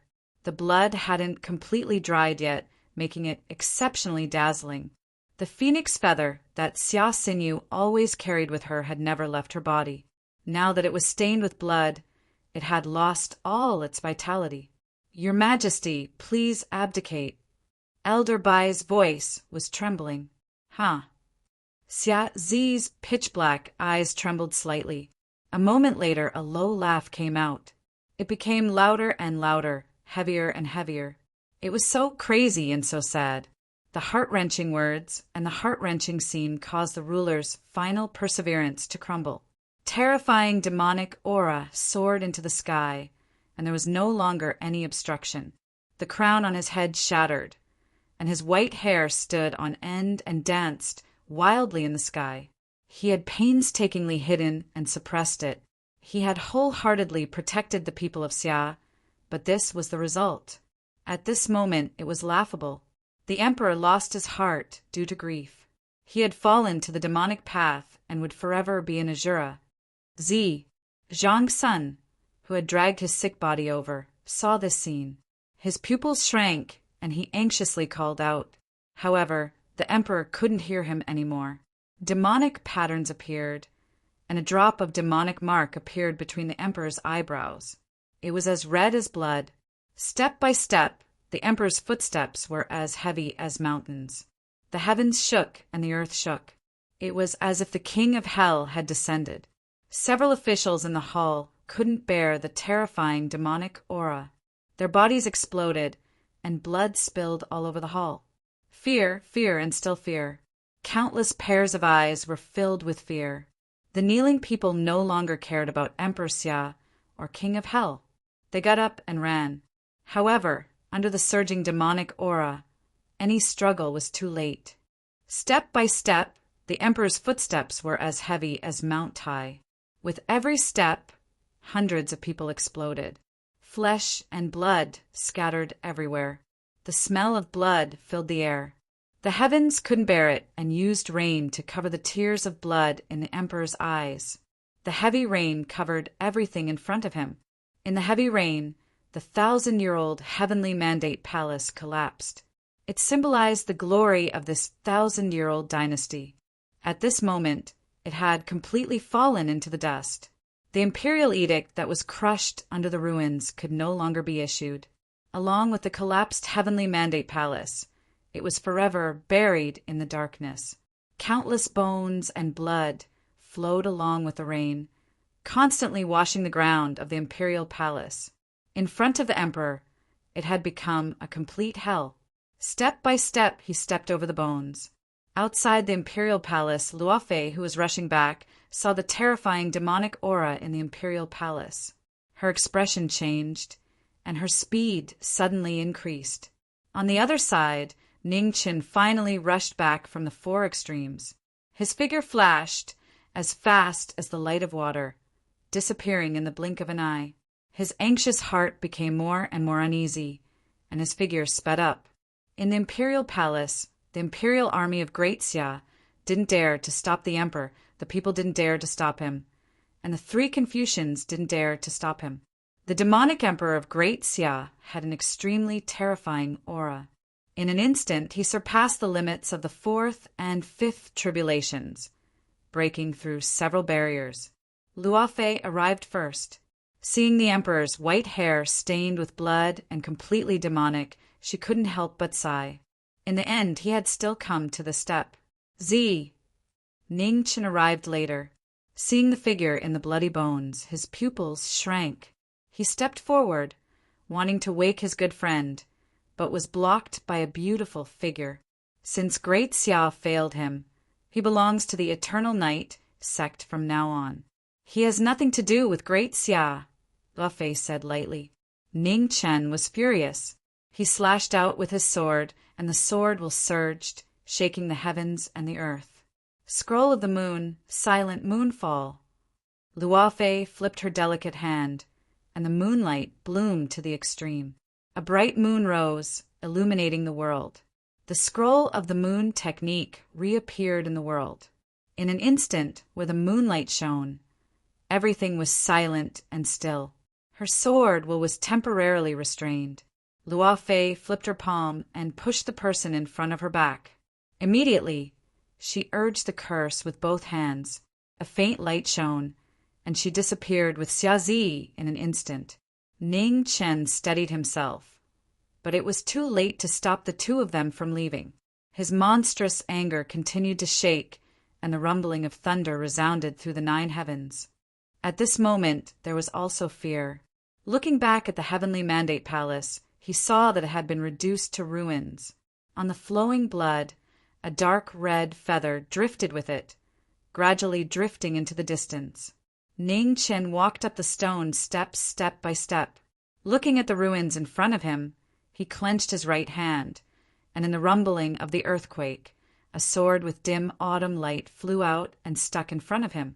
It no longer had the noble spirit of the past. The silence of the autumn water was completely silent. The famous sword of Confucianism was stained with dust today, and its sharpness was lost. Chapter 315. In the Jiming Marquis manner, Lu Ruoshi walked over with a wooden box. She placed it on the table and opened it, revealing a green Marquis robe. Ning Chen took off his plain robe and changed into the Marquis robe.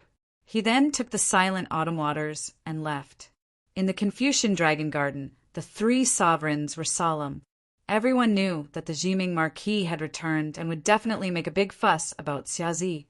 Thousands of people were deceived by the Minister of Imperial Affairs and waited outside the Dragon Garden in order to persuade the stubborn Marquis to return. The wind blew, and the green Marquis roared. Step by step, he walked over with a murderous aura. A mutated rock appeared in the sky, and its roar shook the heavens. The silent autumn waters was dark and filled with murderous aura.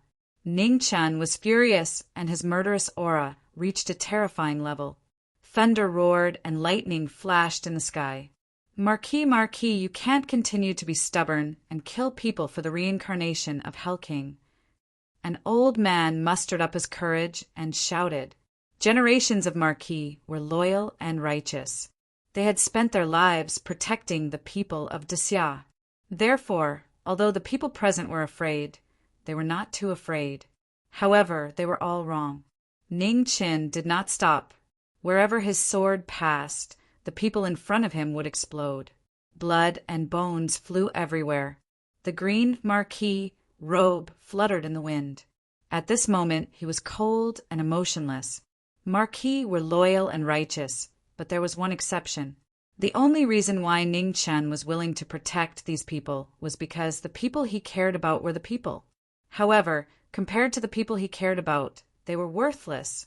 Xia Zi was forced into a demonic state. This completely ignited the anger in Ning Chen's heart. He no longer had a trace of kindness. Wherever he went, blood and flesh filled the sky. Run! This was the only thought in everyone's mind. The panicked crowd was terrified to the extreme. In the Dragon Garden, the Minister of Imperial Affairs and the others were also shocked by this bloody scene. They did not think that Jiming Marquis would dare to slaughter the common people. They wanted to use benevolence to stop him, but they did not expect Jiming Marquis to be so cold and ruthless. The green Marquis walked into the Dragon Garden. He glanced at the Minister of Imperial Affairs and the other Confucian officials. Without saying anything, the silent autumn waters flashed and disappeared. Shwa! A head flew into the air, and blood gushed into the horizon. Autumn waters began to kill, and a brilliant red sword tip appeared. Jiming Marquis, how dare you kill an important official of the imperial court? The minister of imperial patronage roared with fear in his eyes. There was no reply, only the tip of the sword pressing forward. Autumn waters swept past, killing intent, awe-inspiring. Jiming Marquis, this is the territory of the Confucian school. Don't be too presumptuous. A 3-foot-long green sword appeared, blocking in front of Autumn water. A kung sound rang out as sparks flew in all directions. The Confucian sect's weapon sovereign appeared, followed by the sovereign of ceremony and sovereign of joy. The three of them appeared at the same time, and a powerful pressure descended. Together, they pressed their aura toward the young man in front of them. The silhouette of Quanglon Raging Waves was as immovable as a mountain. In the next moment, his silhouette vanished, and the sword intent howled as it slashed downwards. Sovereign Li was the first to be hit. The judge brush caught the tip of the sword, but couldn't handle the surging sword intent. With a loud thud, it flew backward. 4 world-awakening notes, firmament, annihilation. Sovereign Li plucked the 4 strings of the pipa in his hands, and a mysterious sound spread out. The color of the dragon garden changed instantly. Ning Chen's feet moved, and the ground flipped. Pieces of earth rose up, turning into a yellow barrier that blocked the zither sound. The yellow sand covered the sky. Shi Qing's figure pierced through the sand and slashed out with his sword. Autumn light pierced the bones. Sovereign Li used his zither to block, but he felt the thick true essence pass through. His chest sank and his mouth turned red. The strong newcomer overturned his impression of him. He was terrifying and solemn, and he didn't hold back at all in his moves. He was furious, and he was furious. The Confucian school experts in front of him were all smashed into pieces by the sword wind. Autumn water was dyed in blood, and it couldn't be stopped. Jiming Marquis, you're going too far. The weapon sovereign stepped forward. The 3-foot-long green sword shook the world, and the overlord's sword aura swept out, splitting mountains and splitting rocks. The other 2 sovereigns also stepped forward. The 3 of them surrounded him, and their palms and brushes moved, looking mighty. Autumn water crossed and blocked the green sword. Frost condensed on the sword fingers, and sword light shot out, shaking the palms and brushes. The moment the 3 of them were in a stalemate, a surging aura spread out. The world instantly turned cold, and waves of snow surged. When snow is near, 3,000 miles of sword snow. The sword intent that spread out was bone-chilling. The 3 of them trembled at the same time and retreated several steps. An illusion of water flashed and instantly appeared in front of Sovereign Lu.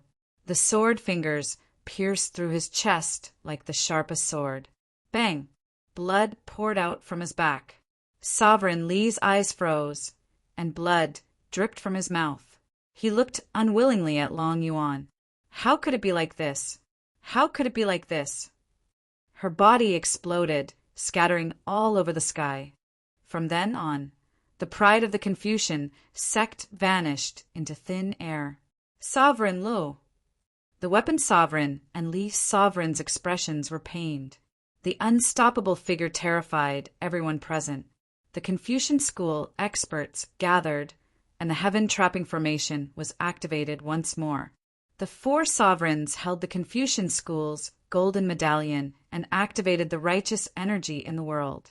For heaven-piercing chains appeared, turning into streaks of golden light that shot toward the people in the formation. The sword tip shook the golden light. 2 heaven-piercing chains trapped the autumn water sword. The other 2 streaks of golden light followed, piercing the soul. The weapon sovereign charged down from the sky with his sword. He was furious and swore to take revenge for Sovereign Lu. Evil, evil, how dare you call yourself a sovereign? From today onwards, there is no more Confucian school in Great Xia. The frost on the blade of the black divine weapon shattered as a terrifying aura gushed out. With a single slash, the 4 heaven-piercing chains shattered with a bang. The autumn water sword rose up and blocked the sword. True essence clashed, and the ground around collapsed. The weapon sovereign's mouth turned red. In a clash of foundations, he was actually at a disadvantage. Just at that moment, the magistrate's brush stabbed out from behind. It silently shot out streaks of light, and its ability to seal acupoints appeared once more. Back off. The blade light overflowed, and a black aura appeared, swallowing all the light. The Li sovereign only felt his vision darken, and he lost consciousness. The black blade light sliced through his throat. The Confucian school's sovereign, who once laughed and mocked the world, had his head sent flying. In his last glance, all he saw was the blood and desolation of the Confucian school before it was destroyed. Li sovereign. The weapon sovereign's pupils constricted, but he couldn't stop it in time. His body fell, and his blood dyed the ground of the Dragon Garden red. Outside the Dragon Garden, the Imperial Guard and the Imperial Guard had all arrived, but no one dared to enter. They had all followed Ningqin and experienced the Battle of Meiji Mountain and the coup in the Imperial City. They knew how terrifying the Marquis could be once he was enraged. Today, the Confucian school was destined to be wiped out. Kong Yu was anxious, but he didn't dare to take half a step into the Dragon Garden. The evidence of the Confucian school's crimes hadn't been collected, but the Marquis wasn't His Majesty. He wouldn't wait for him to collect all the evidence. Within the Confucian school, the battle was still going on. Nian Qing had appeared, and the battle was completely one-sided. Originally, it was a weapon that relied on the power of forgetting worries to seal the passage between the two realms. Now it completely erupted, and the black longevity fate wrapped around the blade, making the weapon terrifying to the extreme. The Confucian school miscalculated and stopped the return of the Bai Marquis and the Ziying Marquis. They didn't expect the Jiming Marquis to return at this time, and they didn't expect the legendary Jiming Marquis to be so powerful. Out of the 4 heads of the Confucian school, 3 were dead and 1 was injured. Many of the Confucian school's experts were either dead or injured. It was a naked massacre without mercy. Boundless blood and bones were scattered all over the sky. 2 heads were dead, and only 1 weapon sovereign was left. The 3 feet of green light couldn't block the killing intent of the blade, and his injuries worsened. When the blades collided with the black blade light, the weapon sovereign's eyes trembled. He tried to block with his sword, but there was a crisp sound. The 3 feet of green light shattered, and the blade light rushed into his body. Ugh! The weapon sovereign flew dozens of feet away. When he landed, he spat out a mouthful of blood. The blade wound on his chest was so deep that his bones could be seen. Black qi circulated, preventing the wound from healing. Ning Chan waved his hand, and the silence of autumn water flew out and sank into the weapon sovereign's chest. The powerful force carried his body out, and then he was nailed to the plaque in front of the Confucian school's sacred hall. His blood dyed the words, "Long live the noble spirit." From now on, the Confucian school no longer existed. Ning Chen turned and walked out of the Dragon Garden. Kong Yu walked up, and fear flashed through his eyes. He bowed and said, "Marquis, there's an urgent report from Hanyu City. Over 100,000 commoners and thousands of Confucians have rebelled. Prince Hua has been heavily injured and is unconscious." "Got it. Go clean up this place," replied Ningqin calmly. He then walked away. Kong Yu and the Grand Court entered.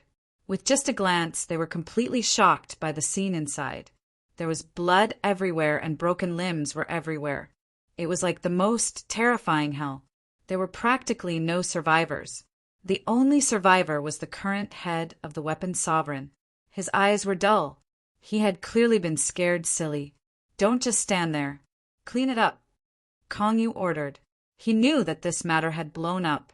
If the Confucian school was wiped out, the Grand Xia would fall into complete chaos. Yes. The Grand Court's people reacted and immediately went to clean up. They were all terrified, and their fear of the Marquis grew even deeper. 3,000 Confucians and over 100,000 commoners had gathered in Hanyu City. They had taken over the majority of the city, forcing the few remaining defenders to retreat. There were quite a few experts hidden amongst the Confucians. The people who had ambushed Prince Hua had been hidden amongst them. Several of the defending generals had also been assassinated, and their casualties were disastrous. "Prince, let's retreat." Within the city lord's manor, a general urged him. If he didn't retreat now, he really might not be able to hold on. Cough, cough. Prince Hua clutched his chest, constantly coughing, but he still firmly shook his head. Defend to the death. Once he left, Hanya City would be completely lost. In the past 1,000 years of the Grand Xia, there had never been a member of the imperial family who had bowed their heads in the face of a rebellion. He wouldn't be the first. "Prince," the general impatiently tried to persuade him, "there's no need to retreat." Just at this moment, a stone-green figure appeared in the room. Wu Marquis. Seeing the stone-green robes, the general's expression shook, and he immediately bowed. "This general greets the Martial Marquis. You can rise. You've already done well." "Leave the rest to me," said Ning Qin. "Yes," respectfully replied the general. Ning Qin nodded slightly at Prince Hua. Then, with a slight movement of his feet, he disappeared. Chapter 316. In Hanya City, Jiming Marquis arrived with killing intent. The Marquis, who had lost his benevolence, was no longer the same as before. He was even more terrifying than in Azura. The 3,000 Confucians retreated again and again. Blood flowed in Hanya City, completely washing away this ancient city that had been passed down for a long time. Sword light flashed. Blood spurted out like a tide. The Marquis of Great Xia that could not be stopped turned this rebellion into a one-sided massacre. "Jiming Marquis, you killed the innocent. How can you face the souls of the Marquis of Great Xia?" The furious Confucians questioned. They were the righteous ones, carrying out justice on behalf of the heavens. They cleared the evil, swept away the evil, and returned Great Xia to its former glory. However, the only reply he got was a cold sword light. The silence of autumn water was left in the dragon garden of the Confucian sect. Now, the sword was just an ordinary iron sword. However, in the hands of the green figure, it was comparable to any divine weapon. The blood that spilled out turned into blood and dripped onto the faces of the Confucians. The pungent smell of blood caused even more fear. More than 100,000 rebels, 3,000 Confucians, facing one person. They had completely lost their will to fight. Other than fear, there was only fear in their eyes. There was no reason, no emotion. From the moment he arrived, there was only killing, bloody and cruel suppression. The great Xia soldiers behind him did not even dare to step forward. They stared blankly at the corpses that fell one after another. Their faces were extremely pale. Among the Marquis of Great Xia, Jiming Marquis was the one who had been bestowed the title of Marquis for the shortest time. However, he was also the one with the most controversy. In a short 4 years, Jiming Marquis had experienced too many things. From being spurned by the world to having his grievances cleared, the Great Xia had the most complicated feelings towards him. There was respect, and even more guilt. However, they had all forgotten that compared to the other Marquis, Jiming Marquis was indeed the one who had killed the most. At this moment, even the great Xia soldiers who had experienced the battlefield deeply felt the terror of Jiming Marquis. Their faces could not help but become paler. Wherever the sword passed, broken limbs flew everywhere. Begging for mercy was useless. Crying was useless. Cursing was also useless. There was only killing and killing, killing until the sky was filled with cries. With the city gates closed, there was no way out. The path of the Confucians was completely cut off. The path of the common people was also cut off because of their own choices. They no longer had a chance to regret their choice. In the city lord's pavilion, Prince Hua watched this terrifying massacre and turned his head away. He knew that the scene in front of the heavenly mandate palace had completely enraged the young man in front of him. There was no longer any room for negotiation. At the end of the world, Mount Mijia, the eternal night cult, Mubai, the Buddhas in the mortal world, and Zhongqianqiu could all see the bloody mist that covered the sky above the Grand Xia. Even from thousands of kilometers away, they could sense the terrifying power of karma. Hundreds, thousands, tens of thousands of silhouettes fell, but the iron sword was still as sharp as ever. The stone-green Marquis uniform was stained with blood, dyed red again and again. On the battlefield, Victorious Return, Clear River, Jiyu, Taiping, and Zhongyong were all silent, knowing Mandate Marquis had returned. So the other 5 Marquis remained on the battlefield. The great Xia Marshal Marquis had already tied his life and death to the battlefield. He really did not wish for anything to happen behind his back. Bai and Zi Yang did not die on the battlefield, but because of the chaos of the Confucian sect, they fell, which made the Marshal Marquis's hearts turn cold. Lord Marshal Marquis, spare! Before the voice of begging could leave his mouth, it disappeared forever under the blade of the sword. The scenes of the past came one after another, making the sword in Ning Chen's hand even colder. That day, in the heavenly mandate palace, the parting words were heartbreaking. Zi, be careful that the matter of Hanya City will be used by others in your appearance, although it has not changed much. But, good friend, rest assured, if my people cannot trust me, then what is the use of me being the Emperor of Xia? The words that interrupted him he could not say that day. He did not expect that it would become the reality that he was most afraid of. Ning Chen was filled with hatred, and regret. He could not have imagined that when he returned, things had already become like this. He could not save Xanyu, nor could he get Ziyi back, and even the corpses of the 2 marquises could not be found. The cold light of the murderous aura, along with the flames of anger, cut through the bloody light of death, sending those who begged for mercy, those who quibbled, and those who cursed were all sent to the underworld. There was no reason, no mercy, and no justice. There was only slaughter.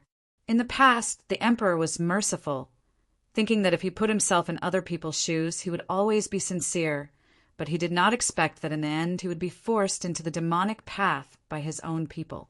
In the past, the emperor was righteous, waiting for evidence, and ruling the dynasty with the law, but he was forced to abdicate by those who did not want to speak of the law with the name of the king of hell. Today, these so-called people wanted to beg for mercy, beg for their hearts, beg for reason. But unfortunately, the people who were willing to listen to reason were no longer here. Ning Chen was not his good friend Zi. The mercy in his heart was never more than a little bit.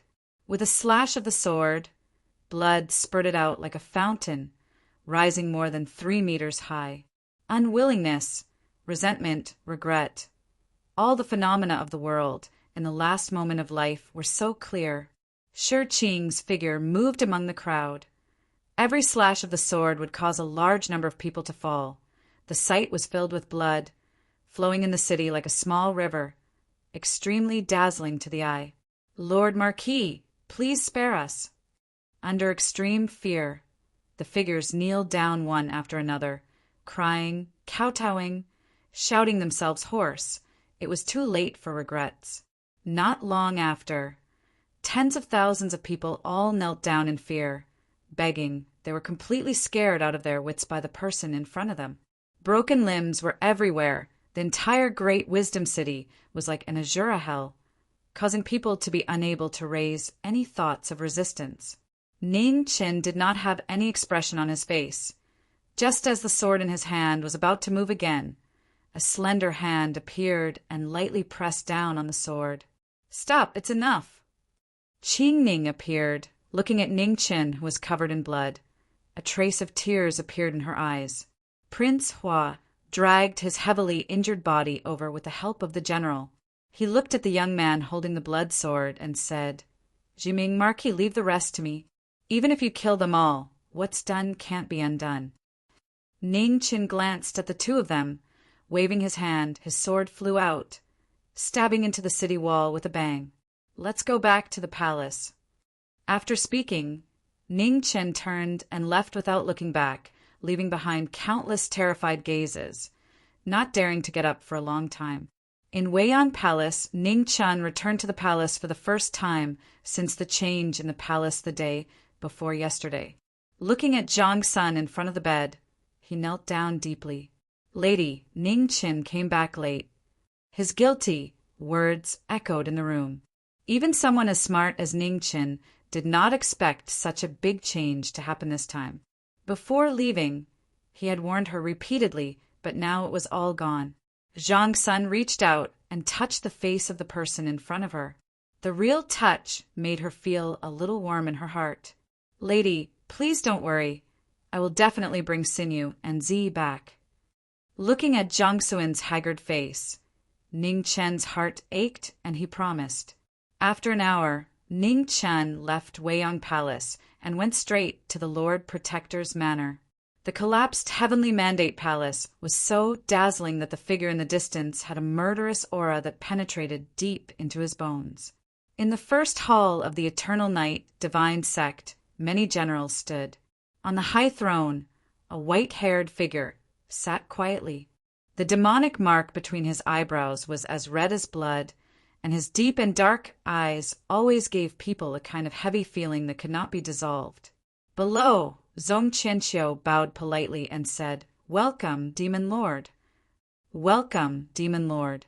Below, all the generals knelt down and said respectfully. Opposite Zhong Qianqiu, Luo Fei quietly looked at the figure on the throne. Her beautiful eyes were as calm as water, without any sadness or joy. "You may leave," the figure on the throne said. Yes. The generals immediately got up and left. Zhong Qianqiu and Luo Fei also left. The door of the temple closed, and the light in the temple dimmed. The young face on the throne was still looking into the distance, and even sadness could not overflow from his deep eyes. Outside the first temple, Luo Fei stopped and said lightly, "Zhong Qianqiu, where is Xia Xinyu?" She should know the importance of the 7 extinction body to the divine sect. Naturally, she is dead. Zhong Qianqiu smiled lightly. "Zhong Qianqiu, don't think I don't know what you have done. There will be no next time," Luo Fei said flatly and then stepped away. Zhong Qianqiu's mouth curved up.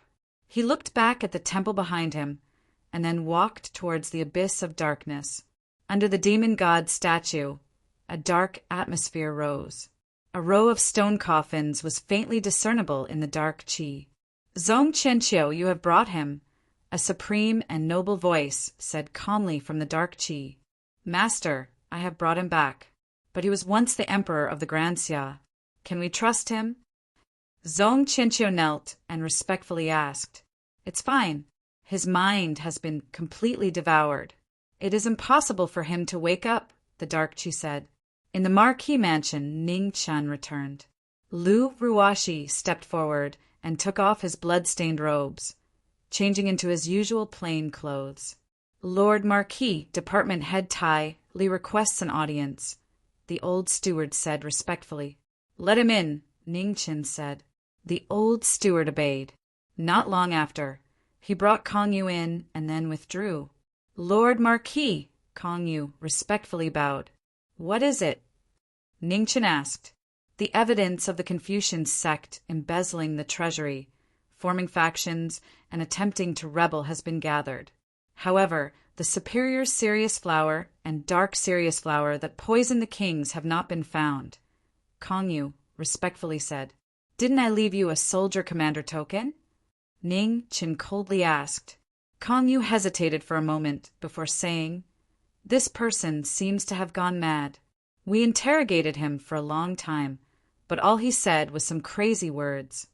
Have you ever seen a half-step Xiantian scared out of his wits?" Ning Chen coldly snorted. "You don't need me to teach you how to make him confess. You are the department head Tai Li now. This subordinate knows his mistake." Kong Yu lowered his head. "I don't have time to care about these things. No matter what method you use, I just want to see the results. Also, send someone to Marquis Zhongyong and ask him to pay attention to a woman called Daylily. I will have someone send the portrait to you as soon as possible, Ning Chen coldly said. Yes, Kong Yu respectfully replied. You may leave. This subordinate will take his leave. Kong Yu bowed and immediately left. The moment he left the Marquis mansion, his heart slowly calmed down. In less than a quarter of an hour, his clothes were almost completely soaked. Chapter 317. On the western battlefield, the battle between Marquis' triumphant return and the #1 Divine General of Evernight, Baichi, was growing increasingly intense. With the death of a martial monarch, the two armies were almost evenly matched, and it was difficult to determine a victor. In the midst of the battle, the cry of a green sparrow sword suddenly resounded through the 9 heavens. The tip of the sword flashed past like a flash of light, instantly arriving on the battlefield. Divine General Baichi's mind turned cold. He pulled back his spear to block, and the purple lightning divine spear swept out to resist the sword edge. With a loud explosion, heaven and earth shook. The tip of the sword suddenly turned, and the light of the water swayed continuously. It was an extremely fast move, and after images filled the sky. Ding, ding, ding, the divine weapons clashed. The sword was fast, and so was the spear. The green sparrow against the purple lightning, each displaying their sharpness. Marquis' triumphant return came back to his senses. Without asking any questions, he raised his glorious arrow saber and slashed down. Su Ying quickly retreated, and the valiant saber might instantly arrived. Bai Qi spun his spear to block the saber might, but with a pung sound, blood splattered 3 steps away, and he vomited blood from his mouth. Retreat! Seeing that the situation was unfavorable, Bai Qi immediately ordered his troops to retreat. The army retreated in a majestic manner. Bai Qi held purple lightning as he held up the rear, blocking the pass with his spear alone, not moving like a mountain. Senior victorious return. Take the troops and chase after them. Leave this person to me, Ning Chen said. Be careful. The victorious return Marquis solemnly instructed and immediately led his troops forward. Opportunities were precious and would never come again. However, the #1 Divine General of Evernight was also immortal. He was abnormally powerful and at the 5th Tribulation Realm, but his combat strength was close to the 3 Calamities Realm. Baichi wanted to return in triumph, but was stopped by the Green Sparrow, unable to take half a step forward.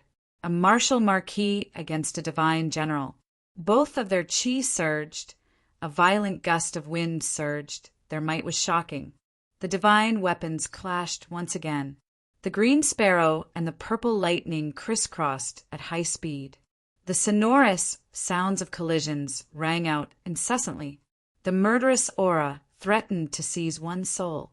A powerful divine general, a brave martial Marquis, sword light, spear tip, one move fast, the other even faster. The brilliance of the 2 intersecting blades illuminated the peerless demeanor. The battle at the peak caused the surrounding heaven and earth to tremble along with it. Earth scroll, earth destruction, and mountains destruction. The scroll of earth appeared once again. Tens of thousands of sword intents surged out from the ground, boundless and endless as they soared into the sky. Bai Qi waved his spear and spun it around. Purple lightning filled the spear and transformed into a sea of angry thunder. It surged out and collided with the sword intent. The 2 attacks collided, causing a sandstorm to erupt. Ning Chen dashed out, and his sword instantly closed the distance between them. With a clang, a heavy fist collided with the sword edge. A trace of blood drifted down, but the divine general did not seem to notice. Purple lightning swirled around, threatening to kill. Heaven scroll! In close combat, black light appeared and the saber light was dazzling. The ice seal had not been broken, but it was still unshakable. With a bang, they collided. The remembrance of love and the purple lightning collided. Both of them retreated 3 steps, their blood and chi shaking. Do you want to break the seal? "I'll give you a chance," said Bai Qi calmly as he looked at the saber in the youth's hand. "No need," Ning Qin replied coldly. He wasn't moved by the former's words. His longevity qi wasn't inexhaustible. After the battle with the Confucian sect, he'd used up almost half of it and couldn't use it again. What a pity. I originally thought that I would be able to have a more enjoyable battle. Bai Qi's figure flashed, and he took a step forward. Purple lightning flashed, creating a dazzling light that seemed like it could split a mountain. "It's enough to deal with you." Ning Chen's saber and sword danced as he blocked the attack. Pieces of the ground flew up, but they were immediately turned into sand by the aftershock, filling the air. The black saber turned around and descended. Bai Qi leaned to the side, avoiding the saber. The tip of his spear shook, knocking away the sword. Then, the saber spun horizontally, accompanied by the crackling of purple lightning. Ning Chen retreated half a step and slashed out with his saber, shaking the tip of the spear. Then he took half a step forward, and his saber and sword clashed. Saber, spear, and sword clashed beautifully. It was an extremely dazzling battle of martial arts, but it was also dangerous. Life and death were only a matter of time. Bai Qi's expression gradually turned serious. He originally thought that with the death of the principal, Great Xiao's top fighting force would only have one victorious return expert. He didn't expect that there would be another knowing destiny expert. The completely different war soul in front of him caused Bai Qi's underestimation of him to disappear. He was very clear that this youth already had the strength to stand on equal footing with him. Forgiving heart style, lightning breaks 10,000 caddies. Bai Qi circulated his cultivation to the extreme.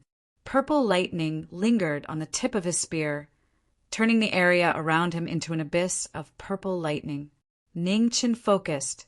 His feet moved, and a surge of cold air quickly spread out. In an instant, heaven and earth turned into a world of ice and snow. Purple lightning against ice and snow. It was the most extreme collision. Heaven and earth seemed to have suffered a calamity. The earth collapsed, and huge ravines split open. Gods cried and ghosts howled. Saber and spear clashed, sword followed, and heavy fists landed. Both of them suffered a blow, and their faces turned red as they retreated. Seeing that the youth in front of him couldn't win in a short period of time, Bai Qi was worried about the army in front of him. He took advantage of the momentum and quickly retreated. Ning Qin frowned. His figure flashed as he chased after him. In the next few days, under the joint attack of Marquis, Triumphant Return, and Ning Qin, the Blackwater army advanced westward. They were like a hot knife through butter, forcibly creating a huge gap in the encirclement of the church's army. With the death of the martial monarch, it was difficult for divine General Bai Qi to resist the might of two Marquis. The church's army was beginning to show signs of defeat. Ning Qin and Marquis Triumphant Return's goal was clear. They wanted to lead the army to the Evernight Church and rescue Xiazi. In the second hall of Evernight, Zhong Qianqiu was standing in the middle of the hall. Looking at the five-colored figure floating in the air, he said, "Realm Lord, shouldn't your realm show some sincerity and share the anger of the martial Marquis of Grand Xia?" The Realm Lord of the Four Extreme Realms replied calmly, "Hall Lord, you might not know, but the Yinyang formation has been broken. Currently, it's difficult for my realm to cross realms. I'm temporarily powerless." "Oh, then you can't send troops?" Zhong Qianqiu said coldly. "Apologies." The Realm Lord of the Four Extreme Realms replied indifferently. Soon after, the multicolored light dispersed and disappeared. At the same time on the Western Front, Marquis, Clear River, Marquis Jiyu, and Marquis Taiping also increased their offensive. They worked together with Marquis Triumphant Return and Marquis Ming to exert the greatest pressure on the Evernight army. The five martial Marquis led the army eastward with all their might. The Evernight army immediately felt the heavy pressure and kept retreating. The 10,000 soldiers of the Second Divine Hall once again appeared on the battlefield. They wanted to stop the Grand Xia's terrifying offensive, but they were stopped by a single sword. The great battle between the top experts and the army of thousands attracted the world's attention. For the entire day, the invincible divine martial army suffered a great defeat for the first time. They lost nearly half of their forces, and their formations were broken one after another, unable to block the azure sparrow's edge. This battle shocked the world. The name of the Grand Xia, Jiming, Marquis, shocked the world. In most people's impression, this martial Marquis of the Grand Xia, who had once competed with the world's #1 sage, Fan Lingyue, was known for his intelligence. Although his cultivation was also extraordinary, he was still somewhat lacking compared to the top experts. No one had imagined that the Grand Xia Jiming Marquis, who no longer hid his strength after the incident at the imperial palace, would be so terrifying when he went all out. Marquis, triumphant return, and Ning Qin continued to lead the army eastward, under the cover of the other 3 martial Marquis. Their advance became faster and faster. They were already close to the Eternal Night cult. Ning Qin stood in front of the Blackwater Army's main camp, looking at the Eternal Night cult in the distance with a cold glint in his eyes. Very soon, Jiming Marquis, you must prepare for the worst, Marquis, triumphant return, said as he walked out of the commander's tent. I understand.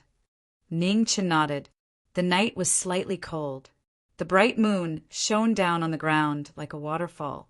Ning Qin stood in front of the tent for the entire night. When the sun rose, Qin Kai returned to the wooden box and placed it on his back. Senior, triumphant return, let's go. Yes. Marquis, triumphant return, brought glorious era with him and headed east. The army set out, majestically heading east. Today, the 2 strongest martial Marquis of the Grand Xia were finally going to confront the Eternal Night cult.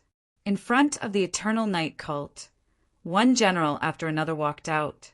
Together with thousands of deacons and elders, they joined forces to protect the front of the cult.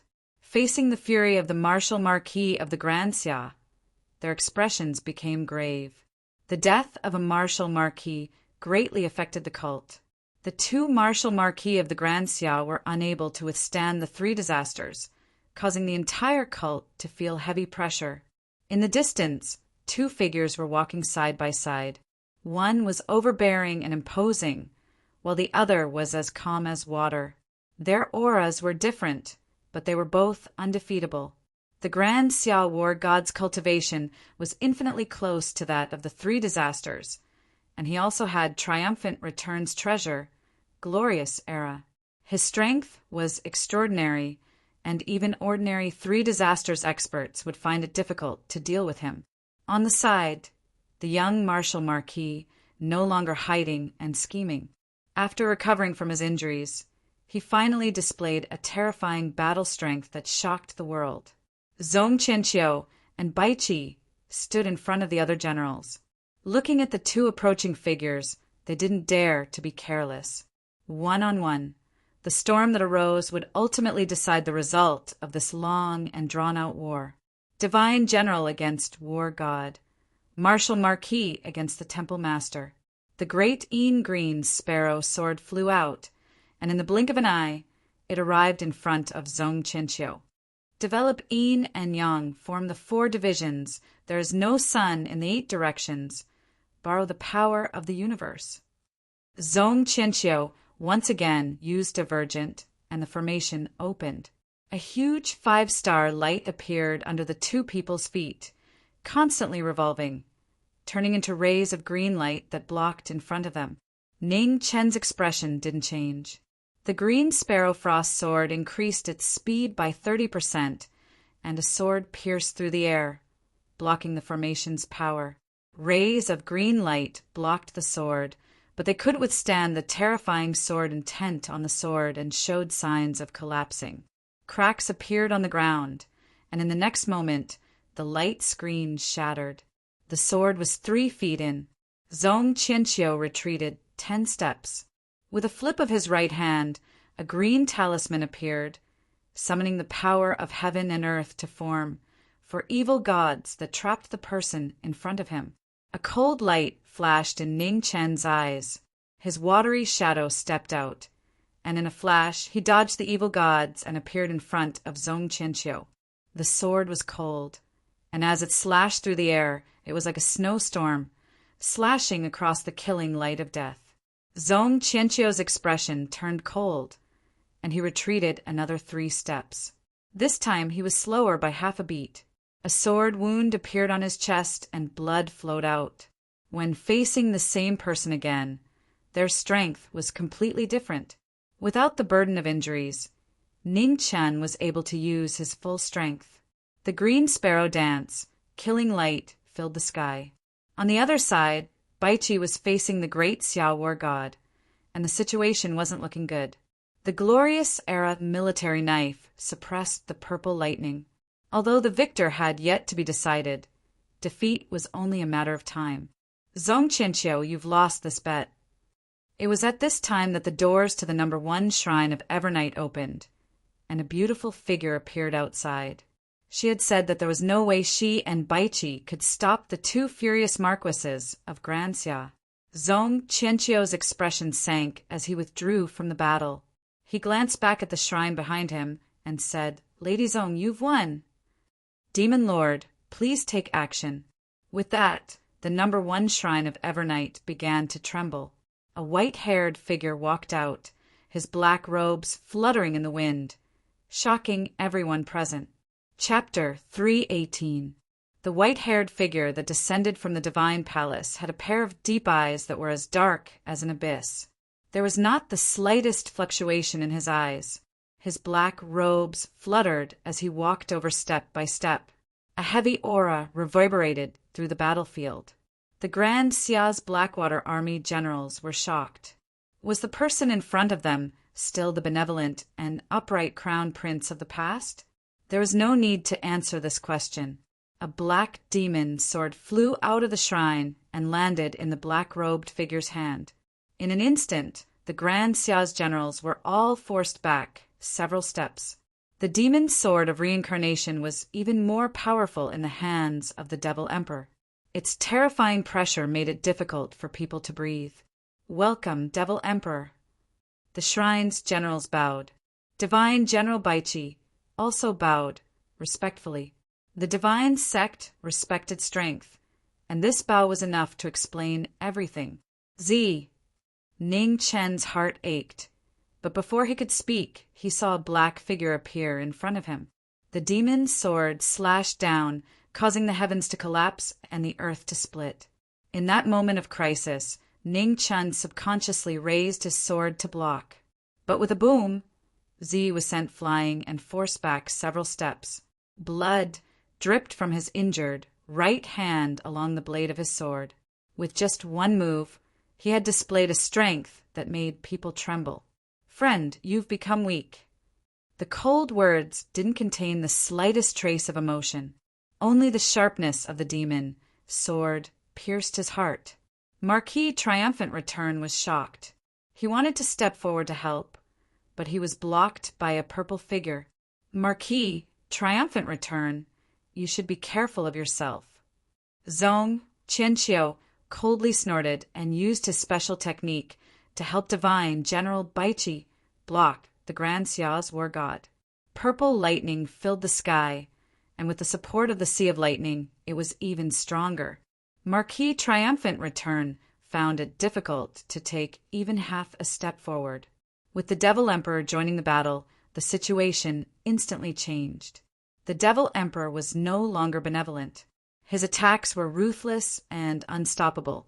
The darkness energy that had been sealed in the Forbidden Land for hundreds of years had completely assimilated the righteous energy of the Confucian sect.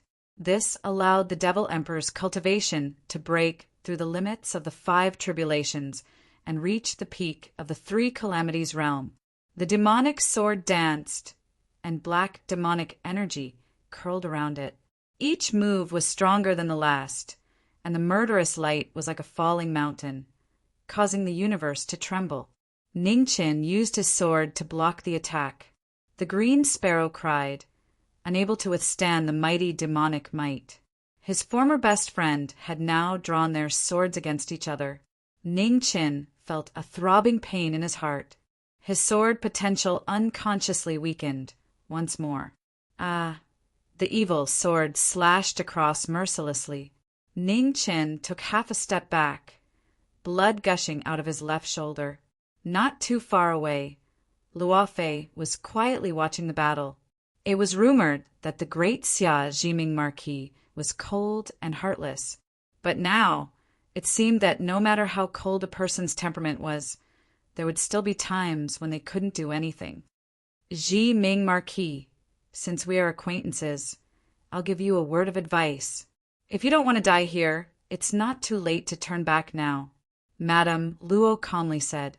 Not far away, Zhong Qianqiu couldn't help but frown when he heard this. Just what was this sect girl thinking? The killing light of samsara was dazzling. The extreme demonic might forced Ning Chen to retreat again and again. He was surrounded by danger. With a clang, the two swords clashed once more. Ning Chen's lips turned red, dyeing his clothes red. Seeing that his best friend had entered the demonic state, Ning Chen's heart was filled with pain. He finally made up his mind. He clenched his left hand, and remembrance entered his hand. A surging sword, intent, swept through the heavens and earth.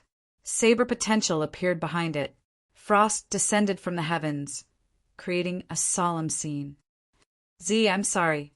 Ning Qin knew that if he didn't win this battle, he wouldn't be able to bring his best friend back. He suppressed the unbearable feeling in his heart. 3 scrolls appeared at the same time, and he fully activated his cultivation. In an instant, his shocking foundation erupted. Oh! A strange light flashed in Madame Luo's eyes. What extraordinary decisiveness! Even now, this battle still wasn't over. Facing the opponent's strength, the demonic emperor wasn't afraid at all. The samsara demon sword was raised to the heavens. Demonic chi spread out, and its might shook the heavens. Autumn water flows through the yin and yang. Light appears in the sea of clouds. This was a Confucian technique, but it was filled with a heaven-shaking demonic chi. The demonic cultivator urged his cultivation, and demonic chi soared into the sky, splitting apart the sea of clouds. Light descended, and this technique stirred up the winds and clouds, forming a giant vortex. Black light blocked out the sun, and a powerful demonic chi spread out, giving people the illusion that the end of the world had arrived. The demonic technique of the past was now displaying its most terrifying might in the hands of the demonic cultivator. Wherever the demonic chi spread, the flowers didn't smell, the birds didn't cry, and the world seemed dead. Heaven and earth cry, life and death defying fate. Saber and sword appeared in a rainbow light, bursting forth with the most elegant style. Sabers fell from the sky, and the earth swords rose. In the dead world, only the sharp light of sabers and swords could be seen, blooming in the demonic chi. Ugh! The two extreme techniques collided, and a terrifying shockwave spread out. The two of them bore the brunt of the impact. They both swallowed their injuries and were forced back several steps. The demonic cultivator and the life-knowing cultivator didn't stop. Their sabers and swords clashed once more, drawing out beams of light that were faster, heavier, and more ruthless. This was a dazzling battle. The two's incomparable battle souls caused all the other heavenly geniuses to pale in comparison. Sect girl, are you still not going to attack? On the other side of the battlefield, Zhong Qianqiu angrily shouted.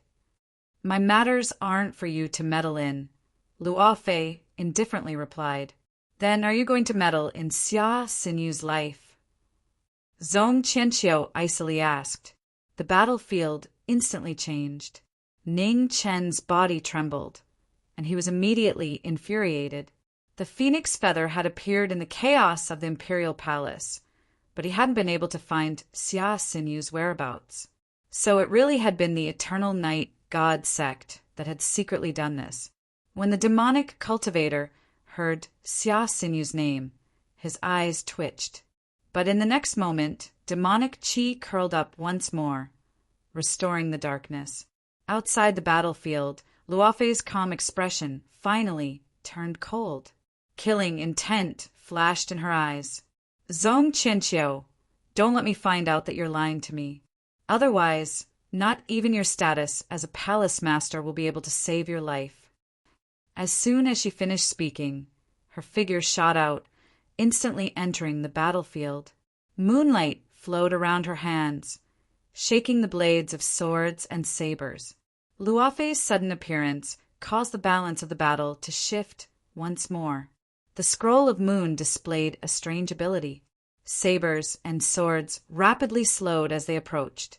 A battle between 3 peak powerhouses was rarely seen in the world. Ning Chen was fighting 1 against 2. His saber and sword danced, his expression unprecedentedly focused. Sword against sword, saber against palm, his battle spirit soaring. Suddenly, the sound of footsteps rang out in the distance. Each step was steady, neither fast nor slow. It was clearly imprinted in the hearts of everyone on the battlefield. In the next moment, azure robes appeared, dancing in the wind. His handsome face was calm and indifferent as he slowly walked over. Behind him was a little girl with a sword stand on her back. She was as charming as ever, and her pure sword heart caused everyone to stare at her. The sudden appearance of the two caused the intense battle to come to a standstill. At this moment, it was as if time had stopped. Wild. The Yan Grand Prince calmly said. Wild responded and gently put down the sword stand on her back. She stretched out her hand and pulled out a light blue sword. She turned into a stream of light and instantly entered the battlefield. The cultivation of the first tribulation of the Khanate realm was not conspicuous in the current battle. Everyone present was the peak powerhouses of the Xia dynasty and the Eternal Night sect. Ordinary Khanate realm cultivators were not even qualified to participate in the battle. The initial heart displayed its sharpness.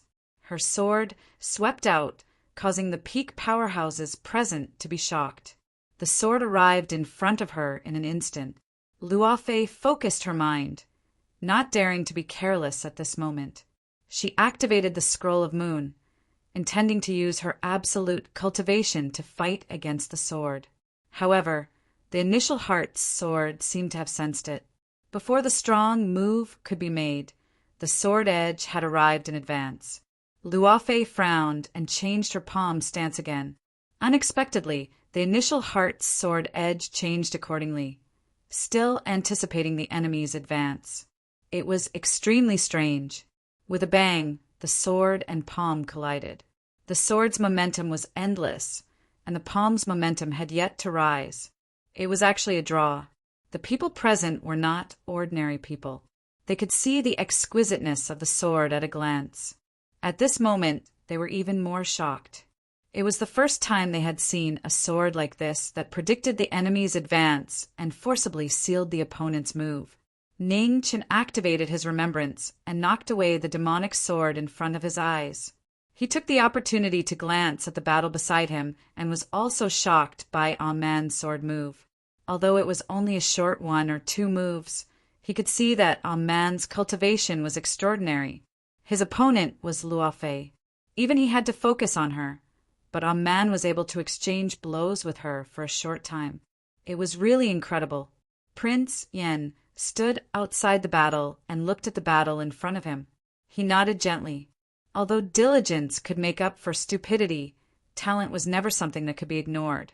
Ning Chen, this brat, had been unable to comprehend the sword breath. However, Man's heart was clear and pure. I don't want to hurt you. Back down. Luofei's aura fluctuated. She flipped her palm to knock away the initial heart sword and said calmly, Man, back down. The aftermath of the collision of the sword and saber surged. Ning Chen forcibly blocked the demonic reincarnation sword's edge and retreated half a step.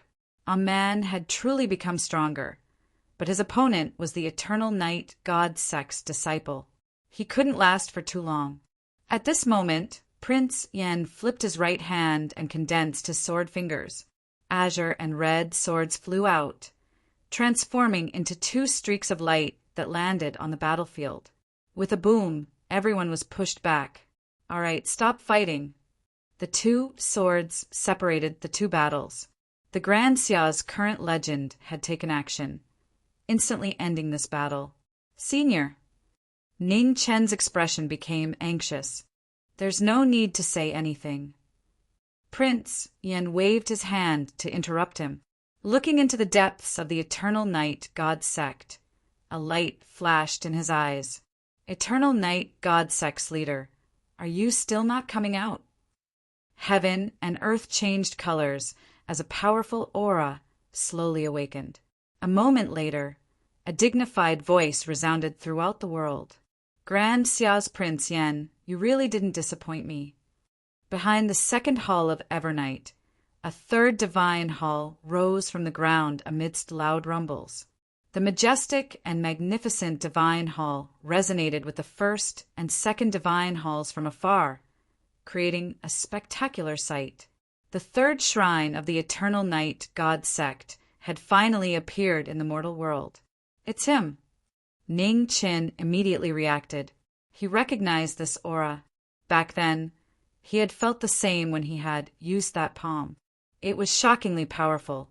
"Zong Qianqiu, by Qi Luofei, this battle is over. Devil Lord, the battle has only just begun. There's no need to rush."